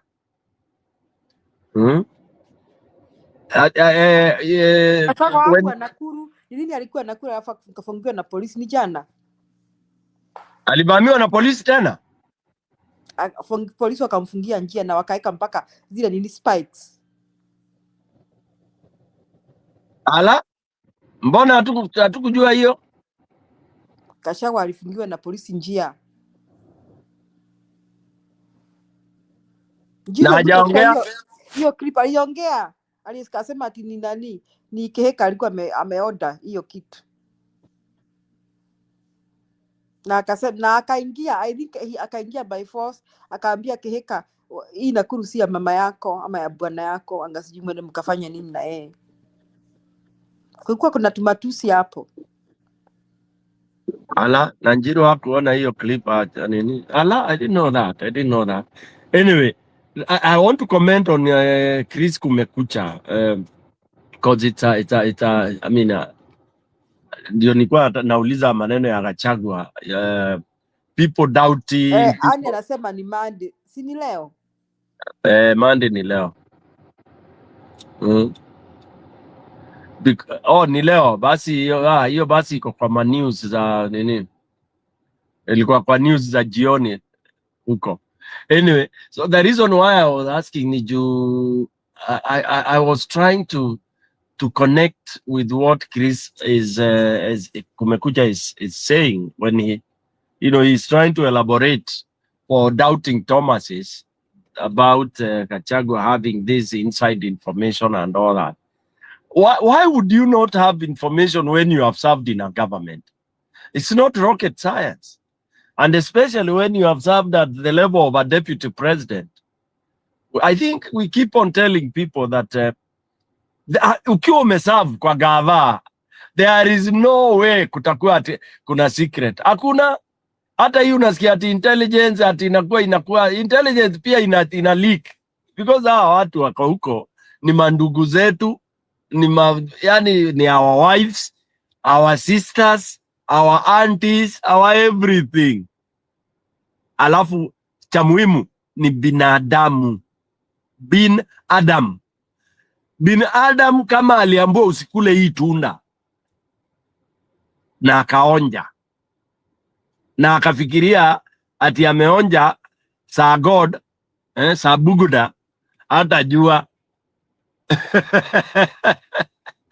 ni gani hiyo unasema ati story series za country ati hatu hata jua zote. So Gachagua and all others, I don't think ati unaweza kuwa kuna kitu inaendelea alafu hawajui. You know, even these things ati utaenda utablock mtu huku na huko, anajua, they know, but they just decide to go ndio ifanyike because it adds mileage. You understand? And of course, because you don't also want to counter it with violence, because hiyo ndio mtego unawekewa. Uambiwe unapigana na serikali and all that. Yeah, that's why they are playing cool, playing safe. You know, you go there, you are blocked, you struggle, but you don't react and all that. Otherwise, people would be able to react. Watu wanaweza kukataa na kutoa hizo spikes hizo hapo. What will you do? What is the worst that you will do to a mob kubwa? You see a big mob coming, utafanya nini? Yeah, maybe you just do like what they did kwa Gen Z. But do you think they will do that for the second time? I don't think so. And that's why for me, I've been saying, Hii hasira, it's boiling. Na itakuwa ni kama ile kitu inaitangwa kwa zile nini zinapikanga, zinaitangwa nini, boiler. You know, when imeboil ile pressure cooker ile. I tend to think what is boiling in the country, I'm not amused. I am not. Na watu wameongea wakasema, yes, somebody is fueling it. Somebody is daring Kenyans. Yeah. Somebody is daring Kenyans with opulence. Na hiyo wizi wa pesa. Somebody going on TV saying this is working when people on the ground it's not working. When people on the ground watoto waendi shule. Like now kuna hiyo narrative imeletwa ya fake schools. I'm trying to touch all this together. The one you played, the clip you played, that report. Why is it coming out now? That then, and if it's coming out now, what have they done to those schools and those ghost students and the monies? Who collected the monies? Did they list? All this is annoying Kenyans. You are saying this when you have Kenyans nyumbani. Sasa unaonyesha ati NEMIS ilionyesha watu fake ndio useme hiyo figure inasemekana, you want to bury it there. Come on. Can do a better job than that. Si tunasoma ikiwa kwa bahasha. Tunasemanga hivyo kikwetu. Tumathoma memba ashari marua. Whatever that is, iko kwa bahasha na tunaisoma vile umeandika. So hii ya Ruto tunasoma ikiwa kwa bahasha ba. Back to you, Njiru. Nataka kuwauliza maswali because both Houston, PK and Julia, you have been in this front for quite a long time. You have witnessed Moi campaign, you have witnessed the Kibaki campaign, you have witnessed Uhuru campaign. In the history of time, I want us now, you know, today I want us to do this comparative analysis. In the history of time, have you ever seen Mutu ambaye he has used everything and still people are not gravitating to them? In the history of time.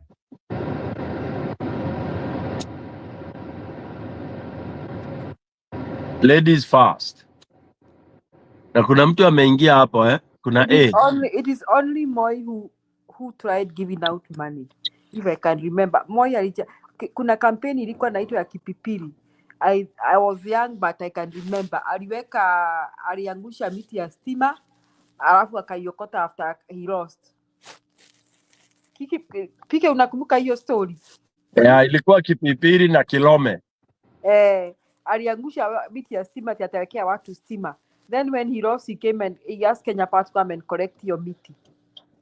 So Moi tried. The others did not use that kind of money. It is Ruto who is doing that. Ruto has used money everywhere and everywhere. And he believes, he trusts his money. His money is his little God. Unaona. Now he's going to try and do everything to buy his re-election.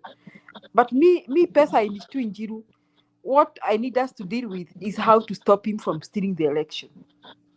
Because pesa, he's using the money to create a perception that yanapendwa. Otherwise, his intention is not to get genuinely elected. His intention is to steal the election. That's what I think. Iko hapo. Anaitwa ama anaitwa nani Njiru huyo? Karibisha.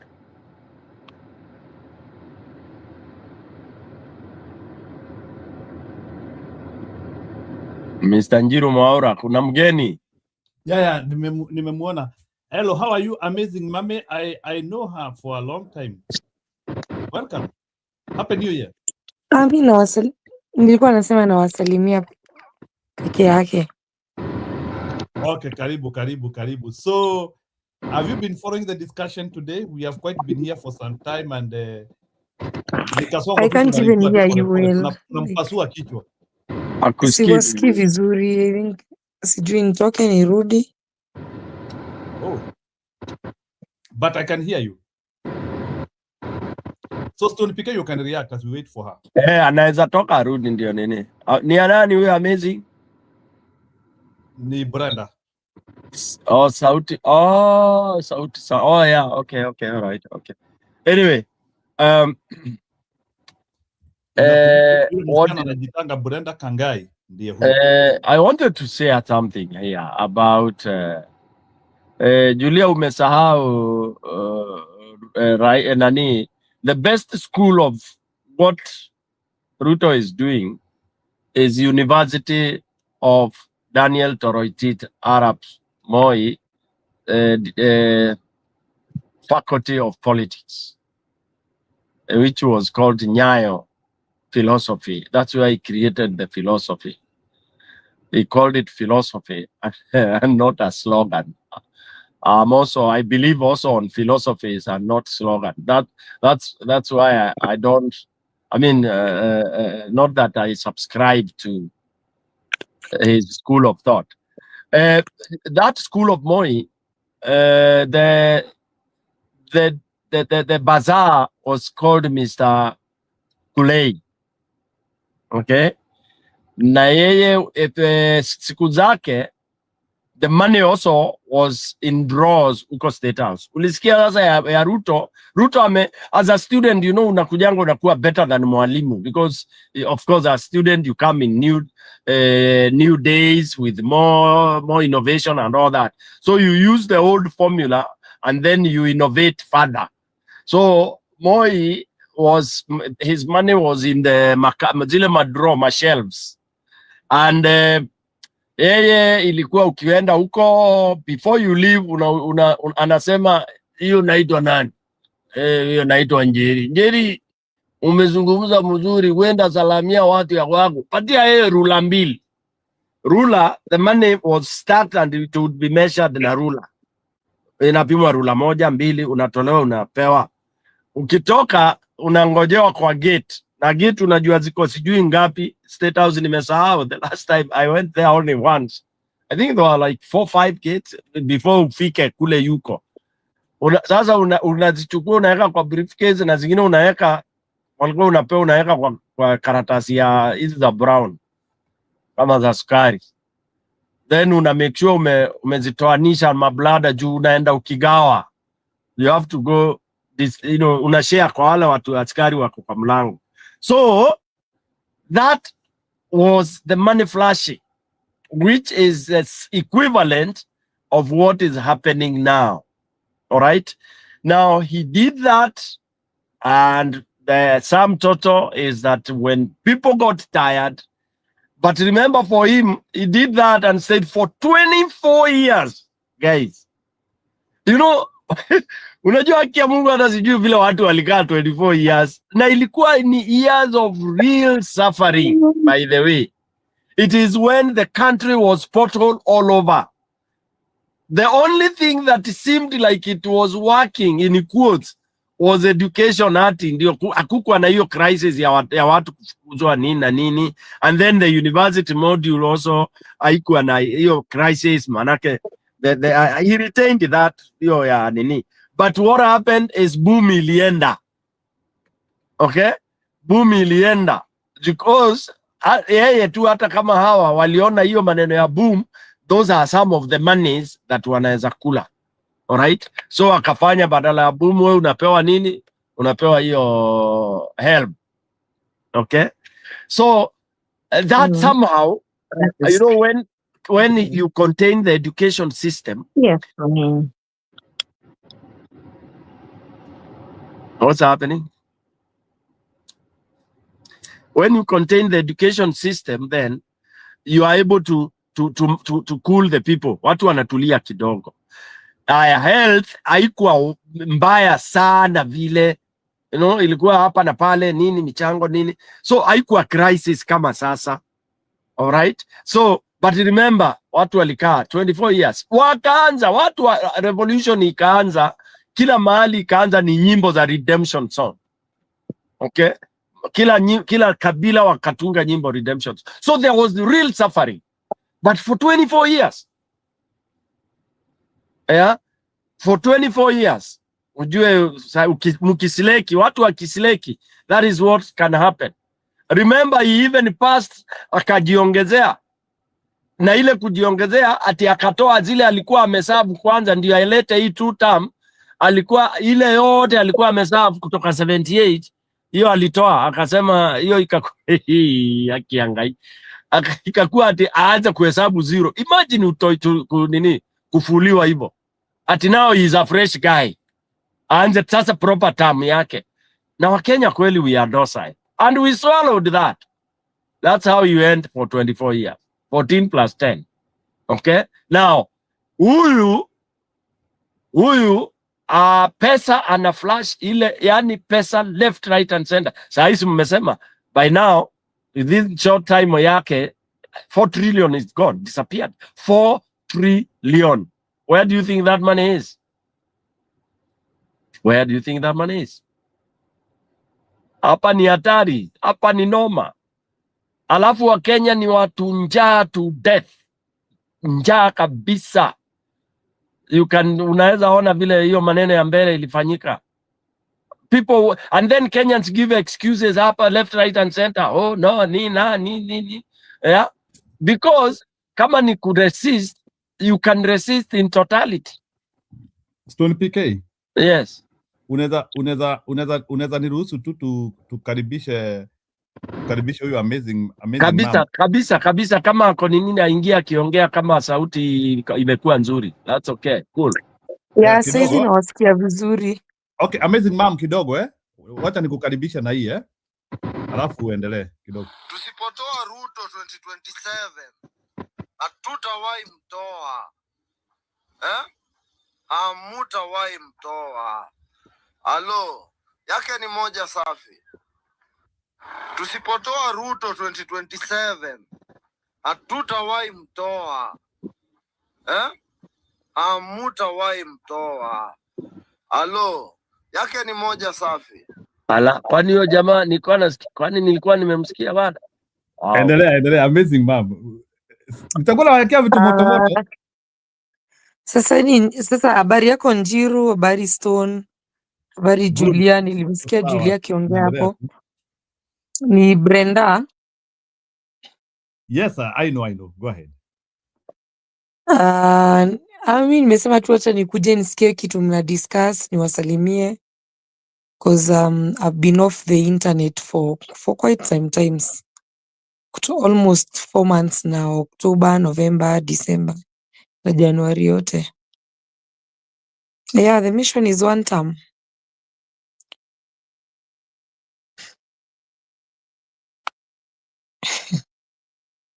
You are too conclusive. Umemaliza hivyo, hebu tuambie in your cycles what is happening. Umesikia watu wanakula pesa na watapiga ama wanatakaje? Hiyo pesa ya Ruto. You know me na nyota. Mimi Stone itakuwa honest. Itakuwa very honest. I think ni Stone amesema Wakenya wako njaa. Si njaa. There is something kama mimi youth mwenye alikuwa kwa ground from 2040, niliingia siasa 2016 immediately vile nimaliza form 4 2014. So 2015 I registered as a member of ODM and there are things that I've learned na Kenyan politics. Kuna vitu nimesoma zenye zimekuwa zikisaidia sana na ni kama saizi zinaenda zikimalizika. You see, as much as Baba messed us before he passed away kujoin Ruto, there is a way ODM used to make sure that the youths were vocal in ODM. And those are the people who used to give people morale. Unajua pia wananchi they act on morale. So unajua pia wewe Njiru na kina Stone ndo uende kazi, kuna ile motivation ama morale yenye inakumotivate ufanye. So the youths siti wako njaa, wanarak hiyo morale. Utapata youth wengi wenye walikuwa wana oppose the government, wengi wao either wamenyamaza ama wengine washanunuliwa na government. So hakuna watu wengi wa online wa real mobilization. And then ukipata watu wanafanya real mobilization online ni watu wako washachukua tribal angle. So inakuwa very hard for them to convince the entire Kenya that this is right and this is wrong, cause unakuja na huyu ni mtu wetu, this is our kingpin, mwingine saizi unaona wanafaitia Oburu. So a youth who is fighting for Oburu or even Babu Owino or even my party leader Rigathi Gachagua as a kingpin haezi convince the entire Kenya that this is the right direction. So unapata most youths who are doing those things generally, like general politics, most of them were bought by the government and some of them are quiet and silent. Not that ati Wakenya wako njaa, no. It is only that the people work on morale.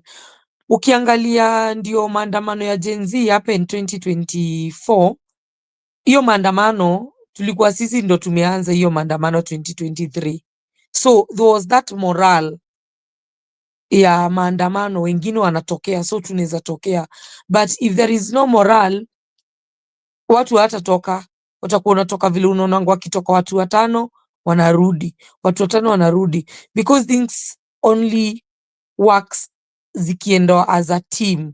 Na kwa hiyo team lazima kukuwe na watu wana start, kukuwe na watu wanaeka moral wengine.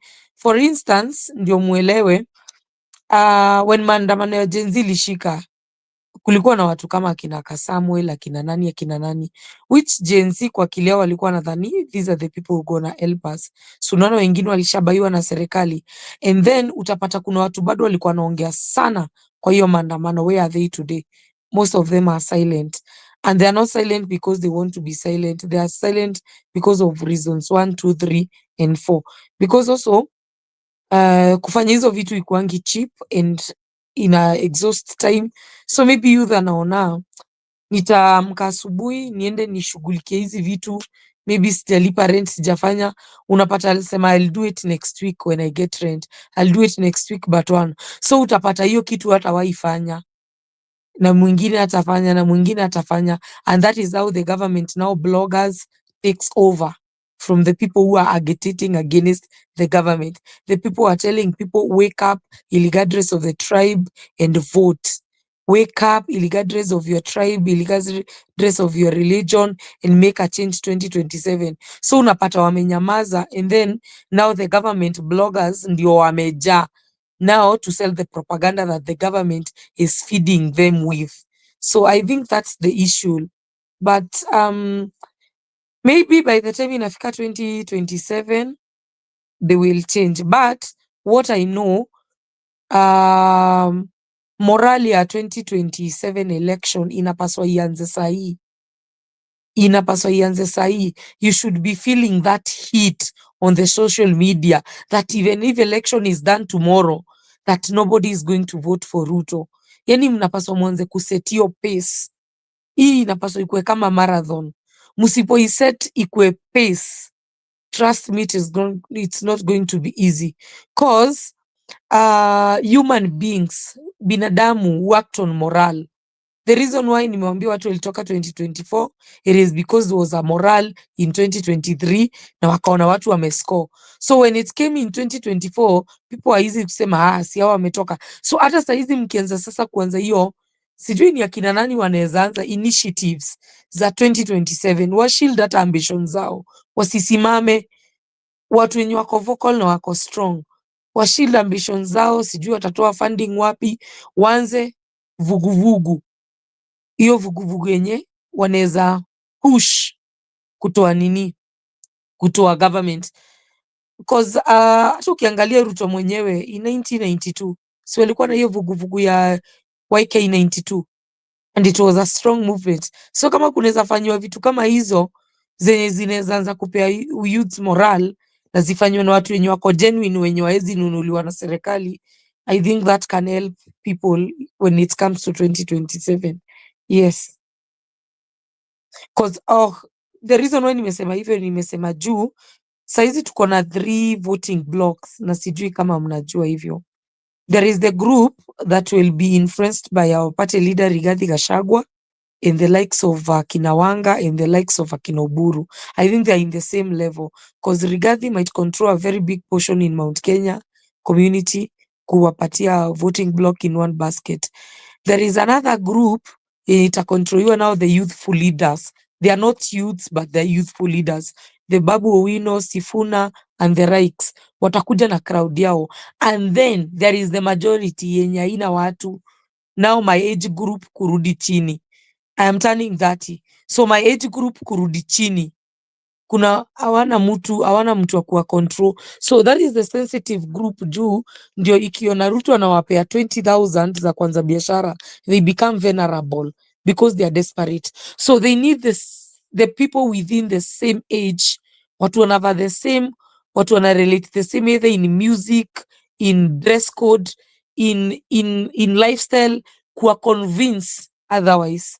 But this group cannot be convinced by any of our senior leaders. They cannot. I can tell you my generation, mimi at least, mi unajua mi niko kwa mpaka ya millennials na Gen Z. At least sisi tuko na millennial kidogo, tunasikizanga wazazi. But my younger sisters, trust me, hawa hatafuata advice ya anyone. Those ones, they will eat the money and even they will not get out to vote. So we still have a lot of work. I will not give false hopes. We have a lot of work to convince the youths to come out, register as voters, and make sure that they vote, and they vote for the right leaders, from MCAs, members of parliament, women representatives, senators, governors, all the way to the president. Yes, and that's my take.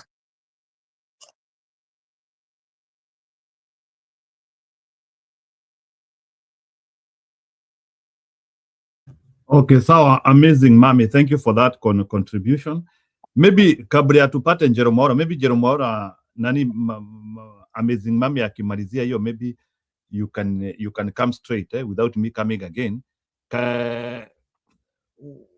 Mambo yako ulifikisha wapi? I left you with a very big sensitization. Ama uli relax. There are some things you are doing. Maybe you can also take this time to update us. There were some things which you are trying to do underground.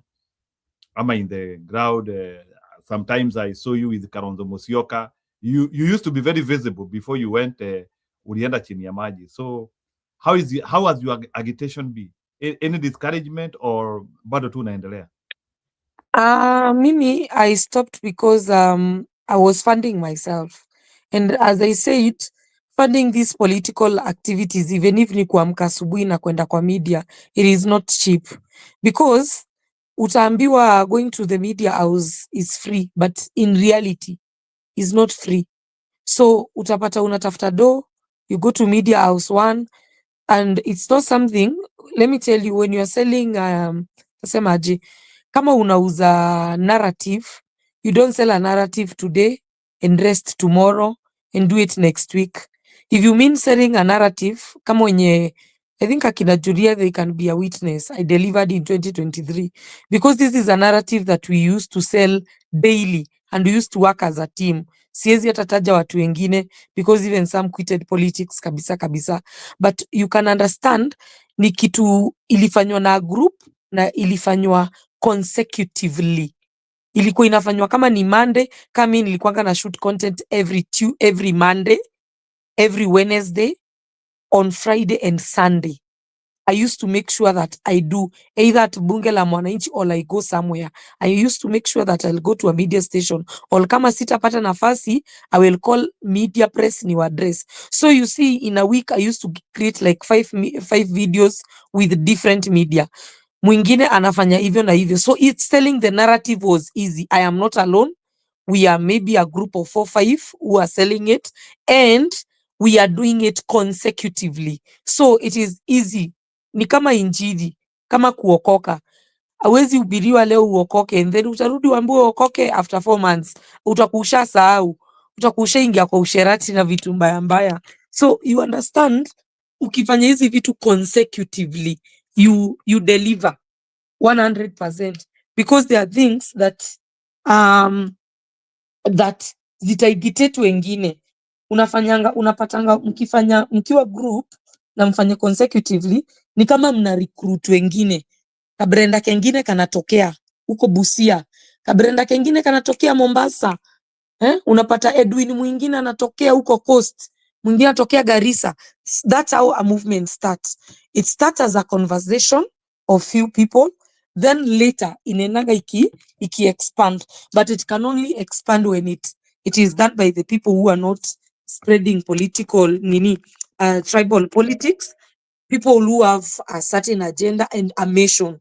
Kama ni voter kuambia youths were registered as voters. There are so many things that you can do and make and create tension nationally. But these are not things that unaweza fanya leo kama una serious security ama una people to protect you, because they are dangerous. Kasongo does not spare anyone. For instance, let me ask you, if I get myself nitoke saizi, I mobilize maybe vijana 20 as security, and we go to Kawangware market and we storm without government notice, and we do serious mobilization of voters. We record as many videos as we can with medias. Upost leo na uende another market and another market kesho, utapata nationally so many youths wameanza kufanya hivyo at their market centers, because ni kitu wameona ikifanywa, so wengine wanakaa mingine kama kucopy paste. Na good example ni unaona kitu yenye Morala alianza kufanya, kwenda kwa building anasema hii building iko hivi na hivi. How many Kenyans have copied it? A lot, because it was started. Morala was well funded by the way, kama mkuwa mnajua, but alifanya consecutively na akarecruit wengine, so that tunapata hata mtu anasema wacha nipige haka ka ofisi tuliambiwa kalijengwa na 20 million, tuonyeshe wa Kenya ni kamsingi tu kalikorogewa. So ni kitu tu ina need ianzo. It's a conversation that needs to be started by serious youths, people who are ready to liberate their country, and people maybe wenye watashikwa mkono for political protection. Because even the political parties zenye tuko, we are not 100% sure if they will protect us politically if we get arrested. Unaweza toka huko nje uanze kucampaign, uanze kupiga nini. Sasa hizo umemobilize to resources, umeambia watu hebu nichangieni hii na hii, upate unashikwa and nobody is there to stand with you. You find yourself spending so many months in court without anybody's help. So si kazi rahisi. It's not an easy thing. I think as times goes by, Kenyans watajua tu vile watafanya, because the youth gap hiyo ya 30 below my age now and below, hey. Hawa watu kuwa convince watoke waende wakapige kura ni ngumu, because honestly me I talk to most of them, hata kasijakuwa kwa social media. I'm in almost 300 WhatsApp groups in Nairobi, and when you ask these people they tell you mi hata hiyo siku nitalala, sitaenda kuchaguana. Unapata, let me say, juzi Omanga alionekana na Rigathi Gachagua. I was also to vie for Nairobi women rep, but I don't think that I'll be doing it all. I am not 100% sure. If you go to the real youths and ask them, so if she comes with this party and that's the only option we have as DCP, wanakwambia ni heri nilale kwa nyumba. Mimi hakuna mwanamke hapo mwenye ananibamba mwenye nezenda kuchagua, kuna mwenye amenini. They will tell you a better vote for the physically disabled girl, our able girls Asige. Alichangwaje Asige, because she has been at least in Senate doing something. But uta understand si kupenda kwao, it is that even the solutions that a political party gives, they are not favorable to the youth. Na ukisema vitu kama hizo maybe zinaweza leta shida na wao. So even when the political parties wanapea youth wanapea na hizi seats, watadetermine sana kama wata attract youths kwa kuvote. If the youths will not be there, trust me these people will not wake. Kama youth hata kuwa naona ule MCA mwenye anaenda kuchagua ni youth mwenzake, trust me they will not, because they feel that these recycled leaders, regardless of the party, they have messed the country. That is what they feel, and that's the bitter truth, and that is what is on the ground. Na ni kitu saa huwezi ongea sana hata ukienda kwa rallies, because it will not sit well with leaders. And then kuna hii kitu ya great migration. Utaona watu wakitoka UDA wengi wakikuja vyama zingine, Wiper, DCP, ile ya huko Western DAPK nini, utaona watu wakitoka UDA wakikuja huko. But you realize the same leaders when watakuwa na migrate, they're the people who never even appeared kwa maandamano. They're the people who never spoke anything kwa maandamano. And then now you tell the youths that huyo mtu amepewa ticket waamke wamchague. It will be very hard. That's why I'm telling you, isi kazi ya mtu moja. It's a joint work for both political parties who are in opposition. the youths who are willing to volunteer for their country, and the people also who are not able to get out, but they are willing to support the people who are going out and make these campaigns. That is what I can say. Si kazi ya mtu moja, it's teamwork from political parties, from well-wishers, from the youths, wote washikane. Kutoa Ruto is not a walk in park. It's something that we really need to strategize, because he's a thief. Mnaweza tapiga hizo kura na ibe, mpate hiyo siku amezima light, but mkiona mmeagitate na kuna joto kama ile ya 2024 ataogopa. Do you think tukienda kuchaguana na ile heat yenye ilikuwa 2024, do you think Ruto will make a mistake? Mnadhani Ruto ata make a mistake ya kunini ya kuiba kura? No. But tukienda kuchaguana na hii pace tuko nayo saizi yenye imetulia, it will not be good on us. So I think there should be pacekeepers. Kama vile marathon unaonanga akina Eliud wakikimbia, kuna wenye wana keep pace. I think kuna paswa kuwa na kitu kama hiyo. Yes, na muangalie siasa za Raila Odinga mingi zilikuanga na pacekeepers. Kulikuwa na sisi wenye hatukuwa tunajulikana, but we were doing a lot of work, a lot. And I can tell you, even before mnijue, we really did a lot of work for Raila, especially in 2017. I remember mimi nilikuwa kwa group yenye ilikuwa na brother ya Kindiki, anaitwa Isaiah Kindiki, and I can tell you, hey, hiyo election vile ilikuwa nullified, trust me, we did 100% groundwork. Haikuwa joke, haikuwa kazi mchezo.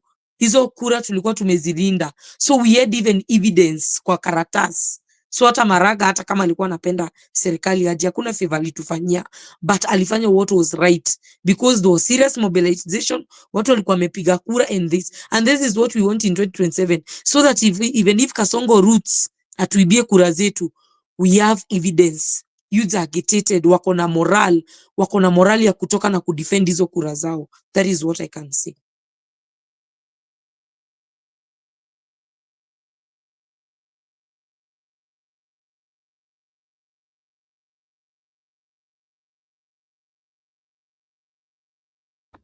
Jerome Aura, chukulia. Habari zenu kazi. Vile nitasema, nimefurahia kuona, sitaki kusema jina yake, wale walikuwa wamepiga huko Uganda, ule red ballot. Sitaamini jinsi wanafuata Ruto. Sauli nimemuona amerudi, na alikuwa asakuwa anaorganiza jinsi ile kitambulisho. Kwa hivyo huyo namuamini sana. Wale walikuwa wameteswa hata huko nyumbani, walikuwa wamedaptiwa, ametokea na akasema kwanza wanakuja kwa celebration ya jinsi waliuawa. Kwa hivyo ilikuwa na shida, wameenda watoke kwa Uganda. Kwa hivyo ana-organize jinsi sikuwa nafikiria anafanya hivyo, na wanafanya haya tena. Utaona Ruto State House wamestakiwa Ruto kulete hao watu wa UDA kwa State House. Sasa Ruto kweli anatumia akili hiyo. Place is very sensitive. Lete kila mtu pale, hiyo ni siri ya nini ya serikali. Ni pale president anakaa anafungulia kila mtu, anajua siri zote. Kwa hivyo any president unaweza kuwa you are not safe. Kwa hivyo kuko mtu nimeona ameenda kotini kwa kumstaki, anapeleka UDA kuselebrate pale. Hiyo sio pahali ya UDA kuenda pale kusema hehe tuko yellow. Kwa hivyo Kasongo msijali, hata wini na ameenda, kila mtu analia pale, msikuje kuchanganyikiwa. Tumeangalia kila kitu, na huyu Dennis, na nimewaambia mara mingi, Dennis ana saa ya kuibia. Sasa ana na hata hiyo mashini inapandilishwa. Kwa hivyo hiyo pesa tena anapea vijana ati wafanye business. Nani yako na pesa huko ya kununua business yoyote, hata wakiweka business whatever? Nani yako na pesa? Hiyo ni kuharibu. Msaona president gani yako na pesa, anapewa pesa atengeneze nini nchi, anaenda kupeana huko juu campaign? Hiyo ni ujinga. Na hiyo PhD anasema ako nayo. Sasa angefungua kama factory, koko imefungwa, afungue kama vile alikuwa anatuambia atafanya leather sijui nini, hii skin ya ng'ombe ataifanya factory. Angefungua hiyo na vijana wafanye kazi. Saizi wameanza kusema sitalipa. Sasa wanajua pale imetoka. Sasa sisi wananchi ndio watalipa hiyo mkopo ya World Bank. Na hiyo pesa yote yameharibu. Si hata ageenda alipe hospitali yote, hiyo yote imeibiwa. Ama university, ama afungue masomo yote. Baada ya kufanya vile anafanya kijana. Kijana hata mfuata. Na niko na evidence. Gen Z watafuata huyu mtu. Walikuwa wanafikiria ati Gen Z wamesahau. Wale watu wameuawa. Hajasahau, hata sijui kama mtu atasahau hiyo. Na ule mtu anafuata Ruto sahi kusema ati tuta huwa ana akili. Wafikiria watoto na wengine tujui wako wapi. Walikuwa Kimani Waisongo walikuwa wamesema within 1 year wataforget.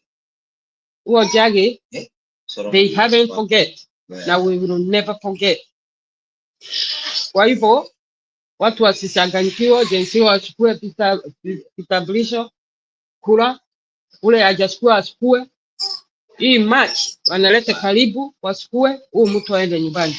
Tena nikaona kabla sijamaliza, huyu center wa ODM ndio anaitwaje, huyu anaongeleza magavana wakikuja pale. Nimemwona tu jana. Anasema walikuwa karibu watoe Ruto impeachment after Gachagua.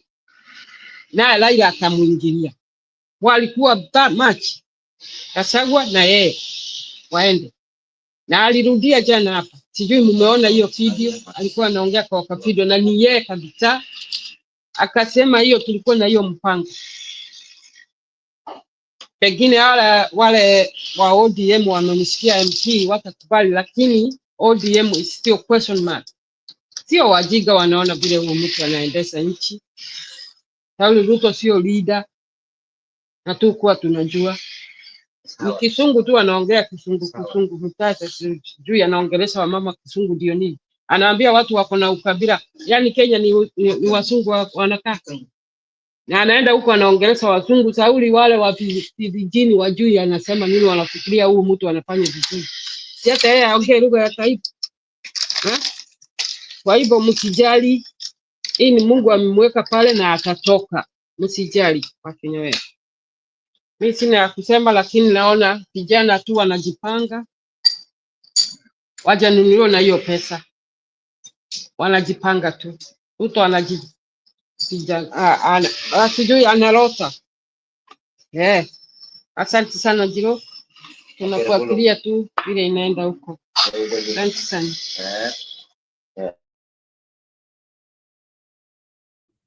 Haya ni sawa. Thank you sana mama. Sijui kama ujaona Kalonzo Marekani, ujareact about Kalonzo in Marekani.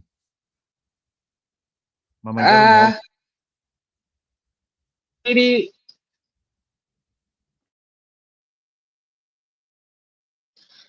Nilijaribu kufungua nisikie vile anasema ikakataa, sijui ni nini. Nilikuwa najaribu nisikie vile alikuwa anaongea, simu yangu hii kufungua. Sasa sijui alikuwa anasema nini. Na ni nini imempeleka huko. Ameenda tu kuongelesha watu wake. You're so great, beautiful. Ni sawa. So gamoy. Ni sawa tu atokee kwanza. Unajuanga Kalonzo hakuna tabu sana sauli ya bibi mgonjwa. Miaka hiyo yote. Kuna wangoja tu tuseme, lakini sitaki kusikia mtu anasema Ruto ako na chance. Hata kidogo. Na unaona tumekomesa. Unaona Gachagua heading Nakuru soon. Kwa hivyo mambo tu ni sawa. Kitu kingine nitaongeza hapa. nimeona kwa hii vitu wanaleta kwa Inoro. Huyu amechaguliwa wa GP wa Jubilee, anaitwa GP, anaitwa huyu kafupi kametoka Mlango. Ameacha fitina zake, amewachiwa na Kioni. Waachane, hakuna no one perfect, only Jesus. Awache kusema wakati Ruto anasimama anaitana wajinga na kutumia watoto tear gas. Kwa nini wako complain hiyo? Kwa hiyo Inoro pale. Sijui kanaitwaje kaka mtu kafupi kamepewa deputy sijui ni nani sijui ya Jubilee sijui kanaitwaje. Kwanza siasa ati watu wanatukanana kwa kanisa. Kwanza aongee maneno ya watoto kutupia tear gas. Utaki kujua wanatukanana. Siasembe hata huo Ruto anapeana pesa na kuita watu wajinga, wana akili. Anafikiri ni yeye mwanaume wote ako na akili Kenya mzima. Sasa mtu amezaliwa 1967 ako na akili gani? Anafikiria watu wamekufa wako huko walipigania hiyo nchi, anaharibu. Na kudanganya watu walipigania hiyo nchi. Wamekufa sasa wote. Na hiyo uongo yake. Hata tafadhali ya danganya Gen Z, lakini sio Maumau. Huo amelaniwa na hakuna kitu Ruto atajaribu Kenya ifanyike. Amelaniwa kabisa na watu. Amewadanganya ya kutosha. Akiwa amedanganya bibi ya Kimathi. Huyo hata serenda huyo. Hiyo tu ndio nitasema. Kuko maneno iko saa zingine inatuuma Sauli. Anajifanya anajua sana lakini kudanganya watu kama hao sio vizuri. Hata akubuki pale wako wanateseka tu huko na yeye anaharibu pesa kwenda tu na kupeana sijui nini ujinga ya boso na mchere. Yaani amemwambia Mount Kenya wanataka mchere na boso tujui imeweko nini. Mkumbuke nyinyi wa Kenya kwanza wajiko wakumbuke karibu wauawe huko Kikuyu. Huko nimetoka. Chakula ilikuwa imewekwa sumu. Hiyo chakula anakibiria wajui iko nini. Nitasema hata mimi hivyo kama wajiko wa Mohe. Hiyo chakula mjui ni nini. Watu wanakufa huko north. Apeane huko. Sio kujiuza na chakula ya ujinga. Kwa nini Mount Kenya peke yake? Ati Kiambu, Murang'a, Nyeri. Why? Kwa hivyo tuchunge sana. Mtu ako na watu hizo area nimesema aambie waache kurokota hiyo chakula. Wajui imeweko nini. Yauli Ruto ni mjinga. Nilisema ni mbaya kuliko Saitani mpacheka hapa. Anajali pesa tu. Lakini hii damu itamrudia. Na ajue tunalia tu. Roho zetu sijapona. Watoto ya wenyewe vile amefanya. Anyway. Wacha ni asubuhi hapa sitaki kuasirika na Ruto. Wacha nisikize nini. Asante sana Njiro.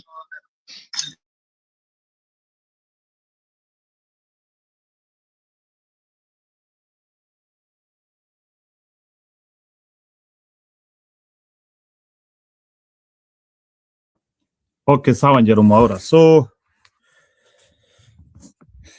I can see another entrance. Acha nione. Oh, amazing mami tena. Okay. So let me start with the Juria. Juria, could you react to what amazing mami amesema? I think that's a new injection ametuletea hapa. What do you think about a whole assessment? Sababu kuna mambo amesema. Amesema that okay, ameongea maneno ya youth, how we have 3 different groups of people. Wale wakina Gachagua, wale wakina Sifuna, those groups, and then amesema kuna these youngsters who are still at home, wako na IDs. I think what we need is civic education kabisa. Tukue na plan ya civic education because these are our children and they are not like children we can't still control. Kuna vile wanatuheshimu. So I think we need to get the parents on board, the older generation on board, and a lot of them lack information about where we are coming from and where we need to go. In fact, they need some civics learning. Unajua civics story, where are we coming from? Tumetoka wapi na tunatakana kuelekea wapi? So they don't know the difference. PK analyzed very well about the days of Moi and how Moi came in and really could have messed education, but he didn't really mess it. He tried because alitoa ile boom. Universities used to get boom. University education was free. Then akatoa akaweka HELB, but still hata kama Moi did that, we can remember those when you wanataka kwenda university they went. I think I was one of those that were affected by those changes. Mimi nilipata kama Moi ametoa hiyo free food na ametoa boom ameweka HELB. I think I was the very first groups that were affected. But still, we were able to access university education because, I can remember, the first semester, tulipewa hiyo boom, lakini there was no free food, but the food was subsidized. The second academic year, we were given HELB, now full HELB. And I think, I remember I had 21,000 shillings cash kwa KCB nimewekewa, which I was able to pay, my hostels. Hostel ilikuwa 2,700 per semester. So it means that is 5,400.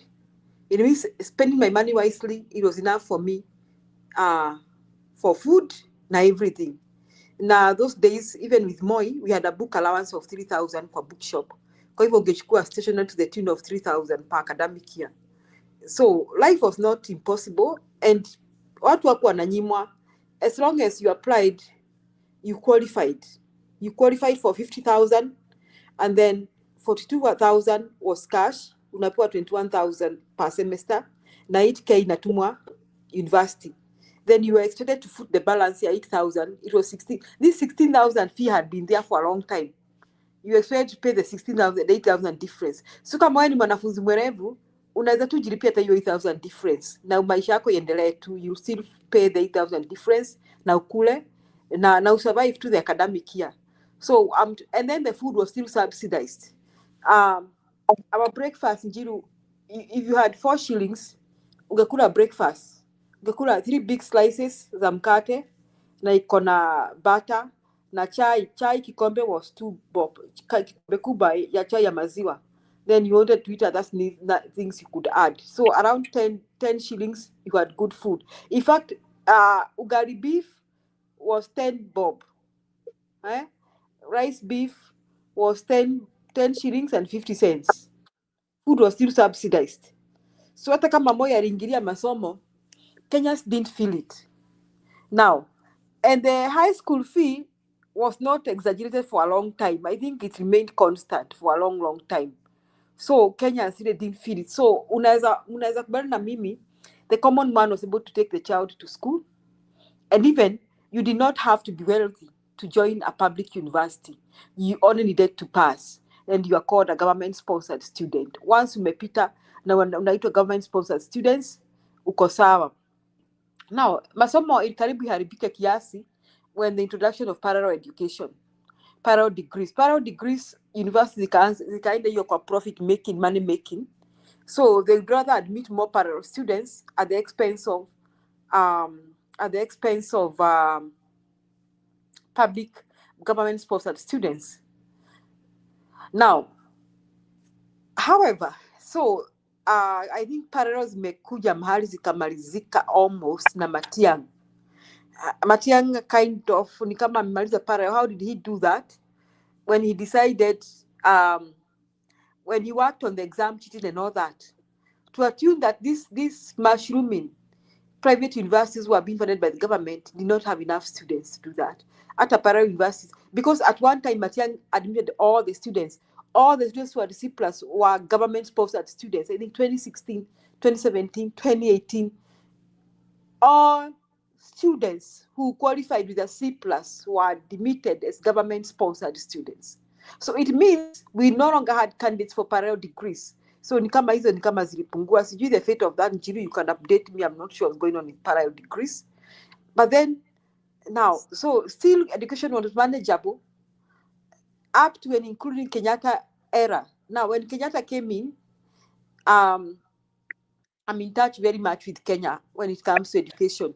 I'm aware that the government was financing education to the tune of paying teachers, buying stationery kwamba kuna shule, mimi nilijua shule za kawaida za serikali wanafunzi wanapewa notebook ama exercise, wanaziita exercise book.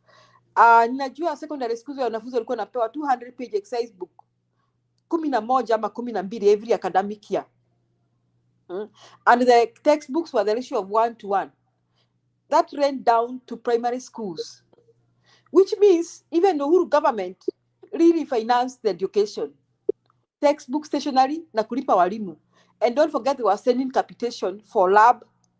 Capitation huwa inatumwa kulipa things for lab equipment, lab needs, and sometimes also to pay some support staff. The government pays, I think, every school, big schools are allowed to have 25 members of support staff, and the government pays some of the support staff. Now, the government also, the government pays like the bazaar, I think, and so those big schools. I know a school where the bazaar was being paid by the government, na school nurse. So Kenya haijakuwa vibaya sana mpaka gava inalipa mpaka na huyo nurse akuangi just a school nurse, anakuanga a qualified clinical officer, kwa hivyo employed through the government. So sio tu ati ni kitu kidogo, ati ni mtu ametafutwa tu huko. Then the rest of the capitation is used to finance other expenses kama maybe supplies the shule, supplies the lab, vitu kama hizo, and maybe paying some of the support staff kama cooks and all that. So why do parents pay money? Parents pay money, especially in boarding schools, because of boarding facilities, chakula na malazi. That is the only time parents pay, that's the only reason why parents are supposed to pay money. So somehow the Kenyan parent has been able to manage, because at one time Matiang'i and Uhuru put a cap.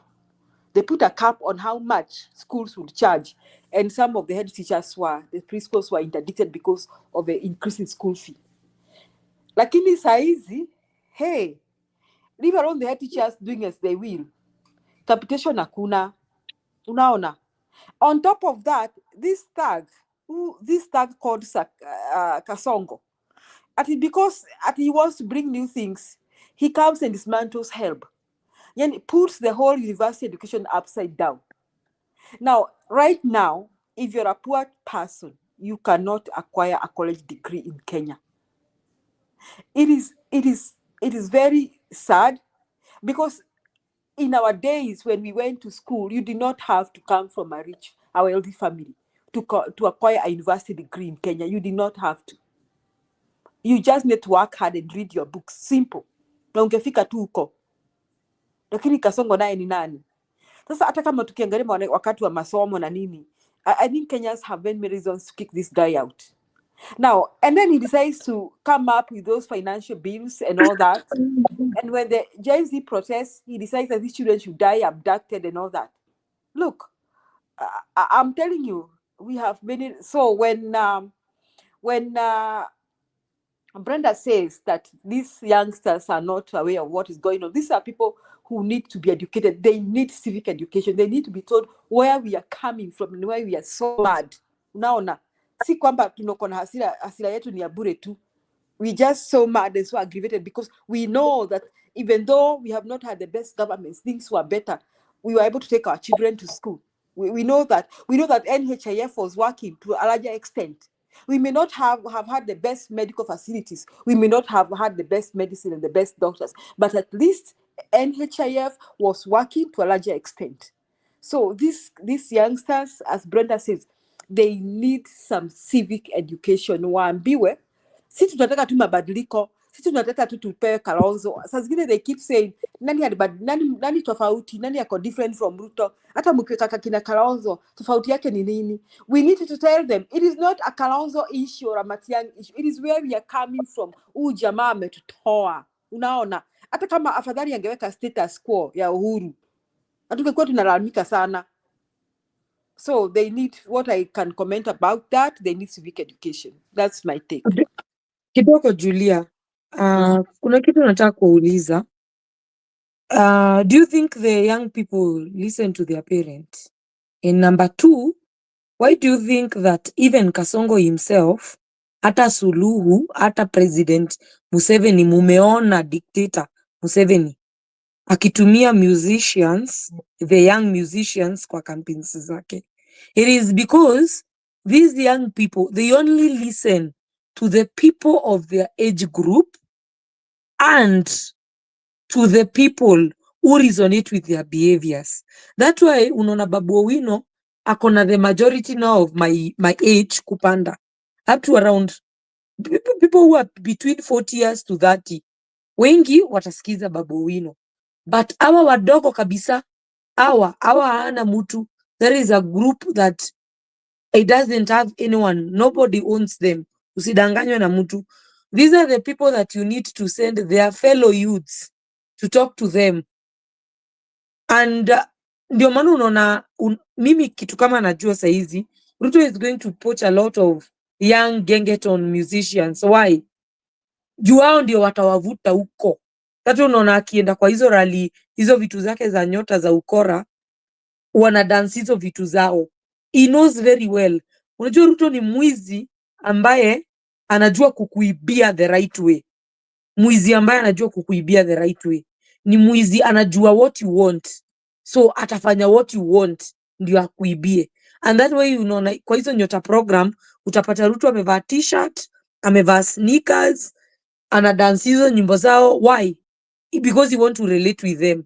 Kwao hawataona ni mwizi, wataona ni kama ni mtu anatusaidia. Cause mtu wa ghetto 20,000 for me is ukinipea 20,000 nitaona unani bribe. Lakini kwa mtu wa ghetto, mtu mwenye anaishi kwa nyumba ya 3,000, 2,000, ukimpea 20,000 youth ako 20 years na ako huko majengo ndani, ataona ni kama umemuokolea. Ataona nini? So unless atumiwe youth mwenzake amwambie no, it is not like this way. Hii nyota program ni pesa ya World Bank, imekopwa na utalipa. Number 2, arudi ambiwe hata kama hutailipa from your pocket, sabuni itapandishwa ifike 400 ndio ukatwe. Ambiwe hivi na hivi. Ambiwe sasa tukichukua hii nyota ya pesa ya nyota, you should not vote this person because of this and this and this. And these people, they can only be told by people within their age group, people who are like them, who listen the same music and who have the same characters. Tutabia tunafanana. Otherwise, they will not listen to anyone. That one unaona tukiwaambia like somebody like Kalonzo akona good integrity, wao hawaamini because they have not been there. They are my younger sisters and my younger brother. And that is why we need to recruit a lot of youths. Waende ground, wafanye civic education. Vitu za internet hazitasaidia. Why? Because tunafanya siasa kwa internet, Ruto ako ground. So we must be knowing the kind of thug we are dealing with.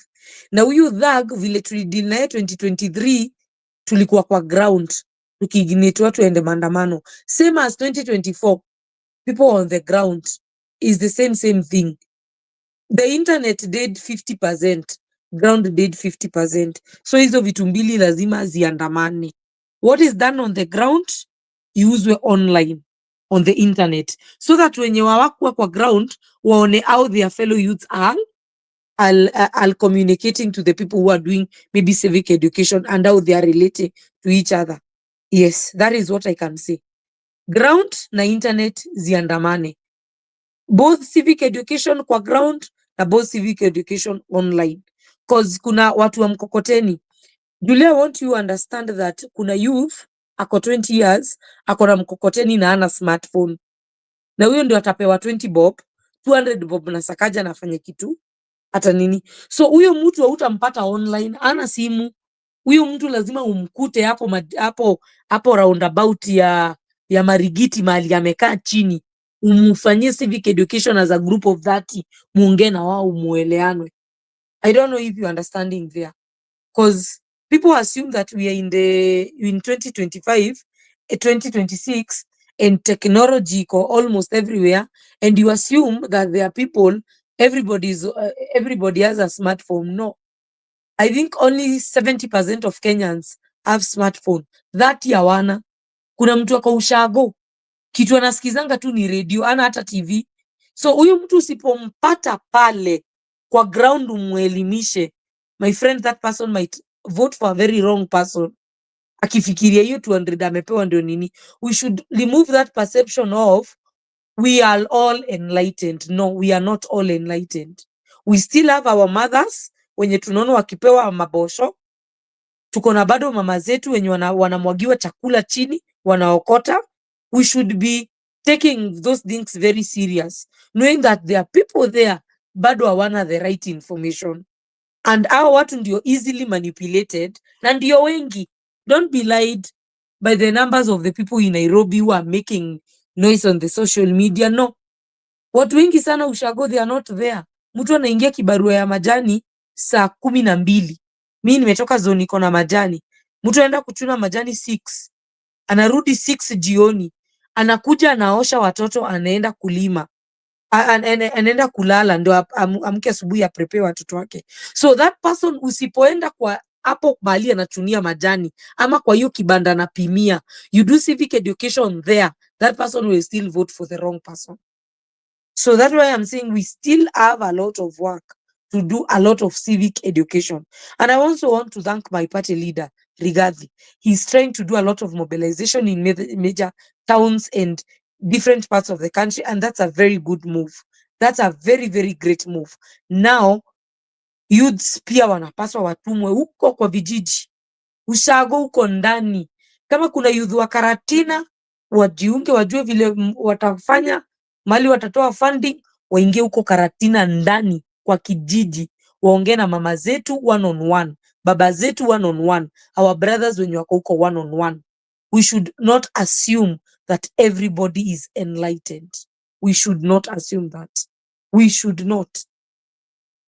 Juu hii nchi nimeona watu wako na hiyo perception ya kuna phone, so ukifanya kila kitu inafaa kufikia. Hata hii Nairobi kuna mtu usipoenda kwa ground akusikie, aelewi, ako ghetto, simu yake iliibwa maybe last year, hajawahi pata pesa ya kununua simu, ana TV, maybe anaonanga TV kwa hoteli saa zenye anakula lunch, maybe ya 30 bob ama 40 bob. So huyu mtu anamkanga asubuhi, anaenda mjengo, anashinda mjengo, akiingia kwa hoteli akiwatch news, maybe saa zingine apata hata news zimepita. Huyo mtu usipomwambia ni nini inaendelea and how that person should vote, you'll find huyo mtu ndiye atakuja aitwe mkutano, avalishwe shati za pepo za yellow, naende aanze kusema hapo Ruto tosha. So there need to be a lot of civic education. People should not ignore that. Ni comment kwako hapo. Asante sana sister. Unaona huko Murang'a wamepata hiyo. Unaona ile madharau walifanya huyo wa Maua. Murang'a wanajua. Aliwalisha Mutasagua Ruto, wakasema hapana, wakanyamaza. But no, unajua Murang'a is one of the most ndio county iko na watu I think wamerevuka sana, because you see their governor is working perfectly. Most of the MPs there in Murang'a, they are working, because watu wa Murang'a ni kama wao check, what is my MP doing, what is my governor doing. But how many counties in Kenya umeona wakihold an MP accountable? Ni wangapi? I think ukienda Murang'a utaona ni kama wako Singapore yao, shule zao they are all repaired. The governor is working, Ndindi Nyoro is working, another MP is working. Hata wenye wanawatesa wenye wako kwa Ruto, they are still working for them. Juu wanaogopa wasipofanya watu wa Murang'a watalalamika. So you cannot compare Murang'a and other counties. Watu wa Murang'a wako far ahead than most of Kenyans. And I'm not ashamed to say so. Watu wa Murang'a ni watu, ni kama ni watu wako rada sana. You can't compare Murang'a and Kiambu. You cannot. You can't even compare Murang'a and Kiambu or even Kirinyaga. That's why I like my brother Luo Kisumu. Wako wanachagua Ruto wote. Laila Sauli, ukijua usaona huyu Pastor Den anatuonyesha vile iko huko. Unaona watoto wengine wanalalia hata chini, wana matis, wana nini, wana masomo, wana nini. Na wako na wa member of parliament, 4 of them. Na wana kitu hata huko kwa kina Ruto. Same thing, wana kitu, lakini ujinga ni kama vile umesema, wana simu, wajui ni nini inaendelea. Unaona huko TV zao zinashimwa, ule akona TV, hakuna network, ifanyi vizuri, wajui what go on. Vile umesema sister, kutembea, kwenda na miguu, una give them education, what is go on. By the way, umenikumbusha kitu. I was talking to somebody in Lodwar. Akaniambia simu yake ndo ishike internet ya Safaricom in a week, inashikanga maybe siku kama 1 ama 2. So huyo ni mtu ako na simu na ako na pesa ya data na amenunua hiyo subscription ya a month, lakini unapata haezi ingia TikTok live. Why? Anakwambia anaingia internet inakatika, kuna time inakatika, kuna time inarudi. Unamuuliza kwani booster iko au? Anakwambia the booster is almost 6 kilometers. 6 kilometers. Na huyo ni mtu mwenye amesoma, ako enlightened. Now assume how many people in Turkana who don't have phones, wenye wajui kuandika majina zao.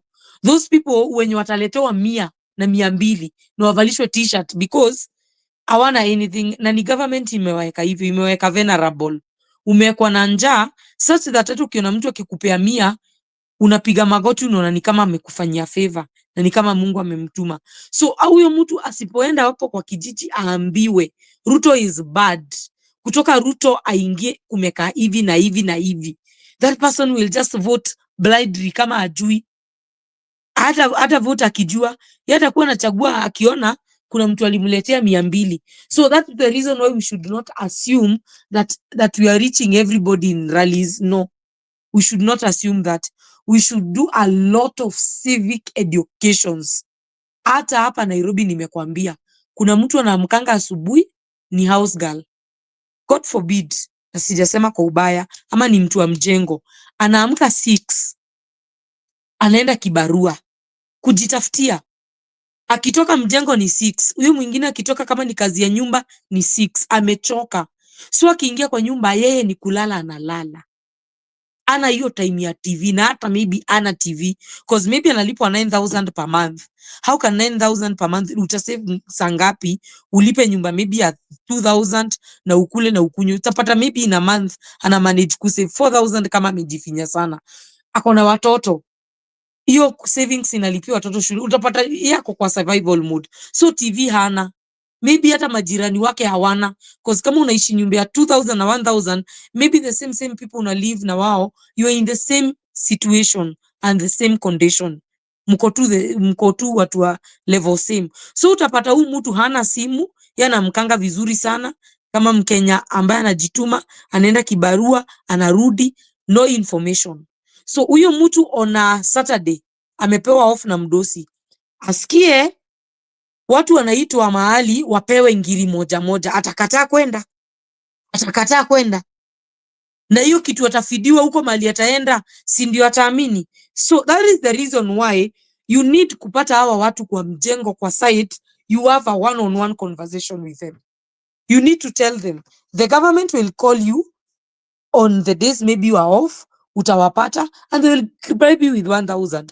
Uchukue hiyo 1,000, but ujue pale kwa kuchaguana hawatakuwa, so vote rightly. That is what I am advocating for.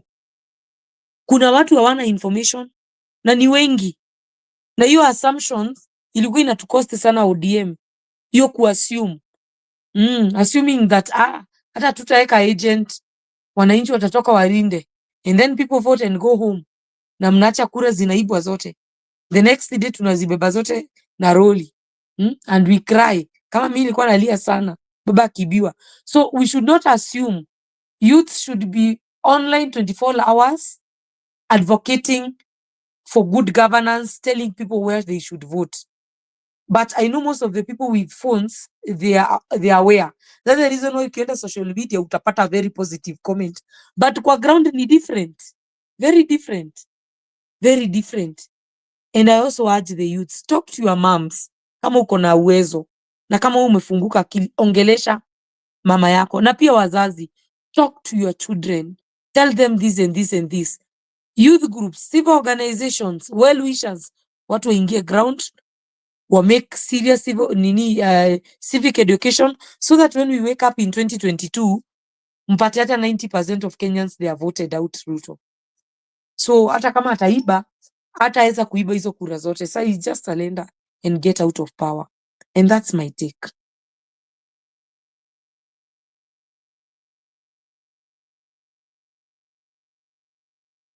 Sister, tuambie unafurahia hivi Gachagua wanaenda kwa madhisi ama kanisani wanaanza kushambulia Ruto. Sauli hao wananchi wako kwa kanisa ndio walisagua Ruto. Kila mahali, kila mahali. Voters wako kila mahali, hata kwa club. Hakuna mahali voter yuko. That why nakwambia, you know, when you do civic education and you go in a small meeting kwa maybe town center, wenye wakona wametoka ushago kama mimi, ukienda huko Murang'a utapata tu town center tule twa kitambo. When you do a civic education kama hiyo place, utapatana na walevi, utawafungua akili. So hakuna mahali hakuna votes, kwa church, kwa mosque, kwa rallies, kwa mazishi, everywhere, kwa harusi, rurashio vile amekuwa, kila Mkenya ni voter. So we should reach these Kenyans everywhere, mahali popote wako, kwa matatu, kwa bus. Ni vile nimeona MP wa Mount Kenya wanafuata Ruto, mostly nitasema jina yake hapa, Kijoli. Mwangi Kijoli, sijui wa nini. Amekuja kwa Inoro kulalamika ati wanatukanania kwa kanisa nini. Si Ruto wanatukanania kwa kanisa, anaita watu wajinga. See, because they know church contributed sana kwa kupita kwa Ruto. So they are afraid that if the church knows that this man they knew as Deputy Jesus is a demon, watamruka. So they are very much afraid, because Ruto campaigned on the philosophy of napenda Mungu, mimi ni mcha Mungu na nafanyanga matendo ya Mungu. So if you remove the Mungu there and you put the demonic acts, then it means that every member of the church hakuna mwenye atakuwa namsikiza. So they are so much afraid. Na nimekwambia kuna mahali hakuna voters. Voters wako kila mahali, hata hao walevi. In fact, kama kuna watu wanachangianga hii siasa ya Kenya, ni watu wa kanisa na walevi. Why? Watu wa kanisa ni watu wana believe in their pastor. Utapata kama unaendanga PCA, una believe huyo reverend ako hapo. So kitu atakwambia, there is a very high probability akiambia washirika 80% wamsikie. The same case na walevi. You know, mlevi akilewa anaenda akisema Gachagua tosha, na atasema hiyo kitu kutoka kwa club hadi kwake kwa gate. You might think that hiyo kitu ni ndogo, but it spreads a lot of information. Mlevi anaweza valishwa t-shirt ya DCP saa hii aitoe tukifanya election. Hajawahi yoga, ako nayo ikizunguka. You might think it's something ni kitu ya upuzi, but no, it is selling a lot of information. That's why nasema campaign na civic education zifanywe kila mahali. Kila mahali. Kuna watu mnasemaje huyo mchana ameuawa Huruma, alikuwa anauza samaki pale Unyango, sijui anaitwa Unyango, ameuawa, alikuwa anafanya medicine na wao. Let me tell you, polisi wa Kenya tunapaswa to deal na wao 2027. They are just behaving the way their president is behaving. A government of thugs is ruled by thugs. Mna expect aje mkora akuwe na administrators wako na adabu? Hamukuona Gen Zs wakiuliwa almost 100 plus, na wengine wajaipatikana, wengine wajaikuwa hata traced, and the man is not sorry, and he calls the same Gen Zs and bribes them with Nyota Fund, an initiative of World Bank. Hata ana adabu akisema ni yake na ni initiative ya World Bank. So that's why nakwambia we need a lot of work. Kazi nayo mimi siwezi wadanganya. Kama I was in ODM between 2017 and 2022. Na kama kuna time Raila alifanywa serious campaign ni 2017.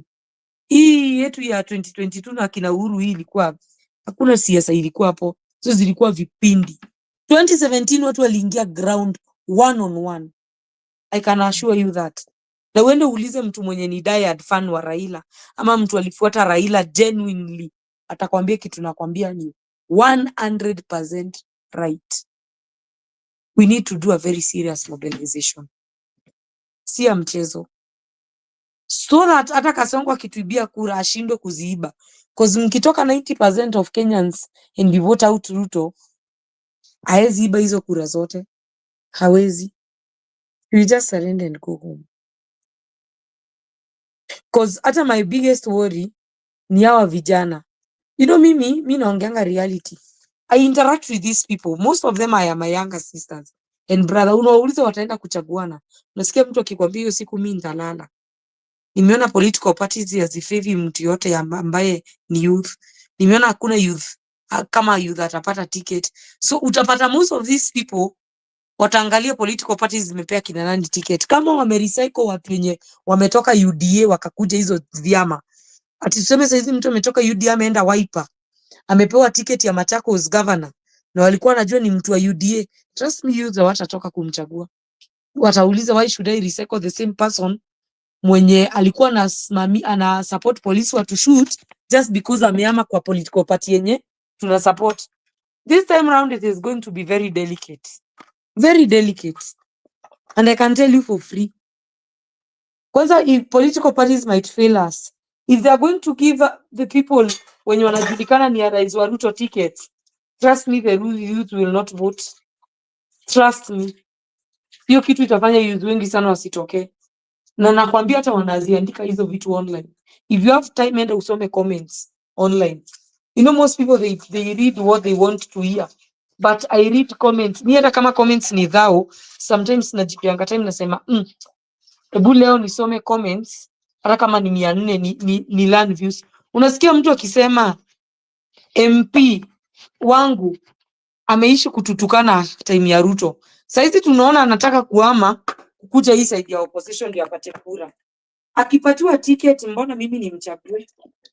Mbona nimchague? Na niye alikuwa anasema shoot to kill. Utasikia hivi wakisema kama hao ndio wamerudishwa ticket, is the same circle.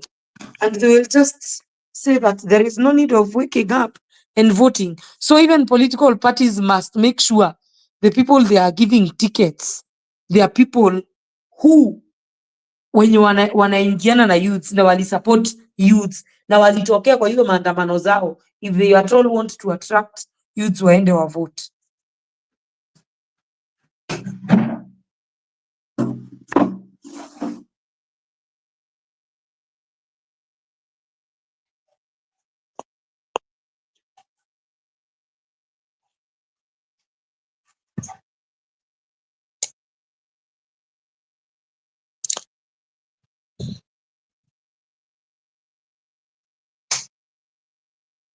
Njiru.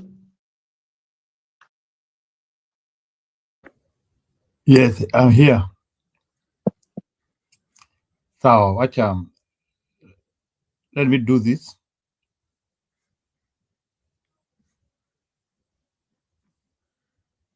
ODM wengi wanaenda nyumbani. Wale wengine wa UDA kama Mount Kenya wakina Kimani Ichung'wah hawezi rudi. Ile kijana mbunge wa Matira hawezi rudi, bibi yake hawezi rudi, wa Mchomba hawezi rudi. Huyu Alice Ng'ang'a wa Thika hawezi rudi. Huyu wa Chucha hawezi rudi. Wengi wanaenda nyumbani. Lakini rais atashinda. Ni ngumu sana rais kupata mbunge kutoka Mount Kenya under UDA. Haitakuwa rahisi. Hiyo ni ukweli. Lakini numbers ukiangalia atapata kura kidogo kidogo vile Raila alipata, atapata kura mingi. Kuna kwa Kikuyu mingi watapigia rais kura, lakini sio kushinda vile alikuwa anashinda every constituency, hapana. Hiyo hatapata. Huyu Gachagua atafagia. Lakini itatoshea. Ruto, the only advice I can tell Ruto, tuko miaka moja na watoto tuko miaka moja. Hiyo ni kweli. Tuko miaka moja, karibu miaka moja na rais. Watoto tumesaa wakati moja, ile tu ni wangu wamesoma zaidi. Hiyo ni kweli. Watoto wangu wamesoma kuliko wa Raila. Huyu Gwini alisomea community college. Sio kama watoto yangu wakiongea good speakers kama namba 2, namba 3, mnachua the best in US. Uhuru Kenyatta, watoto sangine na shukuru, have to be proud of my kids. Hiyo ni ukweli. The only advice I can give the president, aangalia achana na vimtoto aenda achikambenie. Hivi mtu atikumwambia tuta nirushie tuta mukora ni pesa. Hii they are there for business. Nimekuwa juzi kwa mkutano yetu ya UDA, wale watu wa Mount Kenya sana kwa Kikuyu wale unaonanga nirushie tuta makwaku kwa they didn't register. Sababu kwa there for business. Hawa watu wengi wako kwa biashara wanatanganya rais kutoka Mount Kenya ati nipe tuta. Unawaona wako kwa Ruto, wako kwa Kindiki wanataka pesa tutam ukora. Wakati nilienda huko niliangalia ni nani alikuja tu.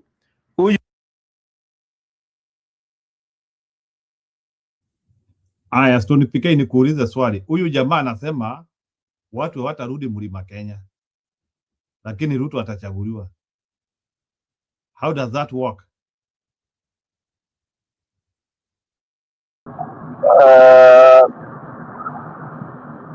That's an idiot. Don't even bother about it.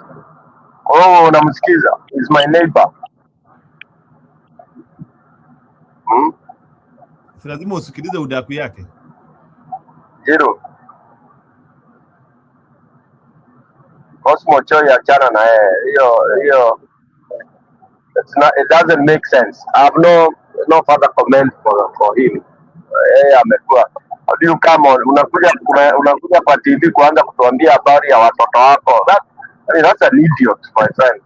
Don't even hata ungeshinda ukicheza hiyo nini ina degrade your channel. Let me make some comment. I've been listening for a long time. Nimesikia amazing girl ama ni amazing mama. You said amazing something. Amazing mommy. Amazing mommy. Nimesikia her submission. At the bottom line, what she's saying is about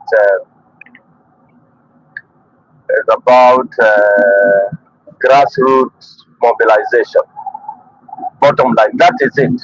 And it is, of course, it's no brainer. It's what has been the right module and the best module if you want to raise awareness for anything.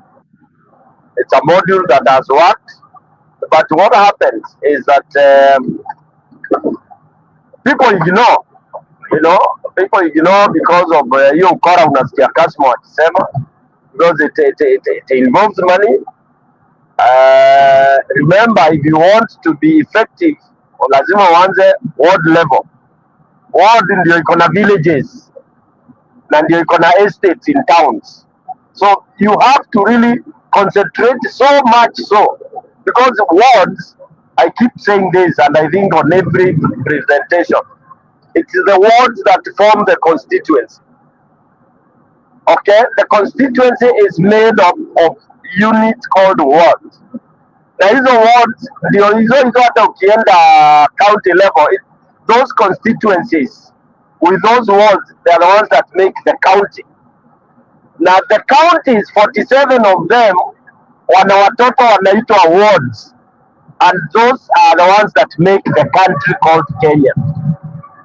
So if it's anything, look at how immunization ya polio huwa inasambazwa. It is done door to door, door to door, village to village, countrywide, or in whatever region that is a bit feeling it's a bit threatened. That is how a successful campaign works. But what happens?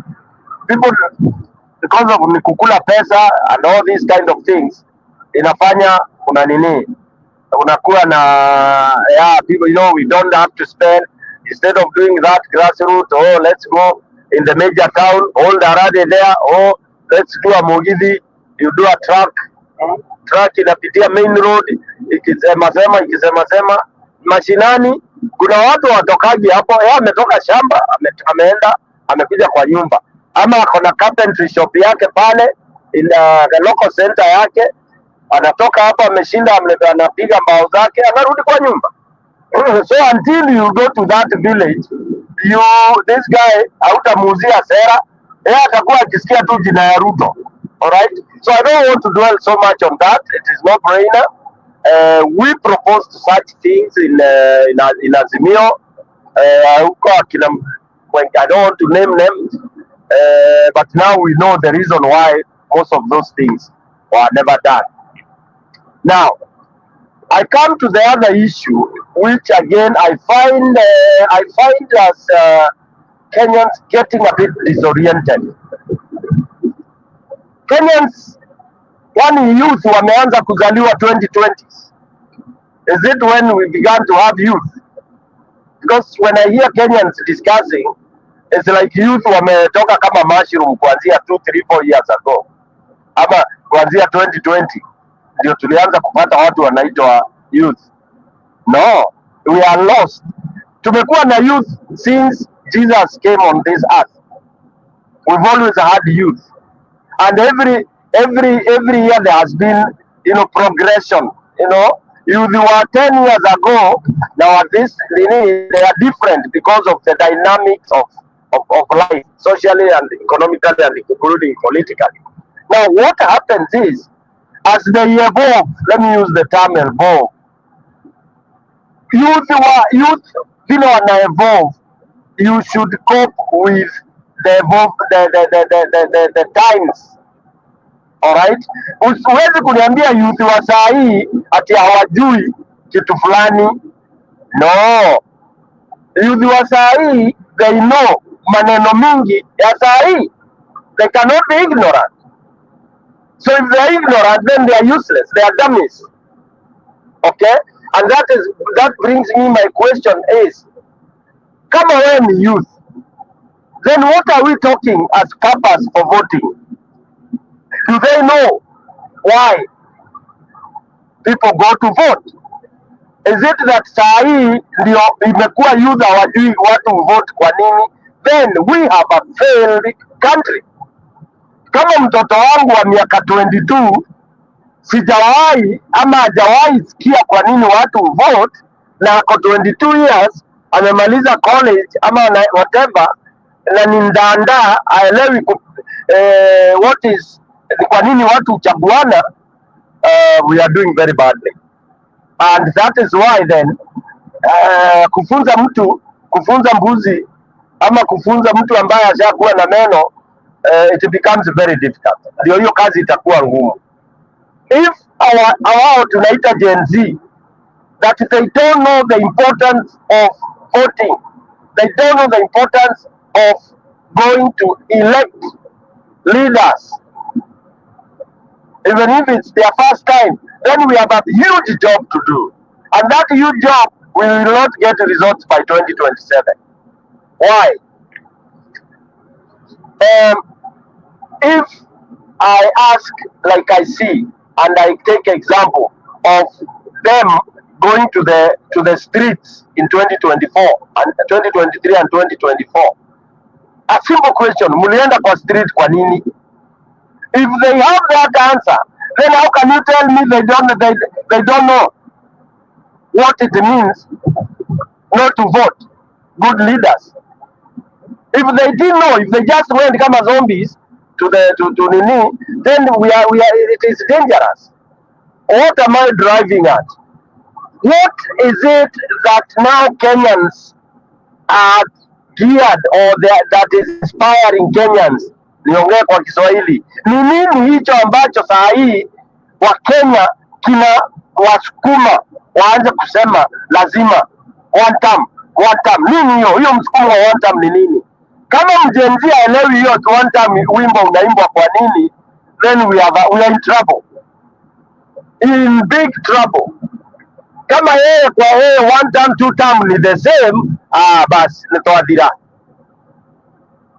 Okay, then we have a huge job kufunza na kupigia mbuzi gitaa. Kama hii one term, ikiwa wanaimba one term na wajui ni kwa nini, ama two term na wajui ni kwa nini, ati ikija pesa hawajui, they don't care about one term or two term, ni hiyo shilingi 200 wanapewa because wana njaa. That hiyo pesa makes them have a decision and a contract. That is now why they think they should not. They should vote to whoever is giving him that 2, 3, 4, 500 or 20,000. Then Kenya, we are going to go to. We will retrogress to where countries like Chad, those little West African countries are, Guinea and all that, and including Nigeria. We will go back to Nigeria, and we will never get out of that situation we are in. Because in Nigeria, that's the principle. Whoever gives me a bag of rice, that's it. That's what they say. So in Nigeria, what happens? Elections, unakuja na malori, umebeba unga, nini na nini, you give the kijiji, they'll vote for you. They forget hiyo unga itaisha. Yani unakuja tunakuwa that stupid. Mtu amekupatia unga anaenda miaka 5. Mnabaki mkikufa na manjaa na magonjwa na nini. That is what happens in Nigeria, by the way.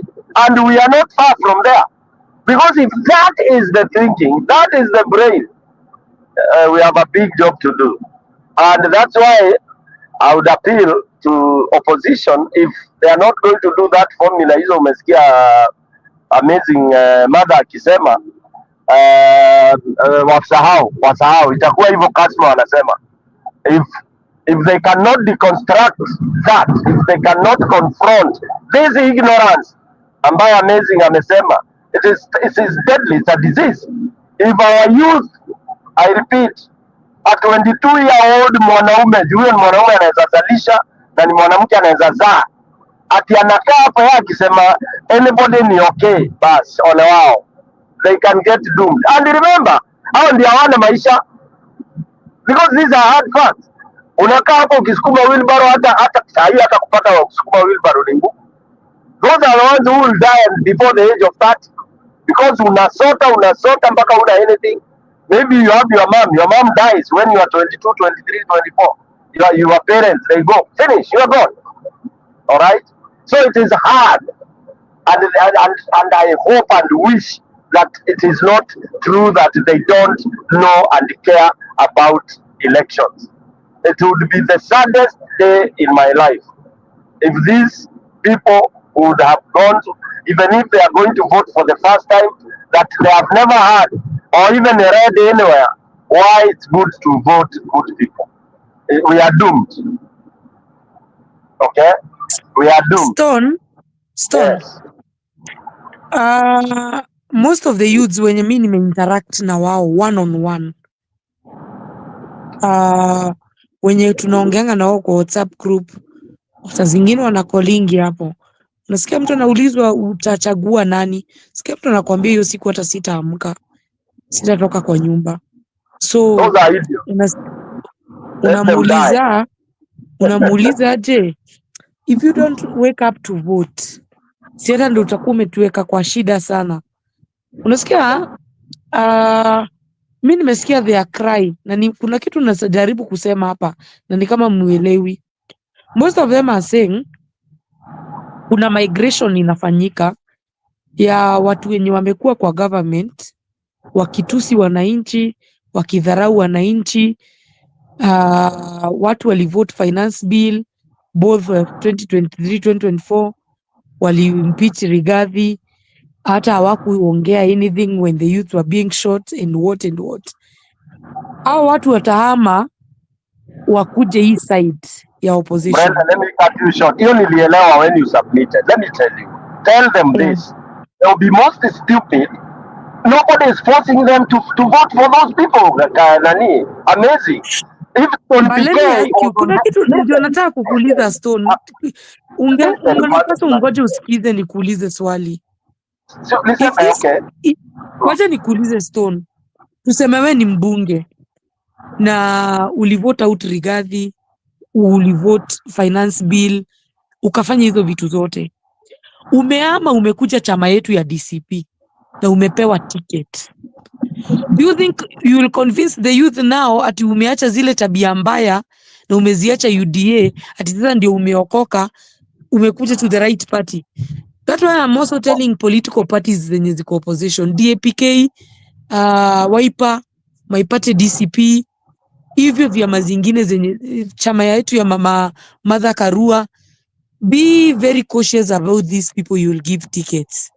You will give these people who abused Kenyans tickets and they will damage even the party. Because vijana saizi wako macho sana, wenye sasa wako online, wako macho, wanaangalia ni nani huyu anapewa. Listen, mimi nimekushika hiyo toka uanze kusema. Ninakuulizaje? Kupewa ticket ni lazimishwa kumpigia kura. You have a ban, you have nini? Ukiona mtu wa DCP ni yule alikuwa anatukanana. Listen Brenda, na hii siasa muache. Si lazima ukue kwa DCP. That is the garbage I'm telling Kenyans. Si lazima ukue kwa chama ya Gachagua. Go to another one that has somebody you believe in. Tafadhalini. Achaneni not talking maneno. about Brenda. Mimi personally, I'm comfortable at DCP. I am talking about a Kenyan mahali mwenye anafuata chama. Na ni wengi. Nakwambia sikiza Brenda, when you are mobilizing people, those are topics unawaambia. Don't start fearing. Waambie vyama ni vingi, enda kwa ule mtu si mrogi, si muuaji, kwa ile chama, hata kama ana UDA basi, go if you believe in it. Usijifunge na chama by the way. Brenda, in your campaign, wachana na chama kabisa. Yes. Stone, I was creating awareness. Ndio kama hata kuna watu wako hapa na wanaongeanga na party officials, wawaambie wakuwe very cautious kwa wenye wanapea ticket. We are the people running these parties. We are telling them, usiwe na wasiwasi. Kama mimi unaona, nina vai. But I'll not, nikienda nisikie ujinga DCP na leta shit, I'll go to other parties. And my people, it's me they will follow. By the way, ukienda kwetu, atufuati party at all. Na hiyo ndio akina Gachagua watashtuka nayo. Ukileta gunia atijui iko na nini, and we will not. And that is what I'm preaching personally. Not only in my area, but in the entire country. Look at the person. Kwanza Gachagua ndiye alisema sikiza ground. Enda Kipilipili, uulize ground wanataka nani? Amazing mama. Tosha gari. Don't even start thinking at michujo nini. Wamama wapo wamesema ni amazing. They know why they need her. Unaelewa Brenda? Na hiyo msionea hao watu huruma kama vile tulikuwa tunaonelea baba akatuingiza kwa shit. We are so mad and annoyed. We don't respect anybody in terms of party, but we respect characters. Kama mimi, I'm tough on that. Right now there are so many parties approaching me personally. But all of them mimi naziambia ni BS. Because parties have never helped Kenya in any way. Ni biashara za wenyewe. Zimeumiza wananchi. So Brenda, hiyo usiogope. ODM niliwapatia formula. Hiyo umesema. Tukiwa Lavington. Nikawaambia hii pesa mnakataa kwenda mashinani, you will lose. At your agent, na umeitaja. At agent wananchi nikawaambia where or not. It can happen. Before I get to the US, I told them, you guys, ile formula mnaongea. Why? Because they were eating yes. Mimi Stone hata niliongea mambo ya agent nikatolewa kwa WhatsApp group. Nilitolewa. Yeah, so for me ndio nasema mobilization you have just to be factual. Na uambie watu tu ukweli, ukweli. Huyu sasa, hebu niambie mtu ambaye umesema vizuri alimpeach, walikuwa kwa Ruto, walisema shoot to kill, alafu ati anakuja DCP unamvalisha scarf na kofia. Garbage. I will not do that. Sitaki. Na hiyo tumeambia Gachagua waache. Akina Kanini Kega akinakuja wanavalishwa. Yaani mbwea imekuwa these parties ati ni kutafuta watu. Kanini Kega kwanza ni wapi atapigiwa kura? Central ni wapi? Hebu niambie Brenda, huko ground. Kanini hata hakuongea la select, hakuongea, lakini sikuona akichochea but hakuongea. He was silent. Hapana, alisambaratisha. Once you sambaratisha Jubilee na ni chama kilikuwa Azimio, you are mrogi. Alipewa hiyo seat, amepewa na UDA. He was a Ruto. Nasema kwa mambo ya Gen Zs sikuona akiongea chochote. But it's not Gen Z peke yao watapiga kura. By the way, they can stay without voting. Bado kutapigwa kura. Sitaki wabembelezo mimi. Yes. Hawakupiga kura 8 million ama ilikuwa ni milioni ngapi? 2. Yeah, I have them. I have my kids. If you don't want to vote, you go sleep. It's okay. Who has the future? It's your future. Unajua ukibembeleza ndio inakati mtu not vote, sijui wazee. Ni wapi ulisikia Kenya ama dunia hakuna wazee? It's wazee and young people that run the countries. Can go to the US uone 90 old, 88 old, if the brains are still working with 18, with 25, 30. It's a mix. It's brains that work for the country. Yeah, it's not. Yeah, unajua lazima sasa watu waache hiyo mambo ya ati kama sasa ati kama Babu Wino also his agenda is childish. It is so childish. Yes, he's popular, he's pulling sijui nini hawa watu wanavaa masuruali nusu now, but you become silly. They cannot make you pass alone. You can't. Hakuna, you seek and you unaongea majua, unaongea development, unaongea empowerment and all that. Yeah. So it is a high time we change the approach and the way we talk. You know, we are colluding at youth. Youth cannot run that country alone. Even if they are 65,000, they'll just screw the country down. They'll ban it. Kwanza experience imetoka wapi? Nothing. Huyu babu unasema ukimpatia hiyo chama ya ODM ataipeleka wapi? Nowhere. He needs a team. You know? Wasionee huruma, we should tell them the truth. That governance is a team job. It's not individual. Na it's not tialala kwa nini kwa kiwanja. Unaona bana? And they should understand why is it that you have to vote? Why is it that you are suffering? Why is it that you are queuing? Mnakuja watu 10,000, you queue only 1,000 ndio wanapewa hizo nyota nini? Wao unaenda home ukilia. Why? You are frustrated. Unapewa 25,000, you think God amekuja, ameshuka. Unaenda kwanza unapasiwa 20 hapo kwa bar, ukifika kesho kutwa no money. Yeah? So your civic education amazing. It has to be very structured na kubambiana ukweli. Umepewa hiyo 50,000. Stone kitu ingine mnapaswa mkitafuta watu wa kufanya hizo inaitwa civic education. As much as I disagree with him sometimes, honestly, Morala has pushed what he stood for very far. You're injecting... By the way, he did a super job. Let me tell you. Even now he's doing. Nimeona ameenda Northeastern. Kutoka Rigathi Elite, Morala amekuwa Northeastern. Nimeona amekuwa Northeastern, ametoa Ruto to project zote ametuanika. Bring that thing into reality. So when you are looking for these people who will go on the ground, mtafute watu wenye mnajua wataingia huko ghetto. Unaona kama Nairobi County, watu wenye wako kwa apartment hawachaguanangi. Unaona hizo nyumba za mabati, hao ndio voters. So the people who should be doing mobilization and civic education, they're the people who are willing to go kwa hizo ghetto huko ndani. Juko ndiko kuna kura, nao ndio watu wanabebangwa na maroli wanapelekwa kwa hizo rallies. So when you are looking for people to look at people who can do specific things and people who are willing, because you might look for somebody. Na wacha ni kukosoe Stone. In Azimio, what brought a very big problem with civic education was one. Azimio walienda ilikuwa committee, and I stand to be corrected. Mukachagua watu wenye wataenda kufanya hiyo civic education. Mulichagua watu wenye mulikuwa munataka, si watu wenye walikuwa nataka kufanya hiyo kitu. So you cannot appoint ati governor fulani aende afanye civic education. Mtu anasimama kiti atafanya civic education ama ni kampeni yake atafanya. So elect people.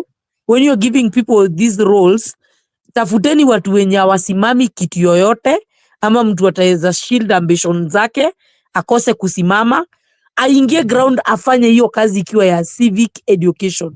Specifically kazi yake ni civic education, vile unaona Morala akifanya. But you cannot tell me ati committee taketi chini na mseme governor fulani, MP fulani atafanya civic education. That MP atafanya hizo rally kubwa unaona zikifanywa, but it is just aimed on personal interest. People who are doing civic educations and people who are linda kura, watu wenye wako kwa polling station wakilinda kura, hawapasi kuwa ni watu wanasimama kiti. Utalinda kura aje za county ati Alado ndo walikuwa wamesimamia kura za Nairobi. Unasimamia je kura za Nairobi na wewe mwenyewe unasimama nini Makadara? Nyinyi muone hizo ni jokes. How are you going to protect your vote in Makadara and protect Nairobi's vote? It is high time watu wapewe roles, not because they are vying and because they have names. Give people who can deliver those things, because I believe this Kenya iko na watu wakiambiwa walinde kura za Nairobi they will guard those votes, hata Ruto mwenyewe ataweza kuiba. Watu wapewe role kulingana na capability zao, si kulingana na vile maybe majina ni kubwa ama vile wanajulikana na officials and what. No, if it's going to protect the votes, let it be given to somebody mwenye ata control Nairobi County, atakuwa na data ya vile kitu inaendelea Moi Avenue, Ngara, kitu inaendelea Mukuru kwa Njega Primary huko ndani, anajua ni nani nimetuma huko, na by saa 5 watakuwa ni update vile kunaendelea. Let have serious people, but you cannot take somebody who is vying a governor Nairobi na useme huyo ndo atalinda kura. Atalinda zake ama ni za president atalinda? Let also be serious. Tukueni serious kama mnataka kutoa Ruto. Presidential team should be presidential team, si team ya kulinda kura za governor. Hiyo structure hiyo sasa, you know, there has been formulas za kufanya hiyo. That I will not debate about. But they are never executed, Nani. These are things these party leaders need to be told boldly. Because you come and say a presidential team for Nairobi atitalinda kura za governor. My friend, hawezi linda presidential votes na ulinde za governor. You cannot serve two masters. If you are just focused na kutoa Ruto, let you people have presidential team specific for us to deal with presidential votes. Lakini ati mnasema ati presidential team italinda kura za MCA, za MP, za governor, za utachangaa sana. Hapo ndipo tulishindiwa 2022. Unajua MP fulani atakuwa ameweka agent wake au agent ndio atagalilia Raila kura. MP atalinda kura zake ama atalinda za Raila? Kura zilienda hivyo, ziliibwa tu hivyo. Na I can tell you for real, hakuna kura ziliibiwa Bomas. Votes zinaibangwa at the polling center. Hapo mali kuna chaguliano, hapo ndipo kura zinaibiangwa. Kura zikitoka hapo haziwezi ibwa tena. So kama hapo kwa polling station hakutakuwa na presidential person mwenye anaangalia kura za Kalonzo ama za Rigathi, anazihesabu, anasema this is 1 for Rigathi and this is 0 for Ruto, my friend, tutakuwa tumefanya kazi bure. So what are you saying, Brenda? Unajua sikushiki. What is the nasema hivi? Unajua umesema aje Nani? Umesema Stone, you talk to officials. Sivyo ndivyo umesema? So me, I was sending you. No, hiyo formula yako, what is it you are saying? Because ijanimekea sense. How do you, unataka, I mean, really, hebu yaeleze. Unasema candidate, wait, listen, ndio unijibu.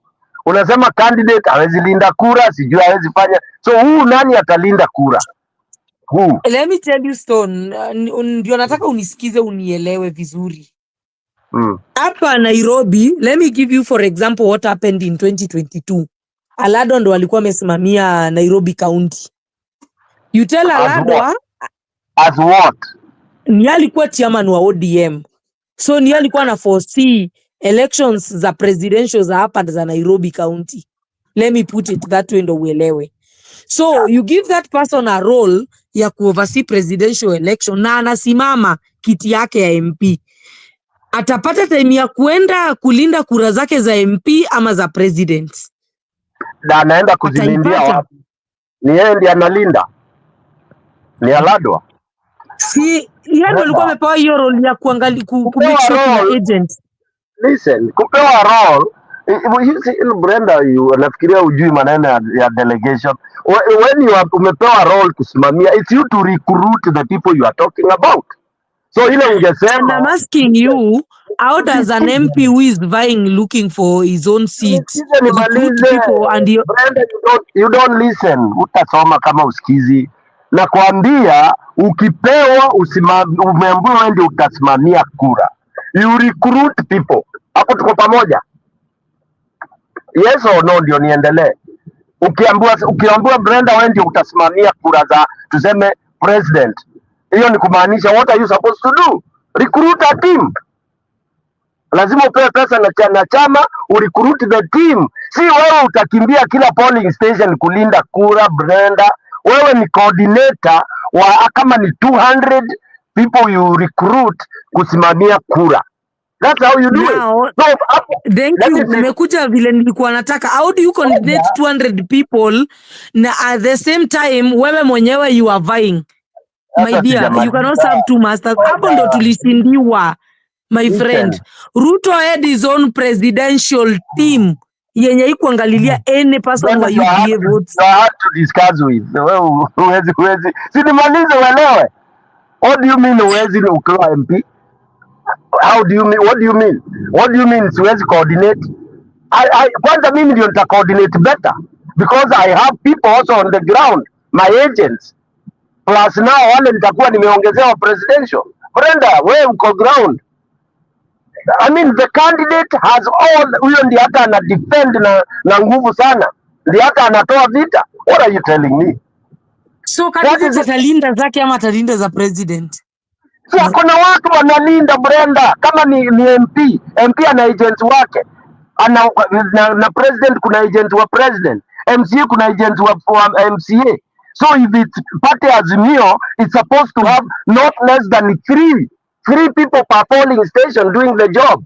Not Stone PK akiwa coordinator huku juu. What I want to say, and I will say whether itafurahisha watu or it will not, if you people want to win the presidential election, let the presidential team be presidential team, specifically dealing na kutoa Ruto.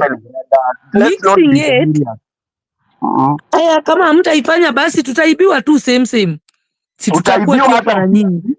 Listen, hii kuiba kura is not about kulinda ama kulele. So tuache hiyo. What we say, Azimio ilikataa kulipa. Ilikuja ilisemekana pesa zilikulwa. So they didn't have people. People are not paid.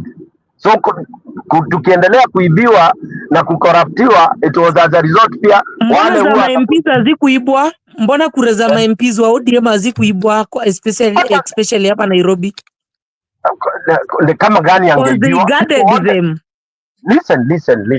Kuna kitu stone raise hapa na ni wewe utaki kunisikiza. For example, Langata. Jalango was vying in Langata. I just want you to listen to me. Angeibiwa na nani Jalango? People expected the MP there, agent wake alinde kura za president, which it didn't happen. Yalilinda zake. I'm asking you, listen to me. Angeibiwa na nani? Mtu wa ODM Nairobi, niambie, who would have stolen votes for any ODM candidate? Nani angeiba? Jibu, nobody dared. The wave was ungeiba kura za MP. Hata hii 2027, kura za MP, Ruto is not interested so much. Ulichagua wapi na Niston? Where did you vote? Because I am a voter of Kibra constituency. Na mimi nilikuwa kwa ground. So I can tell you what happened. Ndio nakuulizaje? Kwa hivyo wananchi hawako wanataka Jalango. Aliba. Kuna kitu nielewi nani. I don't know. Anyway, wacha ishe mimi. Unasema zilidefendiwa. The last time I had the last conversation nilisikia ya agents ya Azimio, especially ya Nairobi County. I'll not speak for the entire Kenya. For Nairobi County, I can speak. And the people who are in Nairobi, they can say. Ulikuwa unasikia MP mwenye anasimama Kibra, mimi nilichagua Mwalimu Orero. I voted at Jamhuri Polling Station in Kibra Wood Reward. Ulikuwa unasikia agent wa Mwalimu Orero ndio watalinda bado presidential votes. My dear, it didn't happen. Mimi nilikuwa na nilienda nikachagua. Jalango alichagua na Langata. Hawakulinda za president. Walikuwa wametumwa za kulinda za president ama kulinda za MP wao. And those kind of things ndizo zitafanya mseme vote za MP atalinda za nini. My friend, vote zetu zitaenda. Listen. Ongea ukipose. So Langata Kibira, Raila aliibiwa kura. My friend, unaona hizo constituency, unaona ni ngumu kuiba. Hizo ndizo rahisi sana. That place we think it's very delicate. Hiyo place unaona ni delicate. Hiyo ndo inaibangwa tu sana. Do you know what happened in Kibra? Because I was voting there. And I'm not saying bad because Uhuru alikuwa president na alikuwa na support. Are you aware that when we went to vote that majina zilikuwa zinaanza na O, which O wengi ni Otieno Odhiambo? They were not even in the system. Like system ilikuwa na take time kurod. My friend, kitu naongea najua mimi nilikuwa kwa ground. Hizi vitu ni vile watu waongeangi sana. In fact, in Kibra constituency, kama jina yako ilikuwa inaanza na O na A, Adhiambos and Odhiambos, my friend, system ilikuwa ina take minutes, almost 20 minutes road hiyo jina yako. How do you At solve around that? 3 bado lines zilikuwa anyway, How do you solve that? yaliyopita si ndwele. No, eleza, how do you solve that? By how you How do we solve that? Have a presidential team. Have a presidential team. Kama ni Kalonzo anasimama, wacha watu wakuwe na watu wa kulinda kura za Kalonzo. Hawajaenda pale kwa polling station ku guard anybody's interest.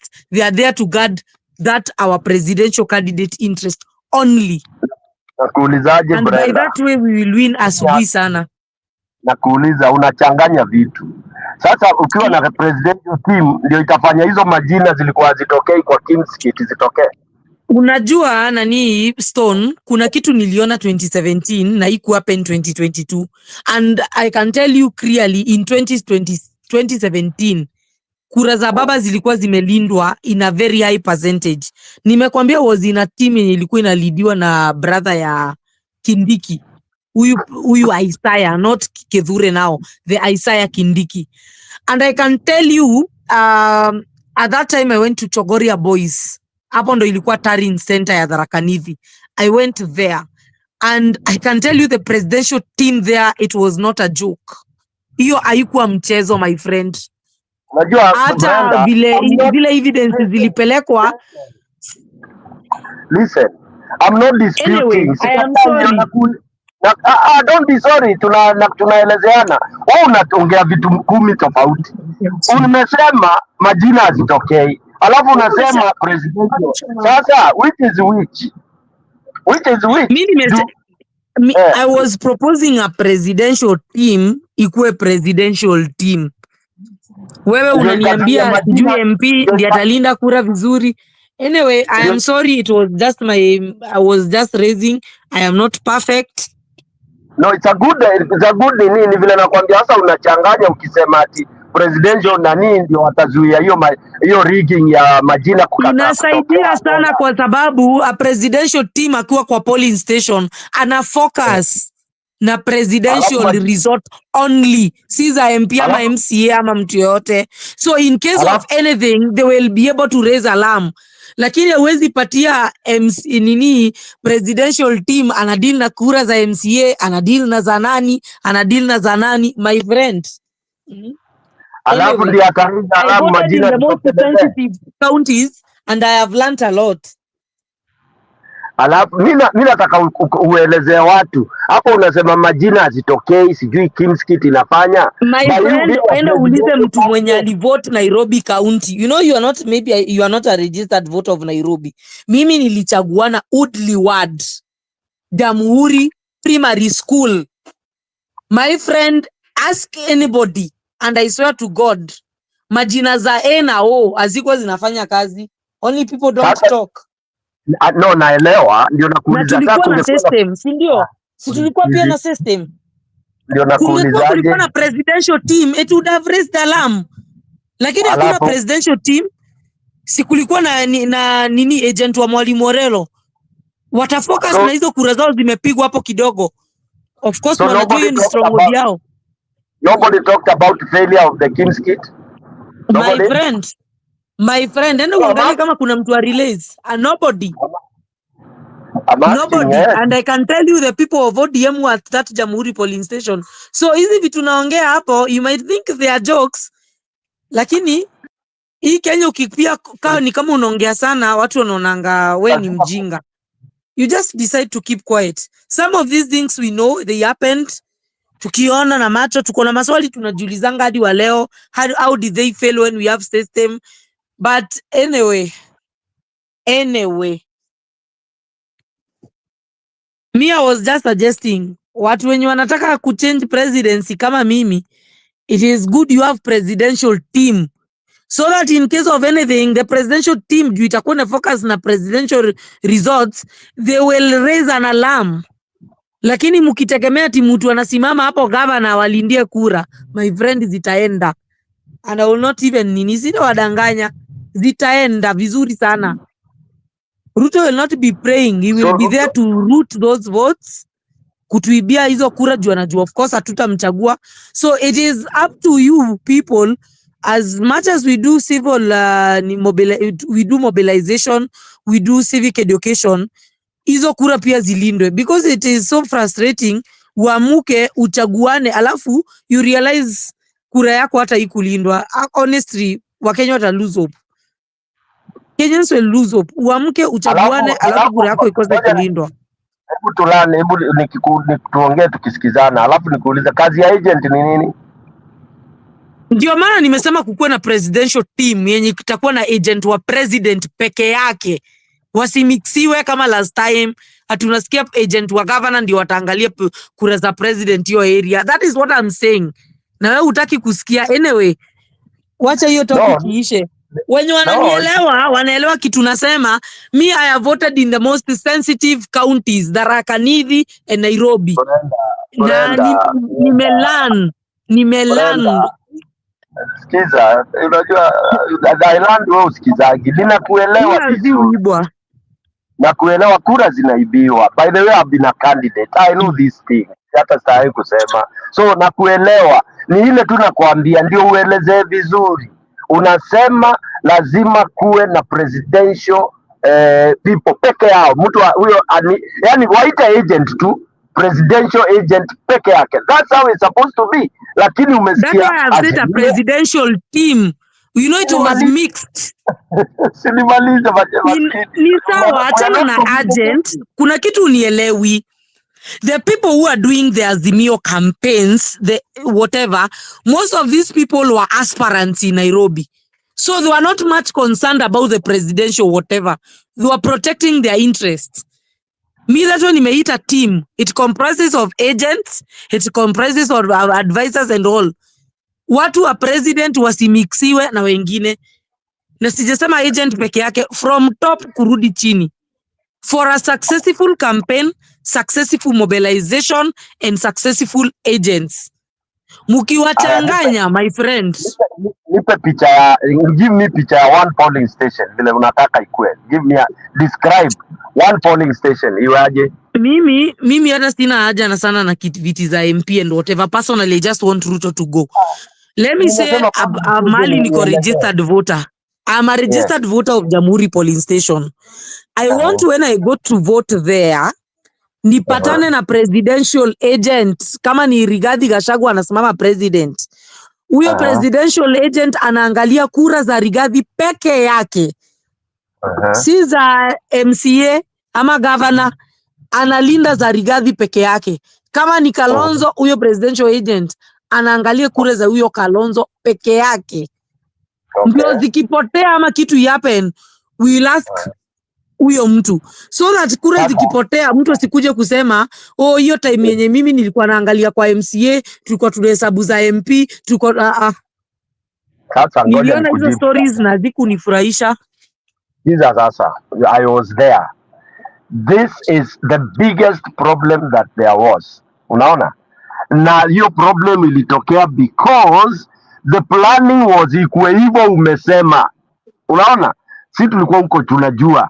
Sasa what happened, akina Junet au hii mambo umesikia imetokea saa hii, ndio walichuja hiyo maneno. There was no way in the plan that mtu wa presidential agent alikuwa anaangalia kura za mtu mwingine. No way. Okay?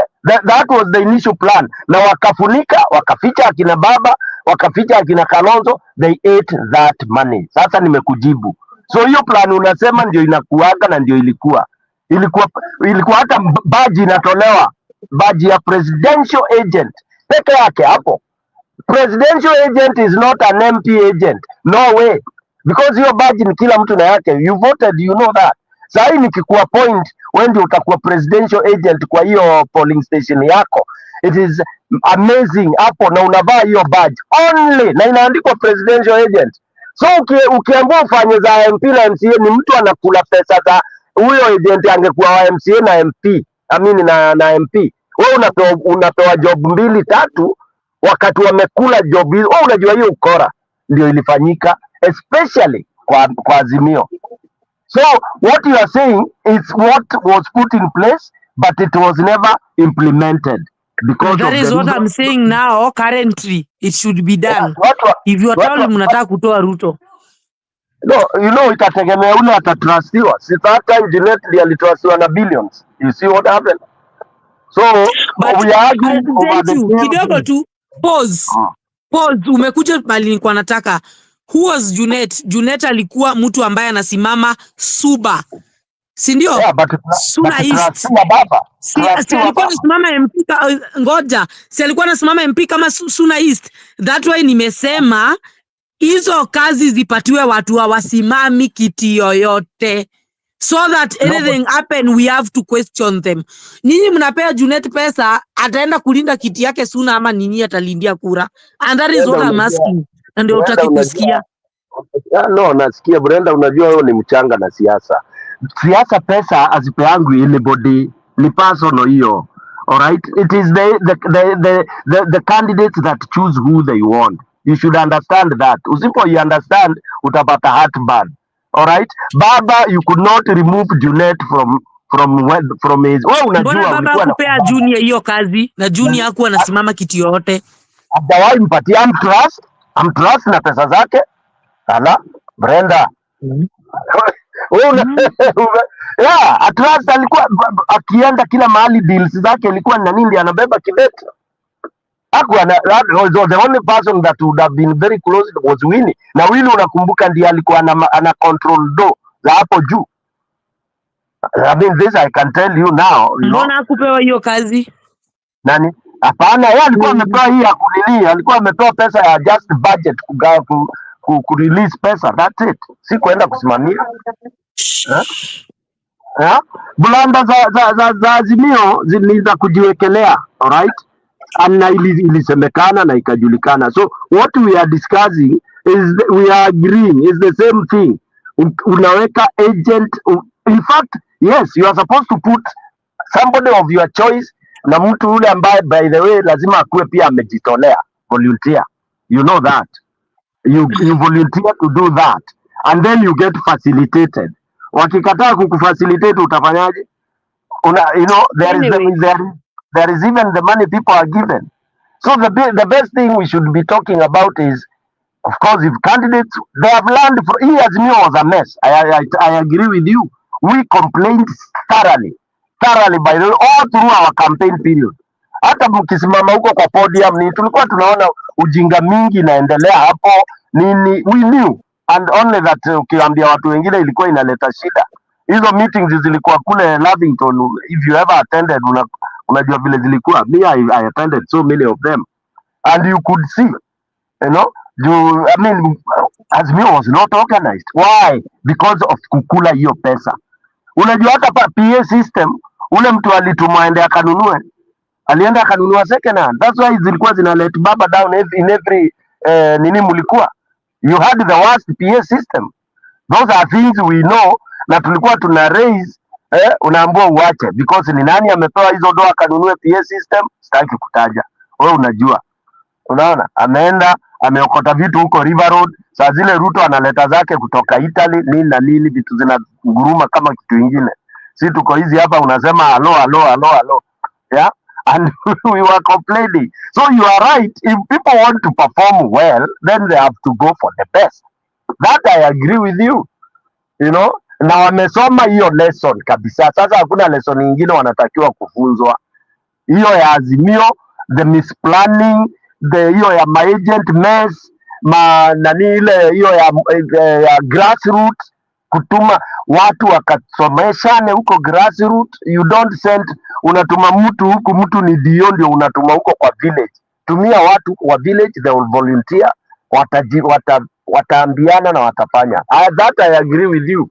But I hope this time around people can do that. But all that said and done, the system ya voting, that hiyo ya kina Kamago and all that, for me that is the major problem.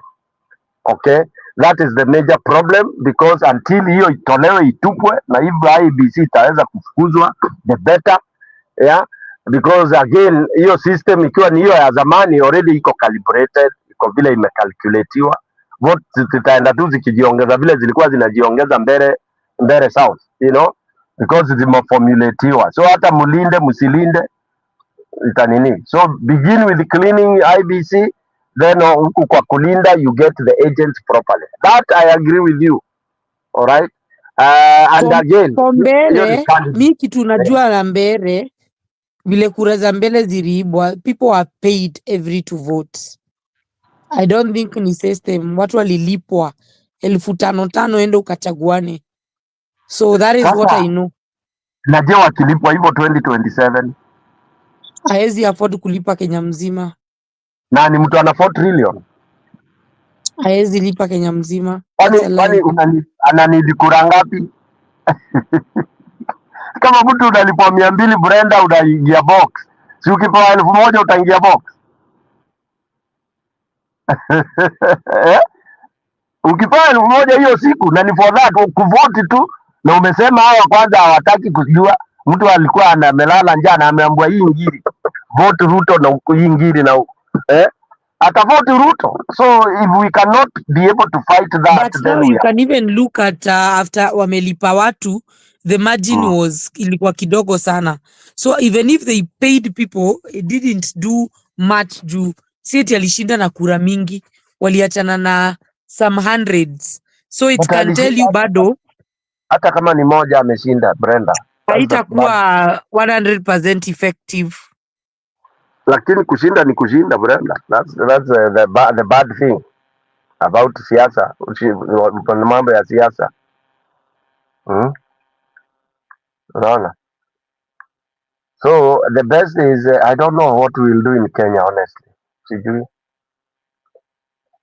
Especially for presidential. Hizi zingine watu wanabangaisha, lakini presidential I don't know. Sijui kutaendaje. Kuna mtu anataka kuingia na Njiru. Joseph uko wapi? Uko chini. Njiru uko wapi uingize Joseph hapa? Njiru. Njiru. Njiru. Oh my God.